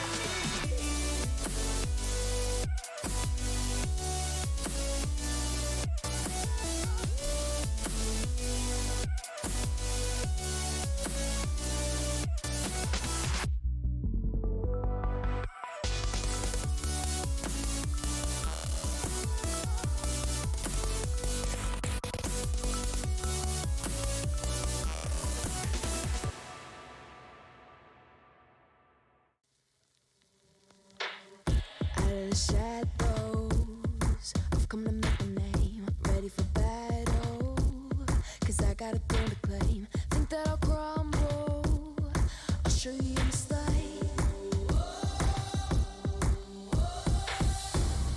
Where you see me coming, better run for cover, 'cause I'm not slowing down, I'm never going under. I survived the pain, I know it made me stronger. So meet the monster I came to conquer.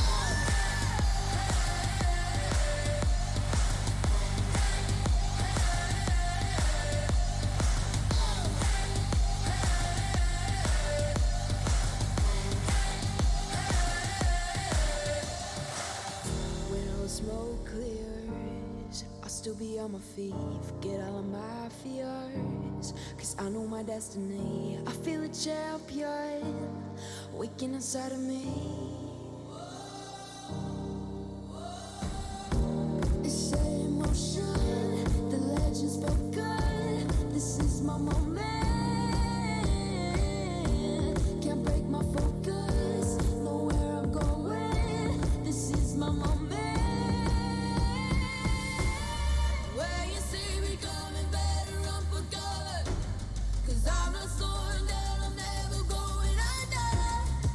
I survived the pain, I know it made me stronger. So meet the monster I came to conquer.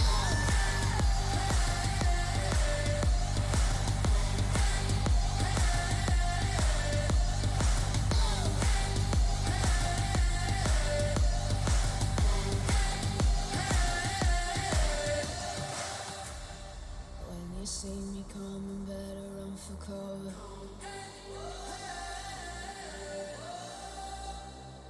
I survived the pain, I know it made me stronger.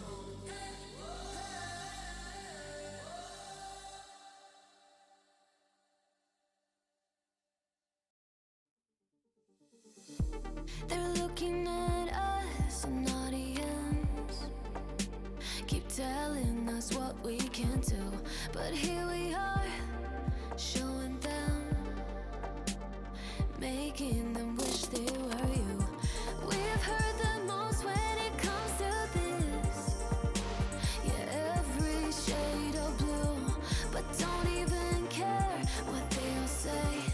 They think we're out of control, yeah, truth be told, we know it, it's just the way we live, we own it, 'cause that we love the thrill, we know it, it's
I feel on top of the world. I feel on top of the world right now. I feel on top of the world. I feel on top of the world right now. I always wanted the world. I want to conquer the world right now. I feel on top of the world. I feel on top of the world right now. I call the shots in the man with the plot and we only go bombs away. Intel Extreme Masters is brought to you in part by Intel, Acer Predator, Mountain Dew Game Fuel, DHL, and GG Bet.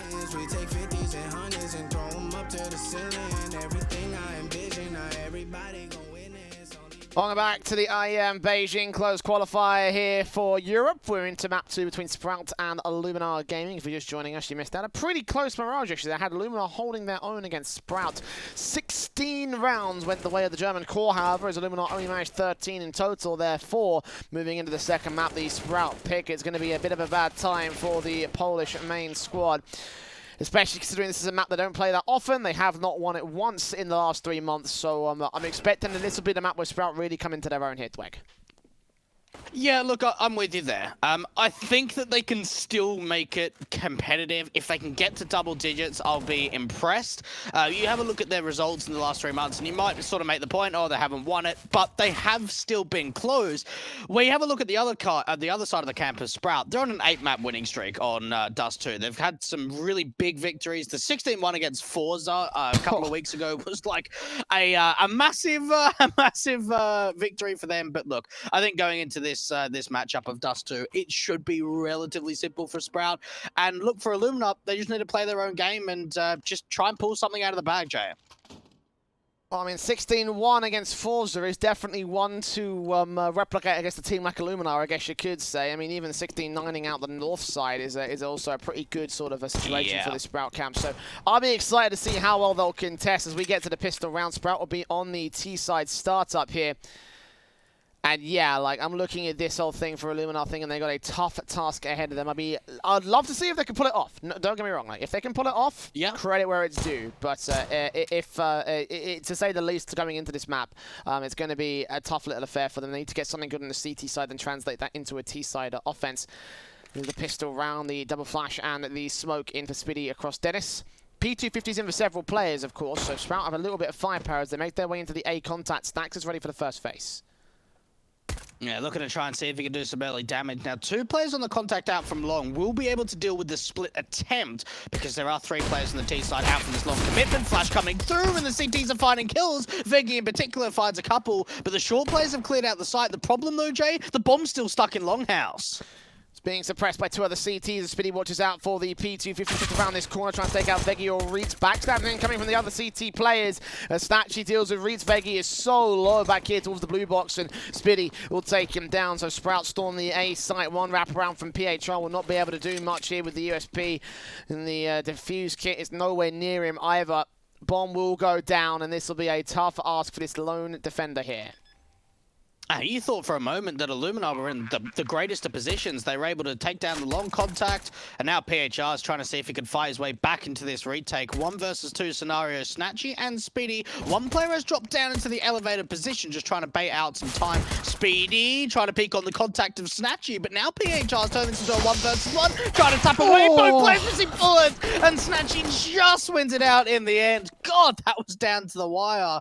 But Sprout did a really good job of pulling a distraction away. Spiddy jiggle peeking out from Longhouse, showing that bomb, pulled the attention for the 2 long players into the Longhouse, and allowed the wraparound from the short players to start to backstab and set up a bit of a crossfire between them. PHR was very, very close to being able to convert in the end, but the 1 versus 3 just not quite coming out. 20 points of health away from getting that round together for PHR. That's got to suck. As you mentioned, both players were missing bullets on that particular exchange, so it all just came down to who could stabilize first. And in this one, here was Sprout. AK's out early for the T-side camp. Obviously, Speedy going to play entry, take down those 2 friends. Could have been nice to put the Mac 10 into that position and take them both. Take some damage for it, 25 points of health, but yeah, 5v3, pushing onto the A side, which is very open. You can see how the CTs, I should say, aren't even going to bother with this contact. They're just going to fall back out position, hold on to their weapons, and hold on to their Kevlar, because this is going to be a round for Sprout. Nice and easy cleanup. And even with the lurk coming out towards the lower tunnels, it means that this save attempt from Illuminar is going to be even more difficult. Mouse and Snacks. It looks like Mouse wants to try and take a fight onto Farfin. At least picks up a MAC-10, but that's going to be it. Illuminar can't really find too much more than that. So for Sprout J, the control out towards the A bomb site, forcing the bomb plan in, will gather themselves a second round. The force buy from Illuminar, doing a bit of damage here and then, but overall not too much. And you've got to think, Scout, a MAC-10 in play for the next round for the CT side. They can invest a little bit, not a massive amount, but for Sprout, they've started their campaign on the T side of Dust 2 incredibly strong.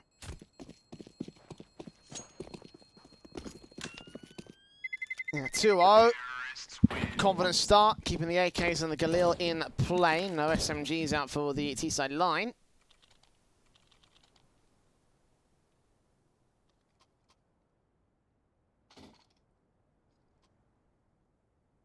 And the eco should come through for the rest of Illuminar here. The Scout in for Snacks.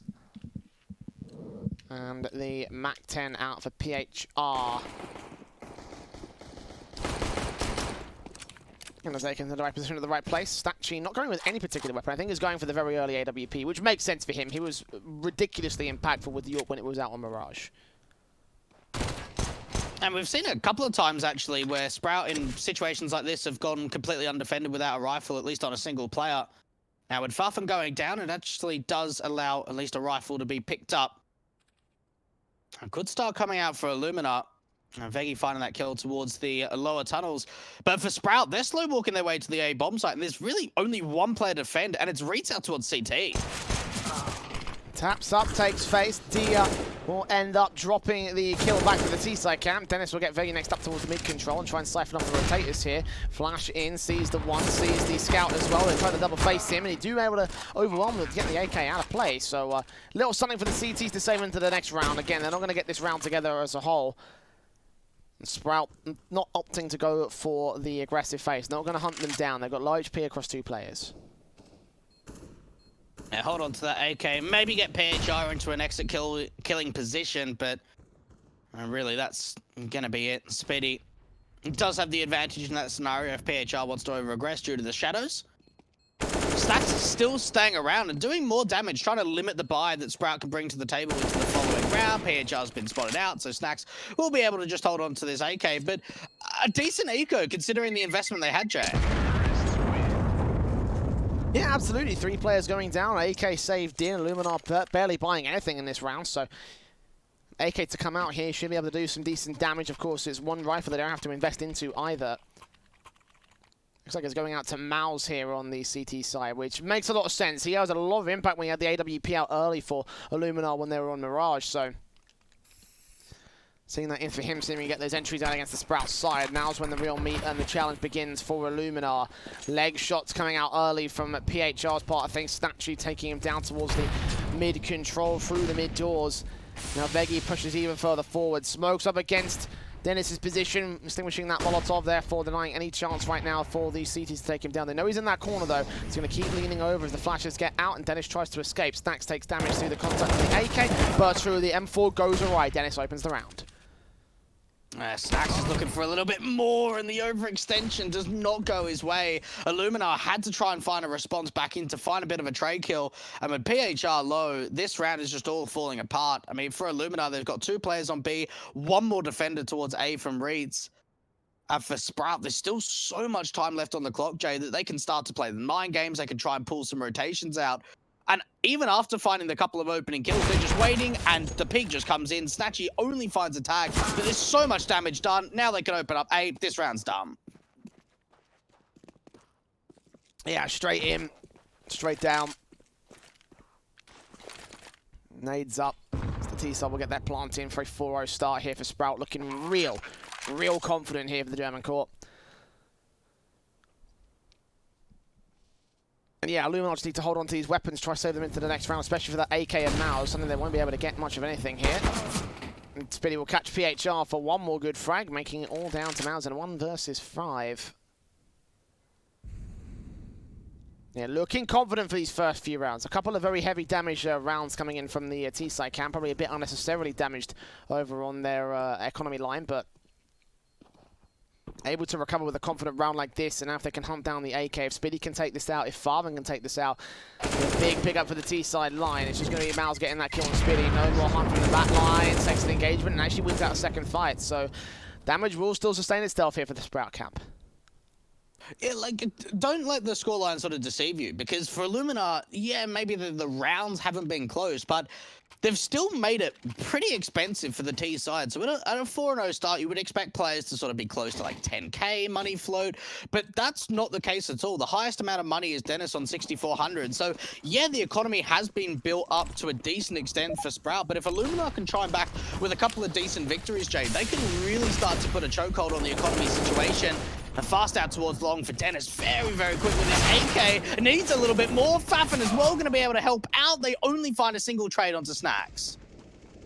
Now one player left here in the form of PHR. 1v3 situation. Dia pops out, gets that kill. And there it is, a 5th round to the board of the Sprout side. We're having a bit of a technical issue actually with our observer, unfortunately, Dwayne. I don't know if you've realised that, so yes. I'm going to try to see if I can get that fixed up to a certain extent. I believe we might be okay now. Yes, 5-0 for Sprout. And the double ops coming in for Illuminar. Yeah. Snacks and Mounds bringing those out. Let's see if they can have some decent impact with this. They kind of need to change up as well because they have sort of like struggled to get things going at this stage. Sprout with the AWP and the AKs in. Smokes down, incendiaries, outstanding Molotovs and everything, just the utility bases to try and siphon off the T-side from going straight out of the tunnel's entrance. And made their way in towards the mid-control. Mouse does do the damage, catch off Dennis with a fantastic adjustment. That's a great shot from Mouse. That was some really deep mid-control coming out from Sprout, but it's all going to be a bit of a ruse, Jay. A late lurk out from long, 2 players into the short commitment. They do have to get that bomb up to the Xbox position to try and assist on the split to the A bomb site. Molotov coming out towards the closed doors, getting Dio just a little bit more information on exactly what's going on. But for Illuminar, it looks like they want to put a bit of a presence towards these upper tunnels, maybe try and aggress and get some map control away. M4's in, double ops out for Stacks and Mouse. Still ready to receive more contact. Veggie does get dealt with by Dia though. Dinks in for both players, but Dia has the AK so he can win the kill. Now the AWP Snatcher looks to try and see if he can catch off Stacks, but Spiddy catches him instead. So 4v3, making it 3v3. Reitz finds his trade out towards the mid position, and the bomb plant can be secured here. AWP in, good kill for Snatchy. Gets it to 2 now as Reitz is the next casualty of the CT cap. And Illuminar are thinking about this here, and Amanda's advantage with only 1 kit on the AWP, who's back over at CT spawn and leaving PHR to do most of the heavy lifting. It may be a better call to save here, and they're not taking an aggressive face. Yeah, look, for Illuminar, I kind of want to say that's pretty disappointing, Jay, because they had so much info. They had an aggressive player of PHR that had cleared out the upper tunnels, and then they just overextend towards a long house, and then we see a simple kill go in the way of Dio. Yeah, he gets dinked down in the process. And it just means that that retake is just not on the cards. PHR has to try and hold on to this M4. Sprout going 6-0 up. And one thing we haven't really seen in the Polish scene for quite some time, Jay, is individuals, you know, going over to international lineups. You think of Innocent, what he's done in the past, Mantu, sort of half Polish, half UK. You have a look at the 2 guys that have now joined up with the Sprout side of Dia and Snatchy, and you kind of think to yourself, when there's so much talent in the Polish scene, you know, is it a chance for someone like Hades or Kai or even, you know, MHL from AGO to maybe start to make that move? Because when I look at Sprout, the roster move on paper at first, I think a lot of people had question marks about it, but they've made it work so damn well. Very capable team as a result of it. I mean, it's just, it's an unlikely concoction, but it works nonetheless. Yeah. So let's see if that continues in for this matchup right here. 6-0, obviously, for the Sprout side is doing wonderfully against Illuminar, and a half by maybe in tow. For the CT cam, they've got the SMG on Mouse, the M4 out for PHR, so definitely not going to be a very fun affair for them.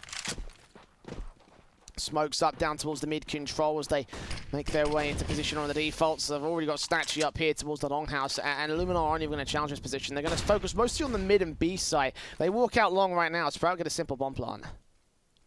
Yeah, look, Illuminar in a round like this, it's almost like a bit of a crunch, right? They're working together very close on each other to see if they can try and trade out. Speedy catches off Veggie, getting very aggressive. But you're right about the long contact. Nothing coming out. An opportunity for Dia to even walk out to this A bomb site and go, hang on a minute, guys. It is completely open. I don't see anyone. We'll be able to bring this bomb over. And they're not even using any utility. They have no idea that the T's have already opened up A. Straight up and out.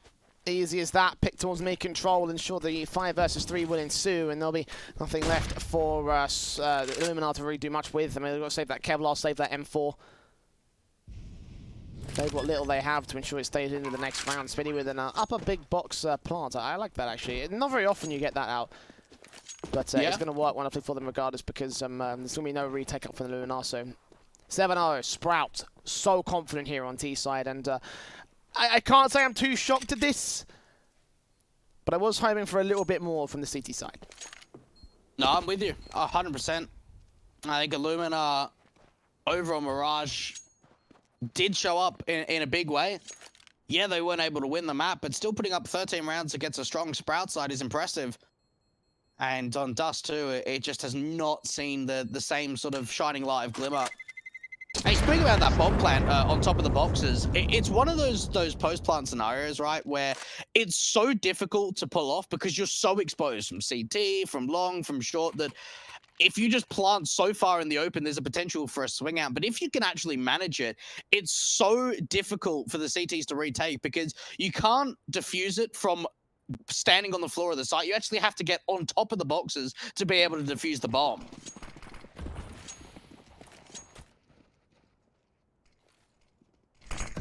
Okay, him and Farden. Look at the run boost. The Bonnie hopping. And look for that kill on Veggie. Flashed out, blind as a bat. Does do some damage, but does not get the kill.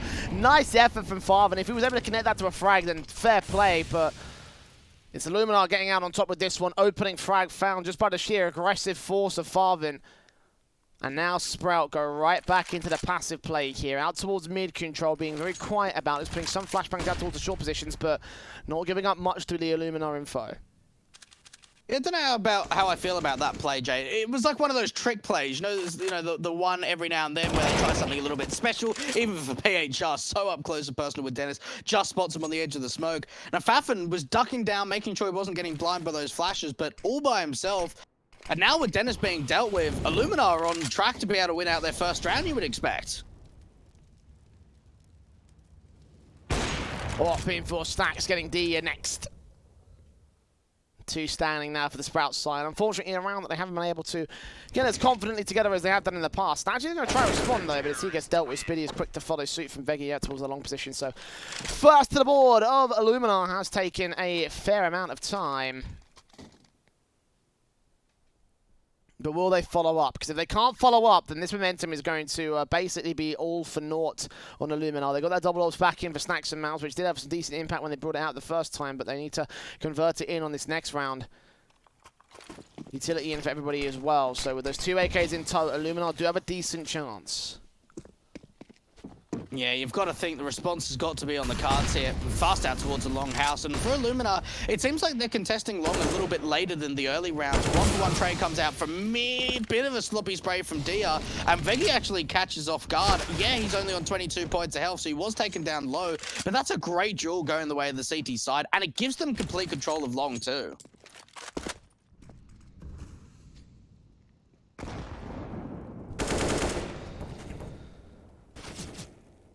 There's 2 frags straight back for 1 over on the CT favor, so Illuminar still holding control.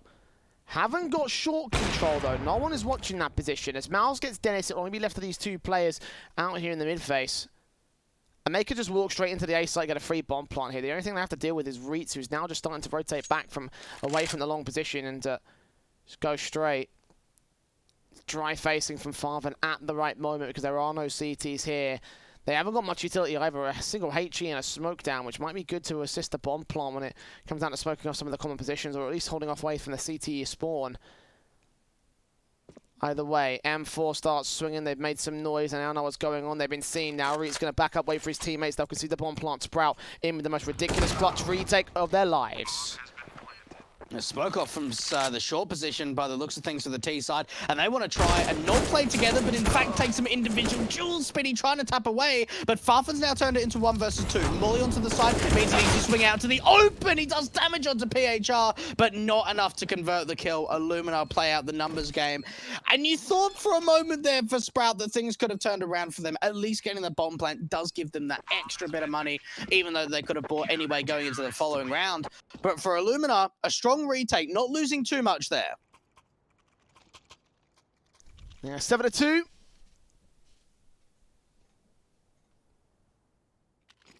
Sprout back in with their rifles in tow once again. The AWP's in for Speedy. Snatchy, I believe, has dropped an AK there in the T's, but actually, yeah, you can see it on the floor. So there's that. He warps in early on for Snacks, looking for contact, looking for positions, unable to see anybody out here from the T side. Hoping to catch that mid-aggression, but so far nothing to be. AWP is Snatchy instead. I'll take his own aggressive face here into the mid position alongside Dia. Snatch hasn't been quite as flashy as he in this map as he was over on map 1, so for Sprout, maybe a bit of a hindrance to their line so far in this one. Yeah, look, it has been very slow. When you think of how T-sides have played, both in Mirage and Dust 2, we haven't really seen a lot of quick plays. We've seen Sprout, for the majority of rounds on the T-side, look to get some early long control. This time around, they go out towards mid, they take a little bit of lower tunnels, they've got eyes on the long flank in case anyone gets aggressive, and that's exactly where Veggie is. So it all comes down to timing and confidence whether Veggie wants to go for an aggressive play, because if he does, he'll be able to try and backstab the short players. And for Reitz moves up, Molotov's in as the contact play tried to come through from the CT side somewhere. Flash for Snatchy might get them into the mid doors. Reitz starting to move forward as well. Take away that backstab position. Here comes Veggie. Moving up slowly but surely. We'll see them all line them up, but only do damage to Dia. The Incendiary should force the forward. They've got 20 seconds to go. The time was going to run really low for Sprout. Another CT moves in. Snacks catches one with the AWP. Dennis and PHR get trading. Reitz comes up with one frag. Needs Farman to fall next. And Dia left alone with the bomb in towards the tunnel's entrance. 7 seconds. Needs to get PHR to fall. We'll try and Molotov his position, but Snacks has the AWP on lock. And Dia marked for dead. Third to the board of Illuminar. Sprout again letting that timer run so low. Yeah, look, Veggie, he might not be able to do the damage, he might not be able to find the kills, but he just pulls such a distraction away from the top mid position that then you've got players fighting from the B side, you've got aggressive players coming out from short on the CT side, and just creating so much chaos. Sprout running down that clock so low. And Illuminar, well, they sneak their way into a third round. This is now 3 in a row for the Poles, and finally, they seem like they've got a bit of a chokehold on their opposition's economy. There is still a full buy out for Sprout, but very limited in money in the reserve. And Dia's just waiting for aggression. Veggie gave it to them in the last round, pushing through the smoke. He's waiting in it. Oh, Dia's right up close to it. There's no idea. No idea. Now he knows. Had a suspect on it, and the smoke clears. Veggie's position we revealed. Simple shot to shut him down. Molotov's bout from Snacks to try force that lone T-side player away.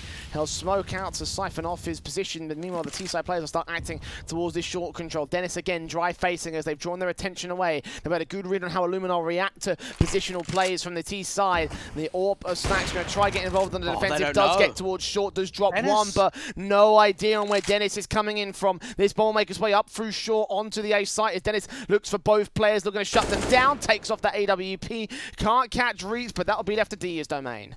Oh, that's such a sick play coming out for Dennis, keeping his head down from that short phase. Yeah, he baited in his teammate to fall, but he was able to get to the site, trade out with that AWP, force into a 3-on-3, and there's even a late lurk behind PHR in the lower tunnels position, but Farfan hasn't seen it.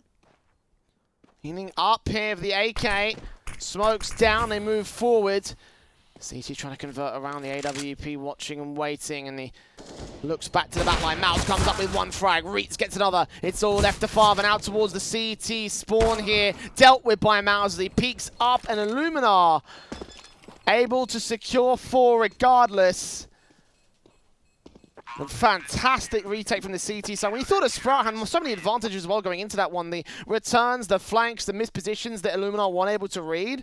Like, that should have been a Sprout round by all accounts. I think that's probably one of the poorest post plants we've seen from Sprout this entire series, in all honesty. And we saw the play towards lower tunnels for Farfan just not find anything. He backstabbed up to at least get eyes in that short position way too late. And the players on the site are peeking. When you've got a backstabbing player like Farfan in the lower tunnels, you don't really need to take fights on the side, but instead pull distractions away. And now they've really taken a break to the economy. Sprout going very, very fast to take that early short commitment. It's been very slow and passive for the majority of these T-side rounds. At least this time around, Jay, they change a bit of a change-up and go in for the short commitment very, very quickly.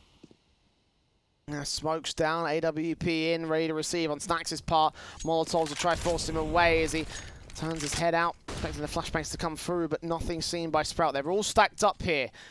These two AKs in tow and a very broken buy-up as well. Sprout's economy is so lopsided because of this double hero AK. Smokes go down, flashes at the ready. Can they shut down Snax? He has landed some very consistent shots here from this car position. He gets forced out of angle. Two T-side players down. Flashbang going to get evaded. Still Speedy rounds that corner. Tech9 in close. Taps up, nades through. Damaged under 3, but not a mass amount. The bomb plant can be secured. 5-on-5 retake is something we haven't really seen on Dust 2 so far, and for Sprout, they've even dropped a player towards his CT spawn. It's snatching with a bit of an off angle, the bait and switch play coming out for Dennis, but Sprout have been able to lose that man advantage. It goes the way of Illuminar, but the frags are still coming through, and now it's down to the double AWPs. Mouse dropping over one to an AK, and him and Snax need to try and bring this together. Mouse stuck in the open, Snax can't hit the shot, and it looks like Sprout are going to convert their 8th unless Snax can come back with the AWP, and now turn it into a 1-versus-1. He's up against Speedy on the side, but no time. He just backs off. Yeah, recognizing his HP was low, his time was low. He had that kit in, but no utility to try and shield himself from Speedy's position. And the AWP will get recovered for the T side as well. Sprout with a brilliant 8th and what was essentially a half buy round for all intents and purposes. It was a bit awkward with the two players buying up to the AKs, but they had their impact and they had their moment. The T-side half won by Sprout, and Illuminar take a tactical pause here. Well, on the verge of coming back to try and take this half overall, but now got to take a moment to take a knee, figure out how they play from here. Well, I'll tell you what, double AWPs has been working. There's no doubt about it. That's been one of the elements that's been working really well for this side. Now, the money... it's still doable for a buy. There's no doubt about it, because there are a couple of players, Mouse and PHR in particular, that do have a lot of money. So they'll be able to force the investment going into round 13. But we spoke about so many rounds of the potential of trying to just continuously reset Sprout. They were so built up with that 7-0 start that even with 4 rounds in a row, it wasn't until the 4th one, or the 5th one, I should say, is when they really broke the economy. And now it's come back to bite them for Illuminar that they haven't continued their streak alive. Orps in with Snatchy, catching Reeks for 1. Spinny doubles up very quickly out of the gate here for the Sprout side. 2 quick kills coming in, untraded by Illuminar, even though they'll do damage to 1. Flashes over Mouse here with the M4, catches off that quick spray back. The 2-for-1 trade here for the T-side of Favor, and he'll back up even more passively as PHR catches Farman towards the mid control. That's a decent response in, but Dennis starting to swing forward, and PHR going to make his way out. He has left Snax to try and cover off this mid position. Flashes in, Dennis does get PHR. Mal's really able to respond. The AWB is Snatchy, sorry, it take face, sorry, it take kill. And Snax, last player left. I think Dennis knows about this, so he'll just wait and wait for him to come out towards the short control. Snatchy gets the bomb plant down, trying to secure the round for Sprout. Dennis is very, very aggressive now. Hearing those footsteps, you know exactly where Snax is coming in from. And now a 9th on the board for the Sprout side. And those entries out from long pretty much secured the round, right? They run out, Snatcher gets that opening kill, Speedy then follows up with his own. And there's a bit of a response back from Illuminar out from mid, but for the most part, once those 2 long players go down, that round's pretty much finished within the first 10-15 seconds.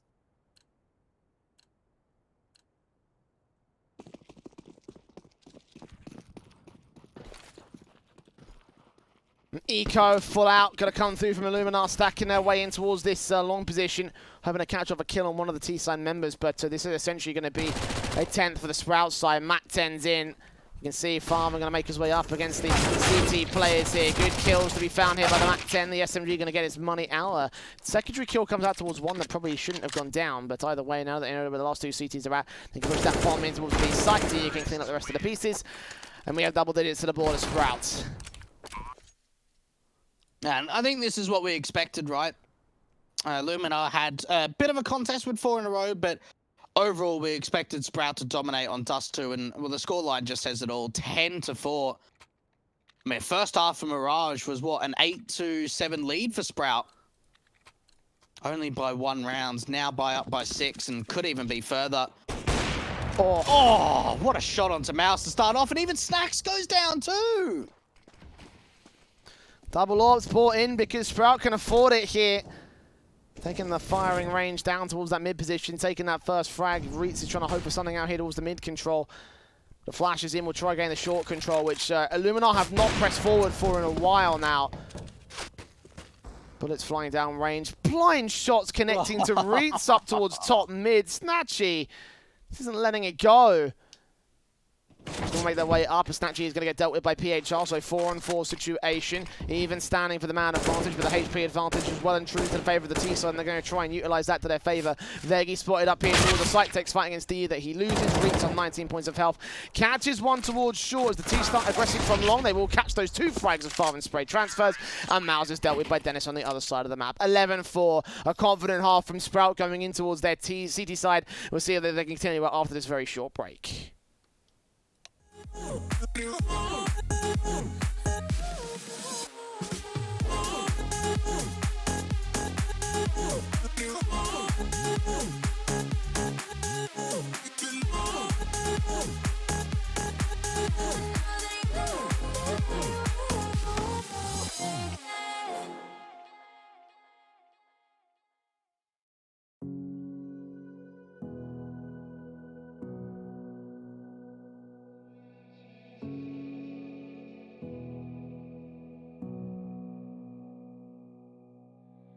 Sitting on a bench, waiting for the time to pass, dreaming of what happens next.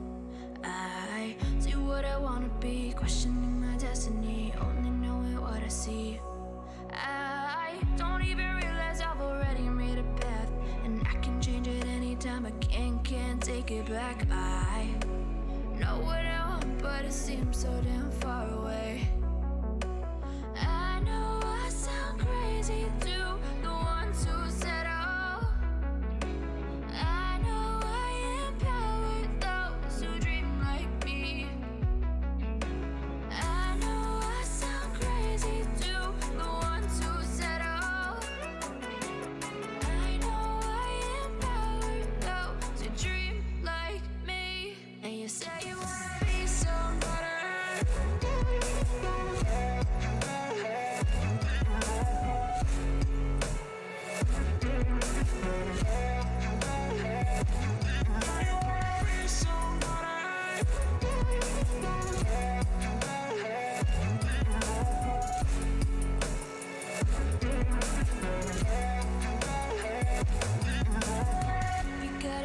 Then you better use it. Tell yourself day after day it's time to prove it. No days off, keep the hustle moving. Wanna see you be what you wanted to be, prove it. I know I sound crazy to the ones who said I know I empower those who dream like me. I know I sound crazy to the ones who said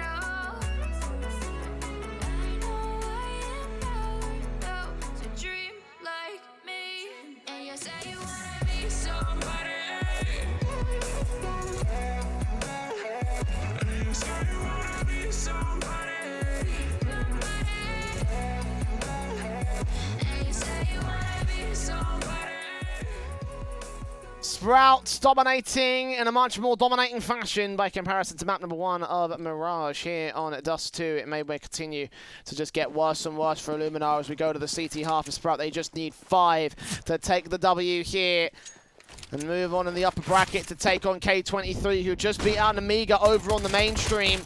Taps up the USPs of the pistol round. Reeds comes up with the opening kill on Snatchy. Dia can combine to take down one frag. Snacks will trade him back, and Dennis has got to get out of dodge. He's got the defuse kit on his backs. Swing out from the USP of the CT. Cat made towards tunnels. Farman gets one frag, unable to catch PHR. He has info on that bomb. Flashing for Dennis. Gets another kill back on Snacks. So the CT's gain a 3-on-2. What a response coming out from Sprout. They've done very well to bring this back. The problem here, though, is the low HP. Now, the bomb's starting to cross from the upper tunnels out towards T-Spawn to regroup to this A bomb side, but Dennis is just so aggressive. Now, there is an incendiary for Speedy to work with. I'm not really sure how they'll be able to place it, maybe on a retake or trying to deny that bomb from going down. But for Illuminar, there is one more smoke to follow, and it's just going to go down in time. Molotov out towards the car position. That forces Veggie out to the open. Okay, there was a sight here. PHR going to try and look for the bomb plant. Boost up from Dennis. Looks on sight. Does not see the one. And the low HP player getting boosted up. Dealt with by the P250. 2 frags for PHR. Now Speedy's left alone. No Kevlar for this retake. Going to get hurt by aim punches. A squishy soldier. So USP moves up. Sees the shoulder bait. Takes the fight. Just about loses it to PHR. 1 point of health. And Illuminar take an important pistol to kick things off in the second half. Yeah, good look. Good pistol there coming out for Illuminar. Great start, just brute forcing their way through. The Glock's getting some really good exchanges, finding that opening man advantage. Sprout did a very, very strong job of being able to bring it back in their favor. The thing was, the low HP really hurt them towards the end there. And PHR was the man to step up when it came down to the clutching scenario. A Sprout with the force spy. Now, we saw Snatchy when he had an AWP or a scout getting a lot of tags out from the mid doors. That's something that Stacks really has to try and bring forward going into the second half. Taps up, PHR getting Dennis. Good shot from Dia. Extinguishes the flames, looks in for a little bit more. These low HPs to the Mac tank are taken down super duper easy. So 4v3 situation, of course, gained by Illuminar. Better buy, so it's expected. But they have shown a bit of resistance here from the Sprout side.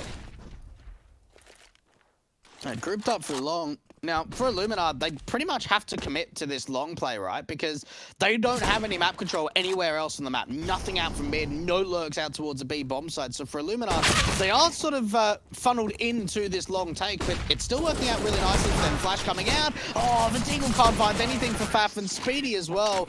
Opportunities to find more kills just does not come through for Sprout. Forced by not being successful, Illuminar are on the road to at least try and bring this back, Jay. It's only a deficit of 5 rounds. Okay, well, opportunity presents itself. Nico got to come through from Sprout as well, so they can equalize a little bit closer. Make up some of that little bit of ground that they have between them and the German core. And look at the scout shots of Snacks. Straight down mid, straight on target. Not getting the kill, unfortunately. Not a headshot, but it is going to be good enough to tag 5 and low enough. Khalil's on, checking out position. Ready to receive with some flashbangs over. Not able to get many of these players to drop. AK tap through, burst up. Snatchy and Dia get 2 kills. Oh no, I don't like where this is going. I don't either. Now, for Illuminar, they've already established a bit of a contact out from the long position. Now getting some deep mid control. Mouse is able to catch off a very aggressive Dennis. Now, sort of focusing their area towards this B bomb site is probably the best bet, Jay. The thing is, though, the rotations are coming through. There's even a backstab from Dia. See the utility, takes the spring on Snacks, does not catch it. They had a HE, they could have put that down. Now Dia gonna bob him back behind. Car takes out one. Veggie with the AK tapping through, desperate to get some picks back. Farvan's got 2, and Snacks can't land his shot. Sprouts, full eco in this round, come out with 4 free rifles and a 12th to the CT board. Oh, man. It happens so often. And for Illuminar, it's got to hurt. Like, that wasn't even a force buy. That was an eco. I think we saw 3 Deagles and 2 USPs, and that was it. No Kevlar, no utility, no nothing. And Sprout pick up a Galil, they pick up an AK, they even pick up a Scout, they force by the AWP onto Snatchy, and, well, he connects onto that first pick. Illuminar trying to brute force their way out from long, or at least they tried to, a nade onto Veggie. Look at the early damage that's been done to this D side. Oh, again! Veggie, he better thank his lucky stars that the CT missed that shot, because that could have been an easy kill for Sprout. You get a 5-on-3 advantage. Smoke down towards CT. He's going to go at the Ghost on what they're really going to go for here. Shoulder baiting from Father sees what's going on. Mouse is tagged so heavily. Speedy can get the scout shots. Intake. One tag, another. And Smoke up the trade out to the AK. Now looking to hold off a more standard side defensive. PHR facing first with 97 HP. Gets himself back into the smoke. He's not going to be read out, but Snacks will take the fight anyway. Win it out. 3v3 for the retake. Speedy was trying to see if he could find a bit of an angle to work with, but stuck in the site with no assistance to follow just yet. It was a difficult ask, and for Illuminar, they want to try and take the fight. PHL's the high HP player, getting flashed into the window position. Snatchy completely blind, but still hits the shot. Didn't have to go that aggressive now. Snacks and Veggie got to step up to the plate. Two could line up for the AK, but Dia gets the frag in, and Veggie dealt with at the edge of the smoke. Diffuse coming through, 13 for Sprouts.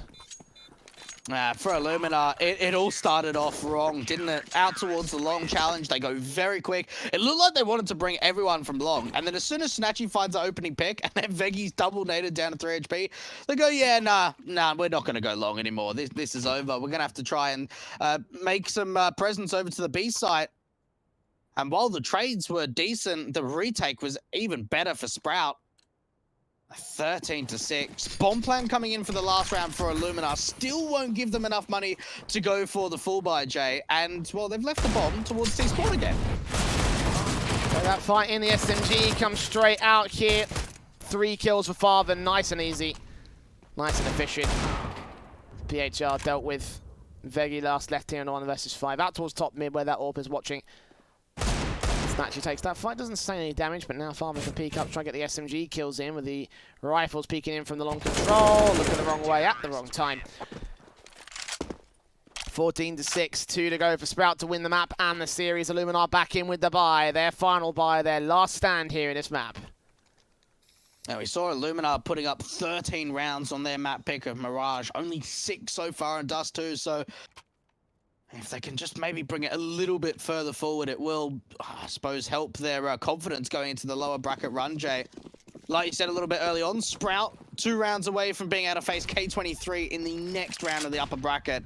And look how many players Sprout brought over to this long control, Jay. It's really 3 players backed up by a 4th with utility, and Illuminar don't even have a chance to get out of the longhouse.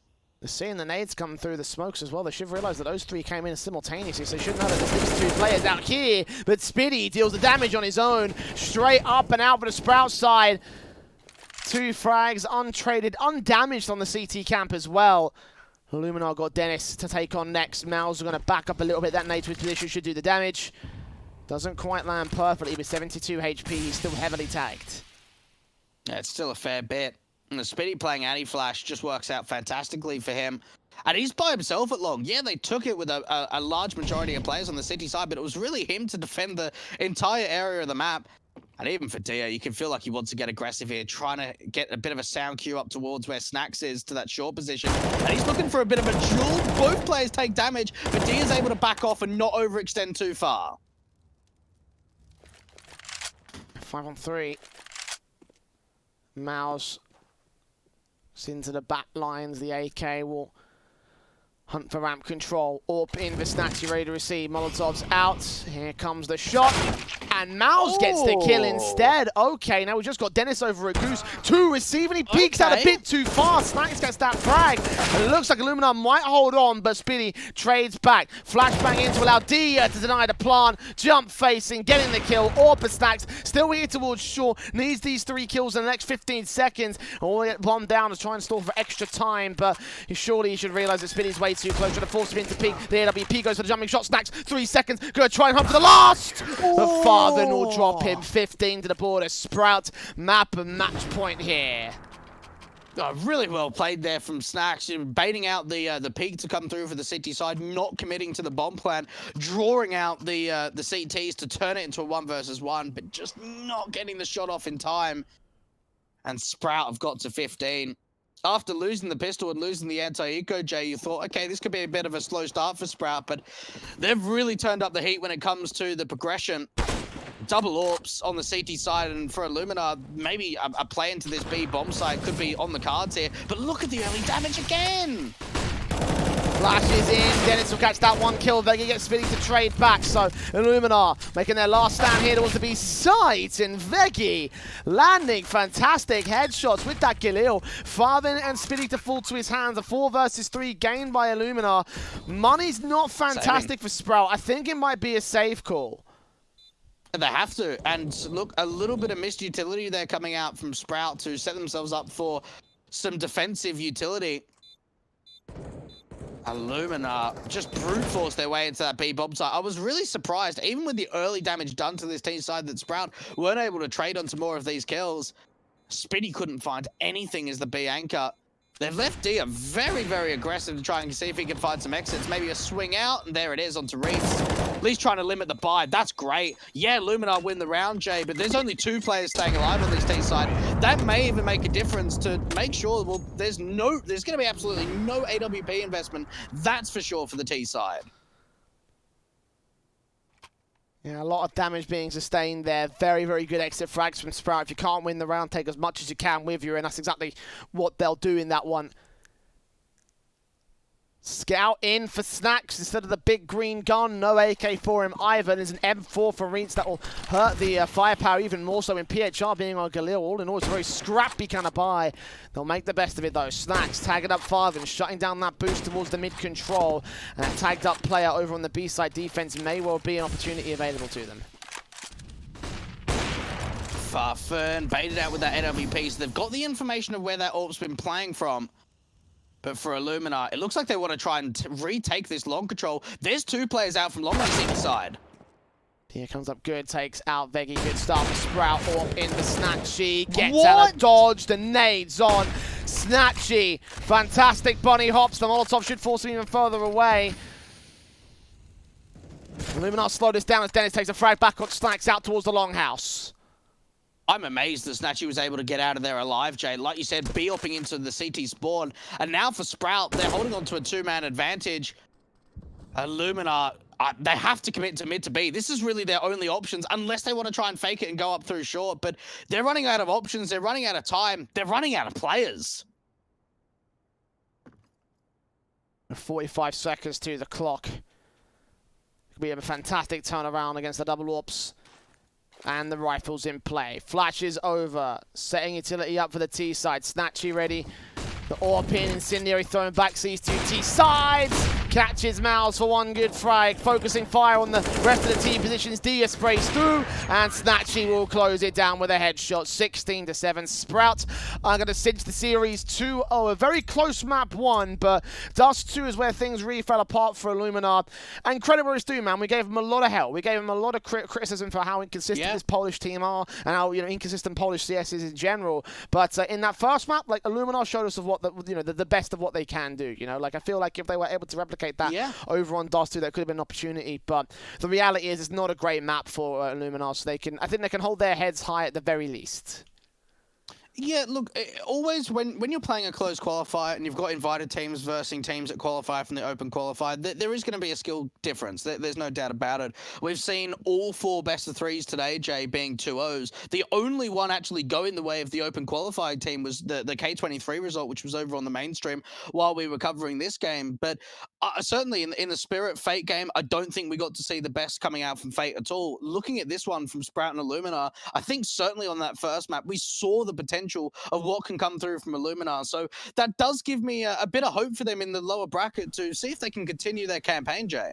Could well be an opportunity for them. I mean, they are going to be taking on that Namiga side though, which is going to be a bit of an awkward time considering Namiga won IEM New York. So there's going to be some competition, I think, for Illuminar going forward. And I mean, I guess in general, you could take a look at a lot of the squads down there in the lower bracket and think, what's going to be their likelihood chances? What's going to be the best opportunities for them? And then we'll get to find out as time goes on. But for now, for tonight, that's all we've got time for. We are done for the day. We have closed out our 2 best of 3s. is our 4 best-of-3s total here for the upper bracket quarters.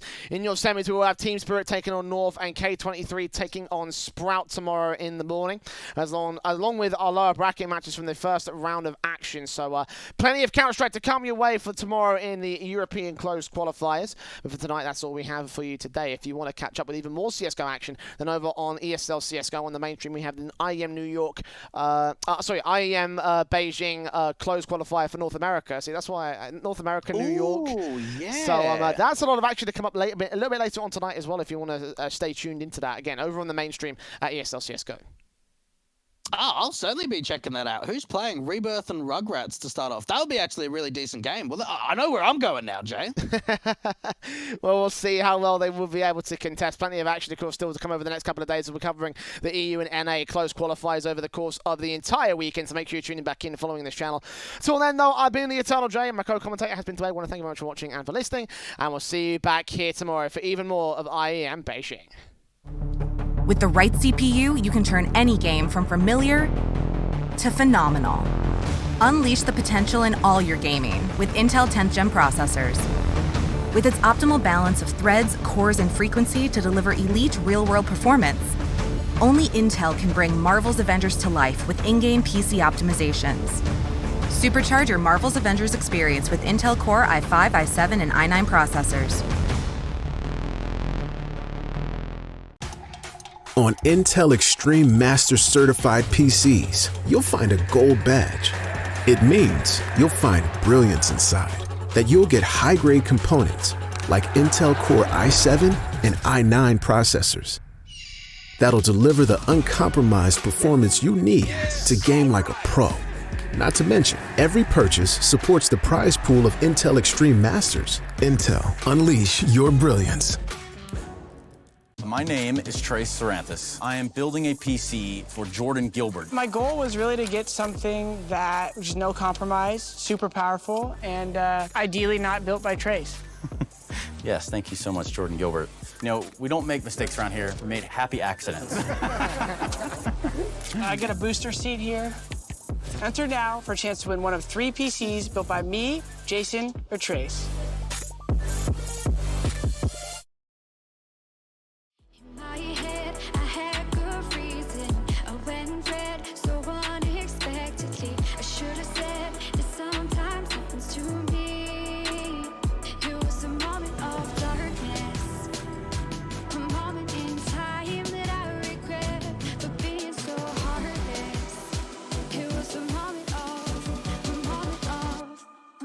Of darkness.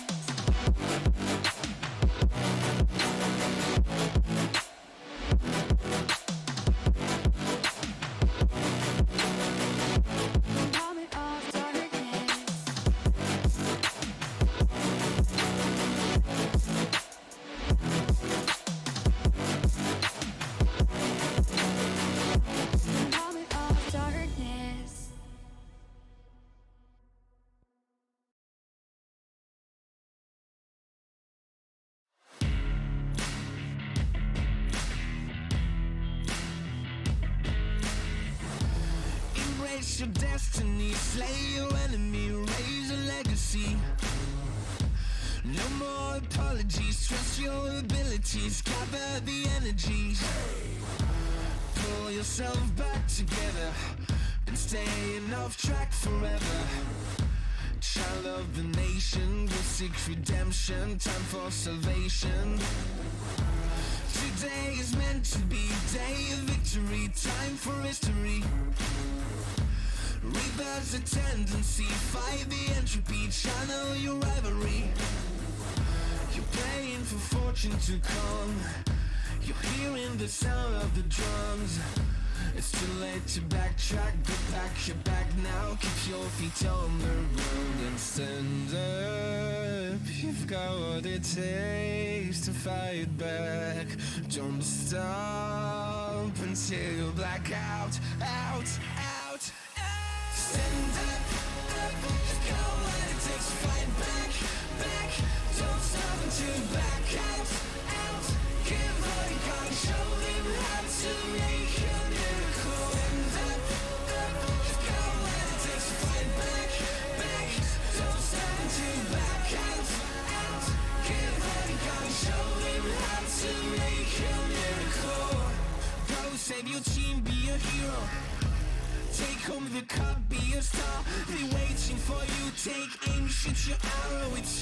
Time to shine, show them who you are. Stronger, gotta go faster, gotta get better, gotta work harder. It's fight or flight now, getting it up now. Go with the move, go for the goal, lead up the stadium, you know how it's done. Stand up, up, go what it takes to fight back, back. Don't stop until you back out, out. Give what you got, show them how to make a miracle. Stand up, up, go what it takes to fight back, back. Don't stop until you back out, out. Give what you got, show them how to make a miracle.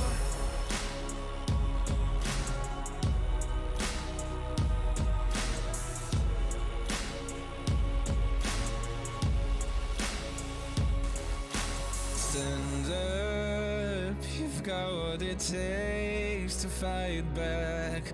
Don't stop until you black out, out.